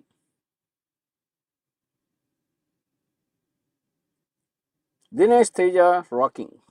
See the degree sequence of complement. If G is the graph, you know degree sequence of this, say D1, D2 and so on, Dn. Okay. Then degree sequence of the complement is given by n minus 1 D1, n minus 1 minus D2 and so on, n minus 1 minus Dn. So use that particular one, because how many vertices are there? 1, 2, 3, 4, 5, 6, 7, 8, 9, 10, 11 vertices. How many vertices are there? How many vertices are there? 1, 2, 3, 4, 5, 6, 7, 8, 9, 10, 11. So n is equal to 11. N is equal to 11. So degree sequence of complement should be 11 minus 1 minus D1. 11 minus 1 means 10. So 10 minus the given number you have to do. 10, 10, 10 minus 1, that is 9. 10 minus 1, that is 9. Okay, 10 minus 2, that is 8. 10 minus 2, that is 8. 10 minus 3, that is 7. 7, 7, 7, 6, 5 and 5. See, don't worry whether he given in this order or in this order, you can accept that, sir. You don't have to say that, sir, it is given in the increasing order, I cannot take it. Any one order, it should be in the correct order, fine, no problem. It can be considered as degree sequence. There is no rule like only it has to be non-increasing order. It can be non-decreasing order also, no problem. So C is the correct answer, my dear friends. Okay, so some people have that particular thing, but sometimes they'll mention it. Sometimes if they don't mention it, you can take any order. See, sequence, whether you go from small to big with equal fellows together or big to small with equal fellows together, both can be considered as degree sequences. So this is correct answer. Anjali, is that okay? Anjali, is that clear? So C is the correct answer. This is the second one. Third question.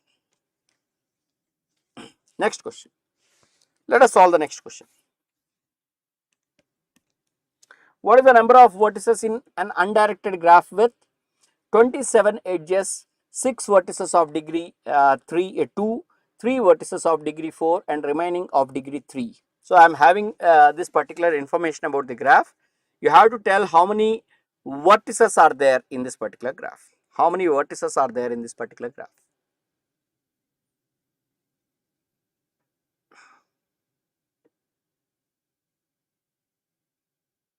Solved already? Very good. All of you like the session, share the session, subscribe. Right. So let us continue. Now we are having 27 edges. Number of edges is equal to 27. Here we are having vertices and degree of the vertices. How many vertices? 6 vertices of degree 2, 3 vertices of degree 4, remaining of degree 3. How many we do not know. But you know from this you can find sum of degrees of vertices, which is nothing but 6 of degree 2 means sum of their degree will just multiply 12. Sum of their degrees 3 into 4 12, 3x. This would be sum of degrees of vertices and this should be equal to twice the number of edges. So that is nothing but 24 plus 3x is equal to twice the number of edges, which is 2 into 27. That is 24 plus 3x is equal to 54. Yani 3x is equal to 30. Yani x is equal to 10. X is just pendant vertices. Yeah, handshaking lemma. Perfect, perfect. Nice. Nice way to answer that question. So we got x value, but you need to tell number of vertices. So number of vertices is sum of this 6 plus 3 plus x. That is 9 plus x, that is 9 plus 10, yani 19. 19 vertices are there in this particular graph, my dear friends. 19 people watching and you got the answer 19, right? So I should take big numbers as the answer so that more people watches this to get the benefit. Next one, 4.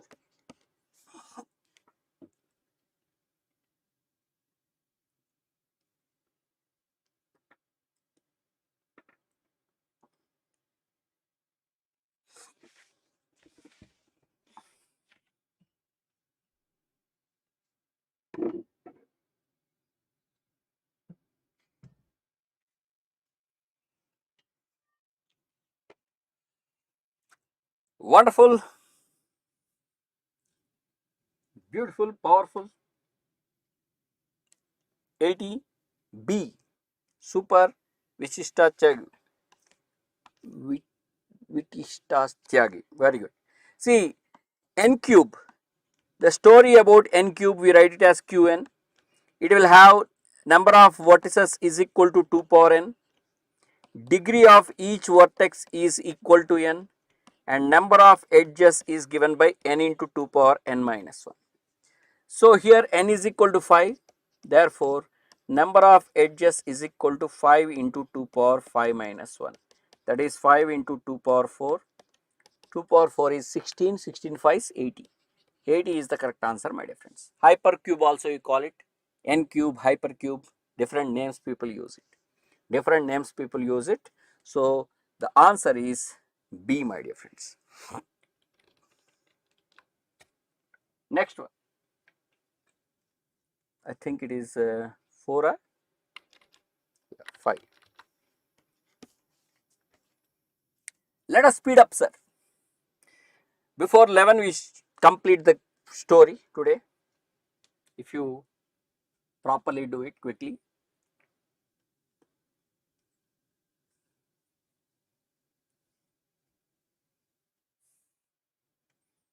Nice. People who continuously answering this. I like it. Wonderful. Good effort.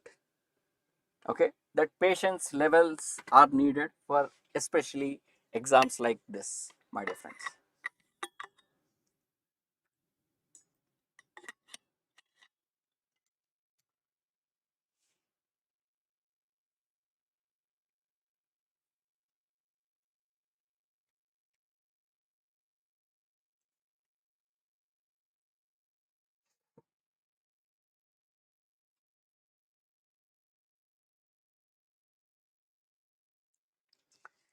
See, my dear friends, number of labeled simple graphs on 4 vertices. When number of vertices is equal to 4, maximum edges you have to find it. Maximum edges would be 6. Am I clear? And in the simple graph which you construct, these 6 edges, some of them you select, some of them you don't select it. And number of simple graphs with 0 edges, number of simple graphs with 1 edges. So if you want to find number of simple graphs on 4 labeled vertices, it is given by 6C0 plus 6C1 plus and so on. 6C6 is equal to 2 power 6.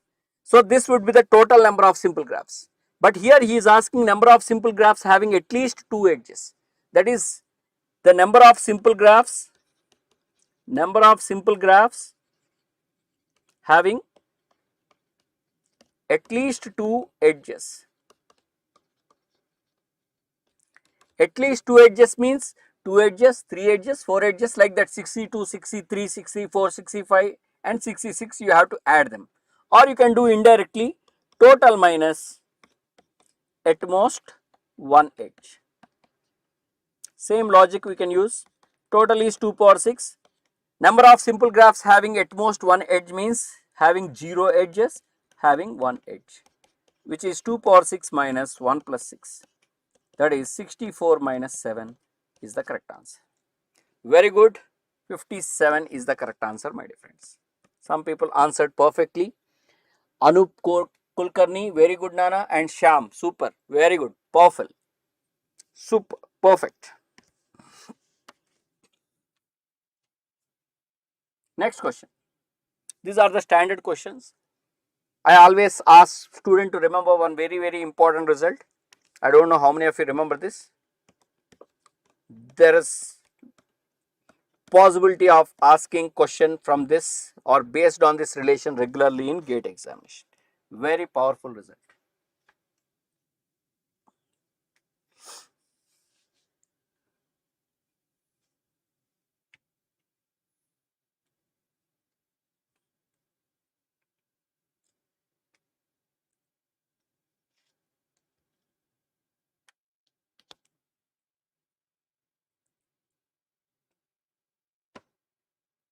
'23, super, perfect.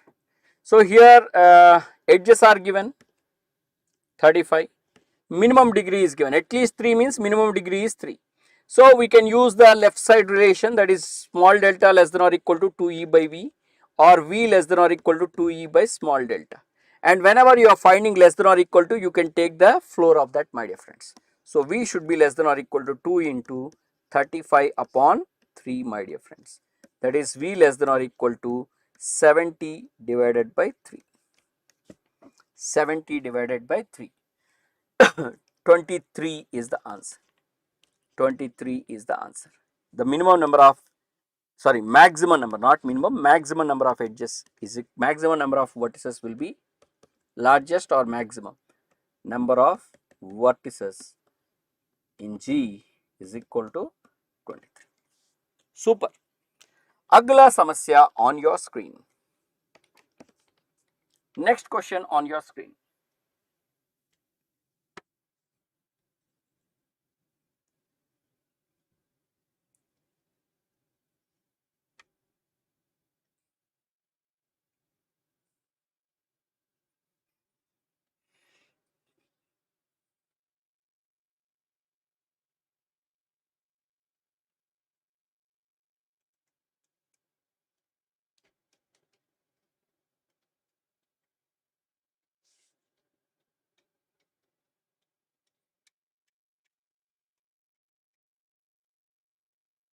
22, Shyam says.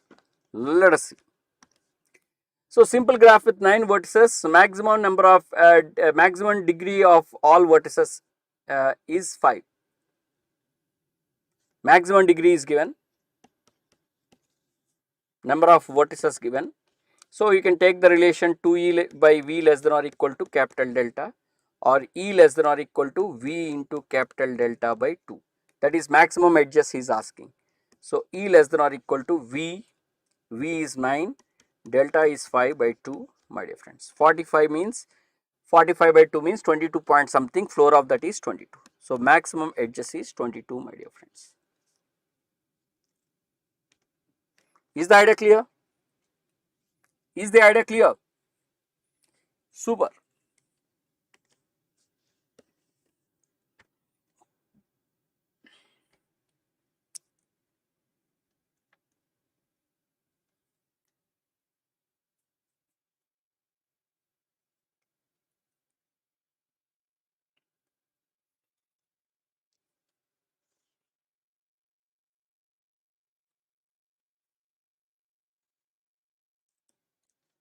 Password already mentioned, and you can join my Telegram group for PDF, notes and other related informations. So it is a loop free undirected graph with n vertices. Graph is having 56 edge and G complement has 80 edges. How many vertices are there in the graph? Number of vertices are in the graph. Very good, Nishu. Super. So number of edges in the graph plus number of edges in the complement should give you number of edges in complete graph with that many vertices, which is n into n minus 1 by 2. So this is nothing but 136 into 2. That is the value of n into n minus 1. That is n into n minus 1 is equal to 2 6s 12, 2 3 6 7, 2 1s 2, 272. So what should be the value of n? You can just keep on dividing with some numbers, sir. From that you can easily identify. Instead of writing quadratic equation and solving it, it is direct observational method. I think, is it 17 or 18, sir? 17 only, no? Right, 17 is the answer. Right, 17 is the correct answer. Very good, Shyam, Anup. Very good, very good. Nishu, very good. Doing wonderful. Agla samasya.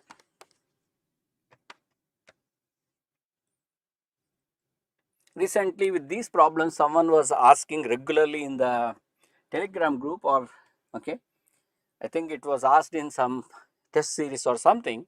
So I thought, like, why don't I solve it for you people? Okay, there is some doubt in this particular question for some people. So let us solve it. 15. Simple problem. Huh? 15 is the answer for this. Huh? 15. Huh?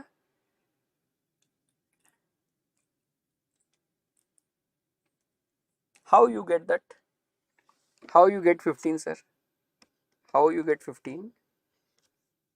Did you use this formula? Some people use this formula. Did you use this formula? I think so, right? 10 minus k, k means 5, 10 minus 5 plus 1 by 2, and they write 5, 6 by 2, and this is. But problem is you not read the question properly. 5 equally sized means what? They have equal number of vertices, equal graphs. They are equal graphs. Means when you are having 10 vertices, each component will have just 2 vertices. Each component, first component, second component, third component, fourth component and fifth component will have 2 vertices. Because it is a component, it has to be connected. It should be having minimum number of edges. That is one edge it should contain. Otherwise it cannot be connected, sir. So 5 components, how many edges are there? Maximum edges. Maximum edges possible will be how much, sir? 5 only. 5 is the answer. Read this question carefully. That was the small trick or small twist in the story which they created, and I think when people misread it, see, this is what it says. If it is having 10 n vertices and k components, then this happens. Okay, if it is having 10 n vertices and k components, then this will happen. Am I clear? But that is for n vertices k components. Am I clear? That particular thing is maximum. Okay, because there in component how many can, that is maximum number of edges, because in each component how many vertices are there, we do not know. But when you know number of vertices in each component and how many edges are there, you can find it, na? So please read the question carefully. Sometimes a small twist they can use in the problem. Okay, remember. Okay, this is a good problem, but this is the case when you do not know about number of vertices in each component. There was one more question also asked similarly, so that also I just kept in this. Try this. Try this. Similarly, this type of question was asked in very recent GATE. So possibility there for GATE.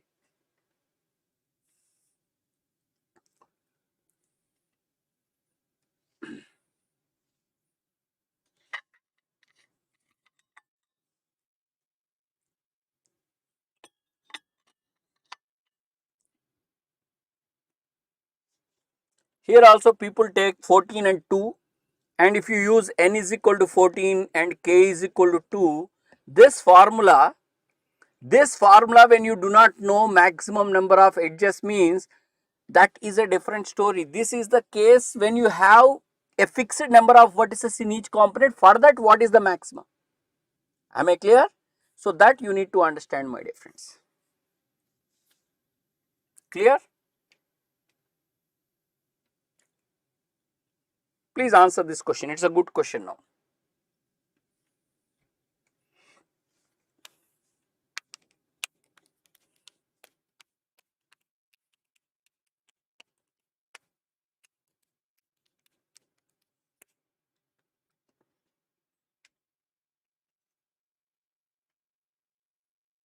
Yeah. Huh? Check once again.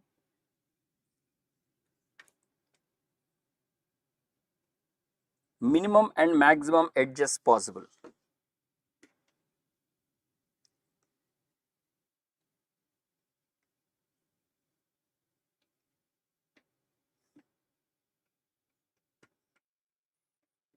Anup, again you taken total number of edges, 14 minus 1 you done it, but there are two components, na? One component, second component. This is having 6 vertices, this is having 8 vertices. Minimum in this you have to find, maximum in this you have to find.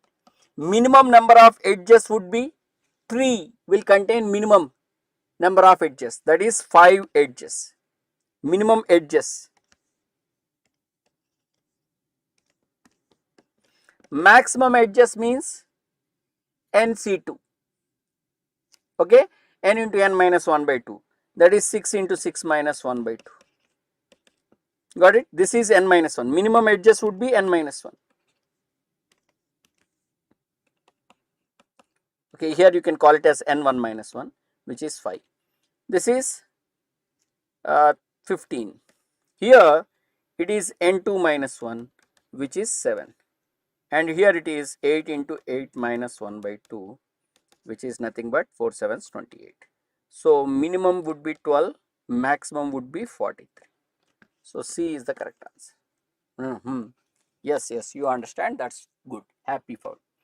You can try this with 3 components, 4 components, like that also they can ask. And when number of vertices in each component is given, story will be different. This story, when you do not know about anything about number of vertices in each component, in such case this formula works. Remember that idea, my dear friends. Please note that point, my dear friends.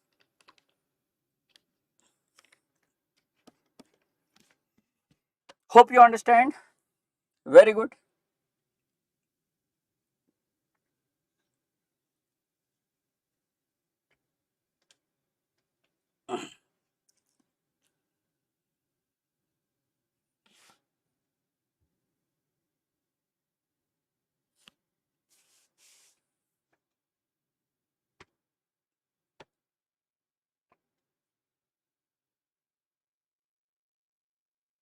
Pendant vertex means vertex having degree 1. Yes. Degree 1 vertices are called pendant vertices. Degree 0 vertices are called isolated vertices. Isolated vertex or node. Yes, correct.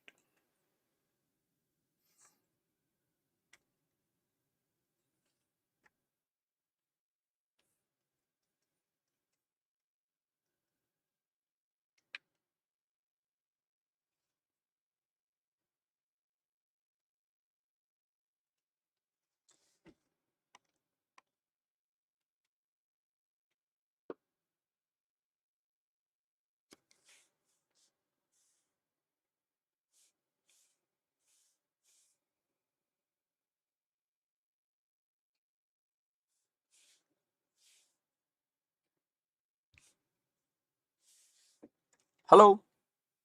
What happened? Same story as earlier problem, sir. Vertex, degree of vertex. There are 4 vertices of degree 2, 1 vertex of degree 3, 2 vertices of degree 4 and 1 vertex of degree 5, and remaining pendant vertices we do not know. Degree 1 how many we do not know. Sum of degrees of vertices would be 12 plus 3 plus 8 plus 5 plus x, and this should be equal to twice the number of edges. Now how many vertices are there in this? Number of vertices: 4 plus 1 5, 5 plus 2 7, 7 plus 1 8, 8 plus x. Because it is a tree, number of edges would be v minus 1, that is it is 7 plus x. Substituting this, okay, let us simplify this. 15, 20, 28 plus x is equal to 2 into e, that is 28 plus x is equal to 2 into 7 plus x. So 2x minus x is x, 28 minus 14 is 14. So the value of x is equal to 14, my dear friends. I think we did any mistake. 4 vertices of degree 2, 1 of degree 3, 2 of degree 4, 5. Did I made any calculation mistakes? Please verify that once. I think I made a calculation mistake, no one identified. 4 2's 8 na? 4 2's 8. 4 2's 8, I had given 12, that's why it's gone wrong. That's what. Be careful. 16, 16 plus 3, 19, 24 plus x is equal to 2e. 24 plus x is equal to 2 into 7 plus x, that is 2x minus x is 24 minus 14, that is 10.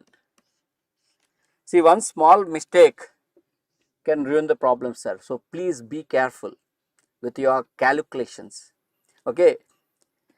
Of course, we generally say I am bad at calculations and all. Okay. That is a very bad statement. Even I do that. Okay. I agree. But here I am not writing examination. You can't, say that or do that. Okay. You have to correct your mistakes. Please be careful. Luckily, I identified, and generally identifying such mistakes are very, very difficult. Okay, whenever you find some calculation error happen or something like that, it's better to redo calculations, because when you verify, it looks everything correct only. Everything looks correct only. It's very difficult to identify the mistakes in mathematics. Please be careful. Next question. Next question.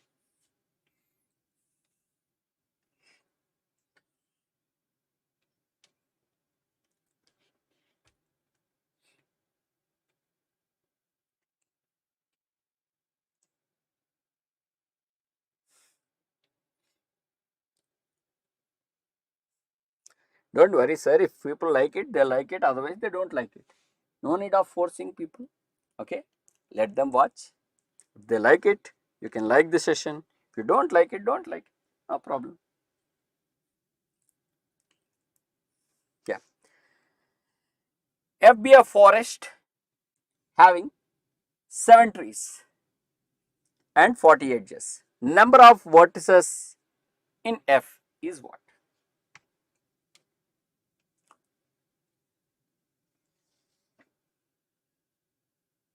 Hmm?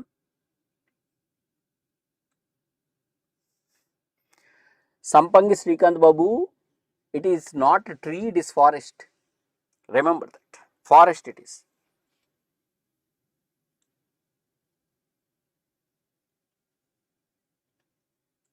Hmm. Okay. Quick answer. See, if a forest is having n vertices and k components, number of edges is n minus k. This is the formula. Very good, Sham. Anjali, super, super. Nana, some people are doing well. Small errors you are doing. Okay.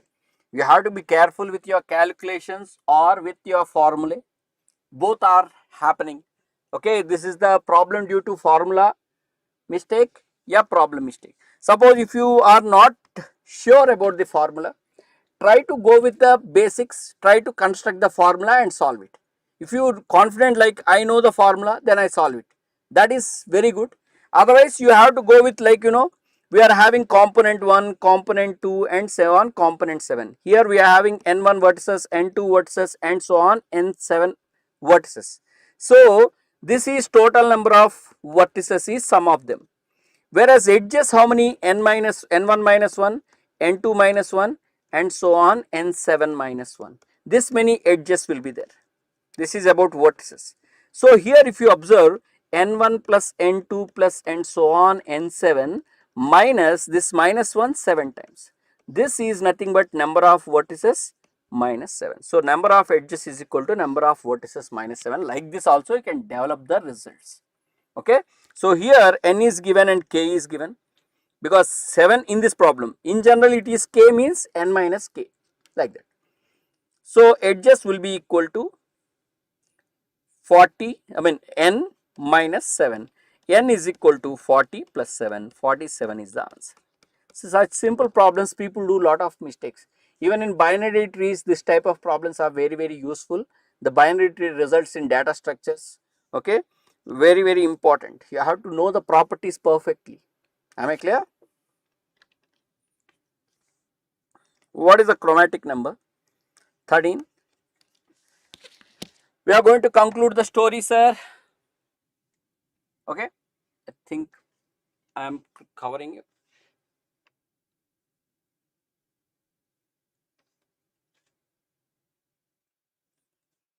Please answer the question.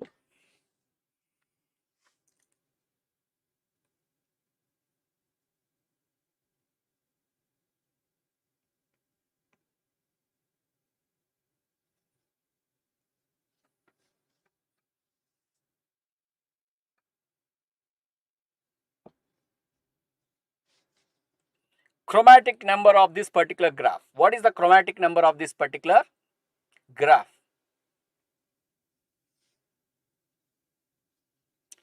B. 3. Ui. Wow. Dinesh Teja. 3.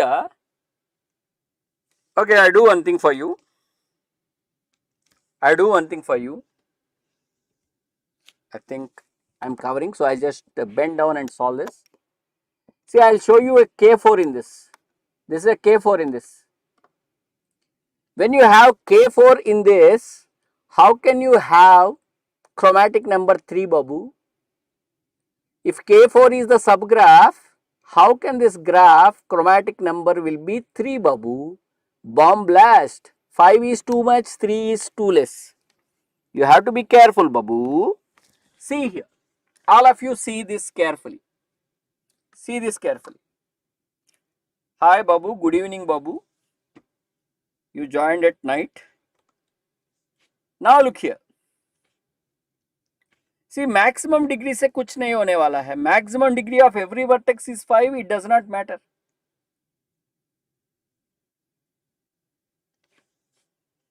Hello. Babu, stop saying that. Try to solve the problem. So here we have, okay, let us see some other color.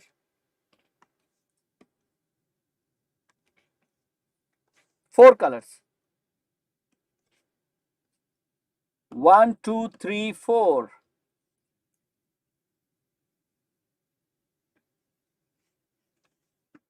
Right. Now, can you color with any of these four colors? 3 cannot be used, 2 cannot be used, but 1 and 4 can be used. I use 1. Now for this, I cannot use 1, I cannot use 2, I cannot use 4, but I can use 3. And for this, I cannot use 3, I cannot use 1, I cannot use 4, but I can use 2. So with 4 colors, I could able to color this graph. Chromatic number is 4, my dear friends. 100% 4 is the answer. Hope you understand. Is the idea clear, Babu? Identification of clique. Maximum complete subgraph is called clique. That is very important in finding chromatic numbers.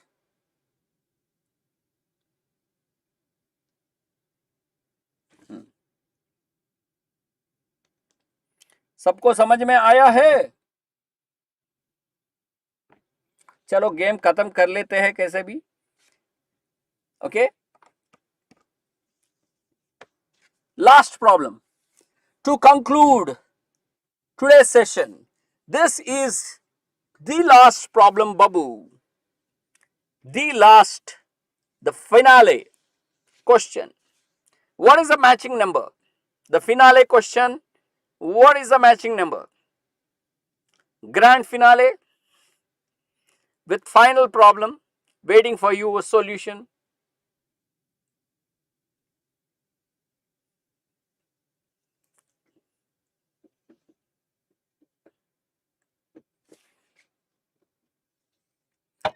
Yes, finale problem, final problem.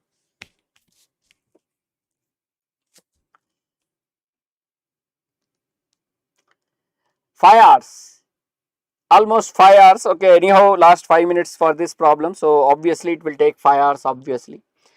5 hour session. Let us see how many of you followed this 5 hour session. Definitely it would be helpful because mostly the concepts, if you just go through the formulae and this, it would be definitely helpful for you, sir. Of course, you have to keep your mind open and be ready for the problems which comes in the GATE examination. That is always there. See, generally matching number is maximum number of non-adjacent edges. Better find edge covering number.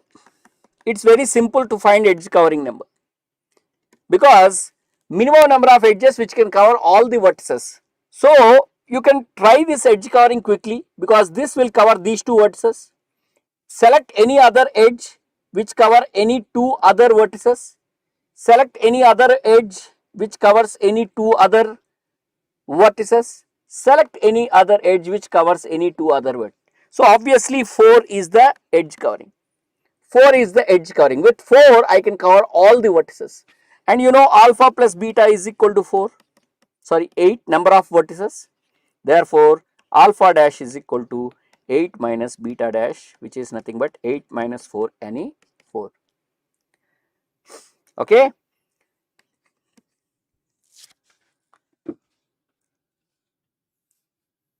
Okay, sir.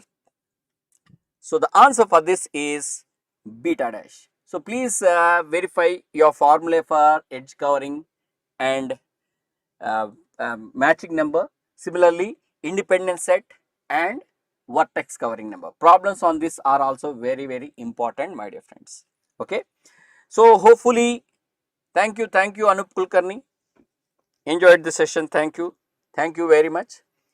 Okay. Keep attending the sessions. Okay, we'll be coming up with more such sessions for you, and it is the time for you to focus on your examination, my dear friends. You can give test series. Okay, thank you Sham. You can attend this test series. There will be full length mock tests also. It is a time to give, of course, 20 seconds. And don't go last week, don't go for too many tests, my dear friends, but before that try to complete as many. Last week is to recollect the formulae or revising things. Am I clear? See, my dear friend, this is not the time to explore things. Remember, this is not the time to explore things. Suppose for some concept you got some result, accept and continue. This is not the time to explore it. Some people want to know how.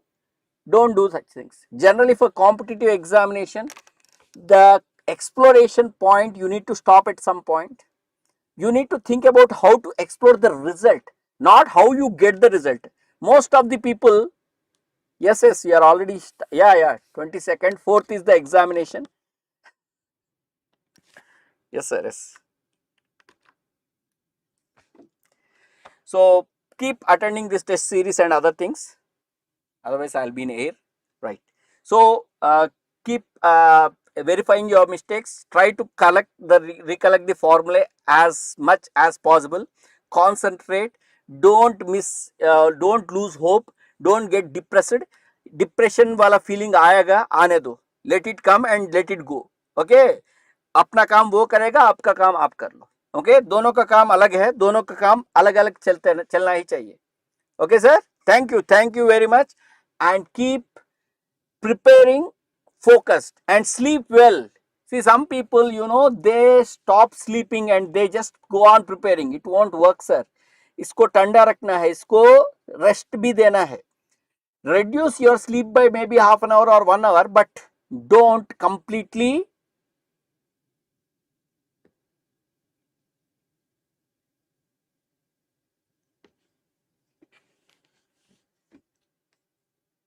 Thank you, sir. Okay, don't completely lose your hope. All the best, sir.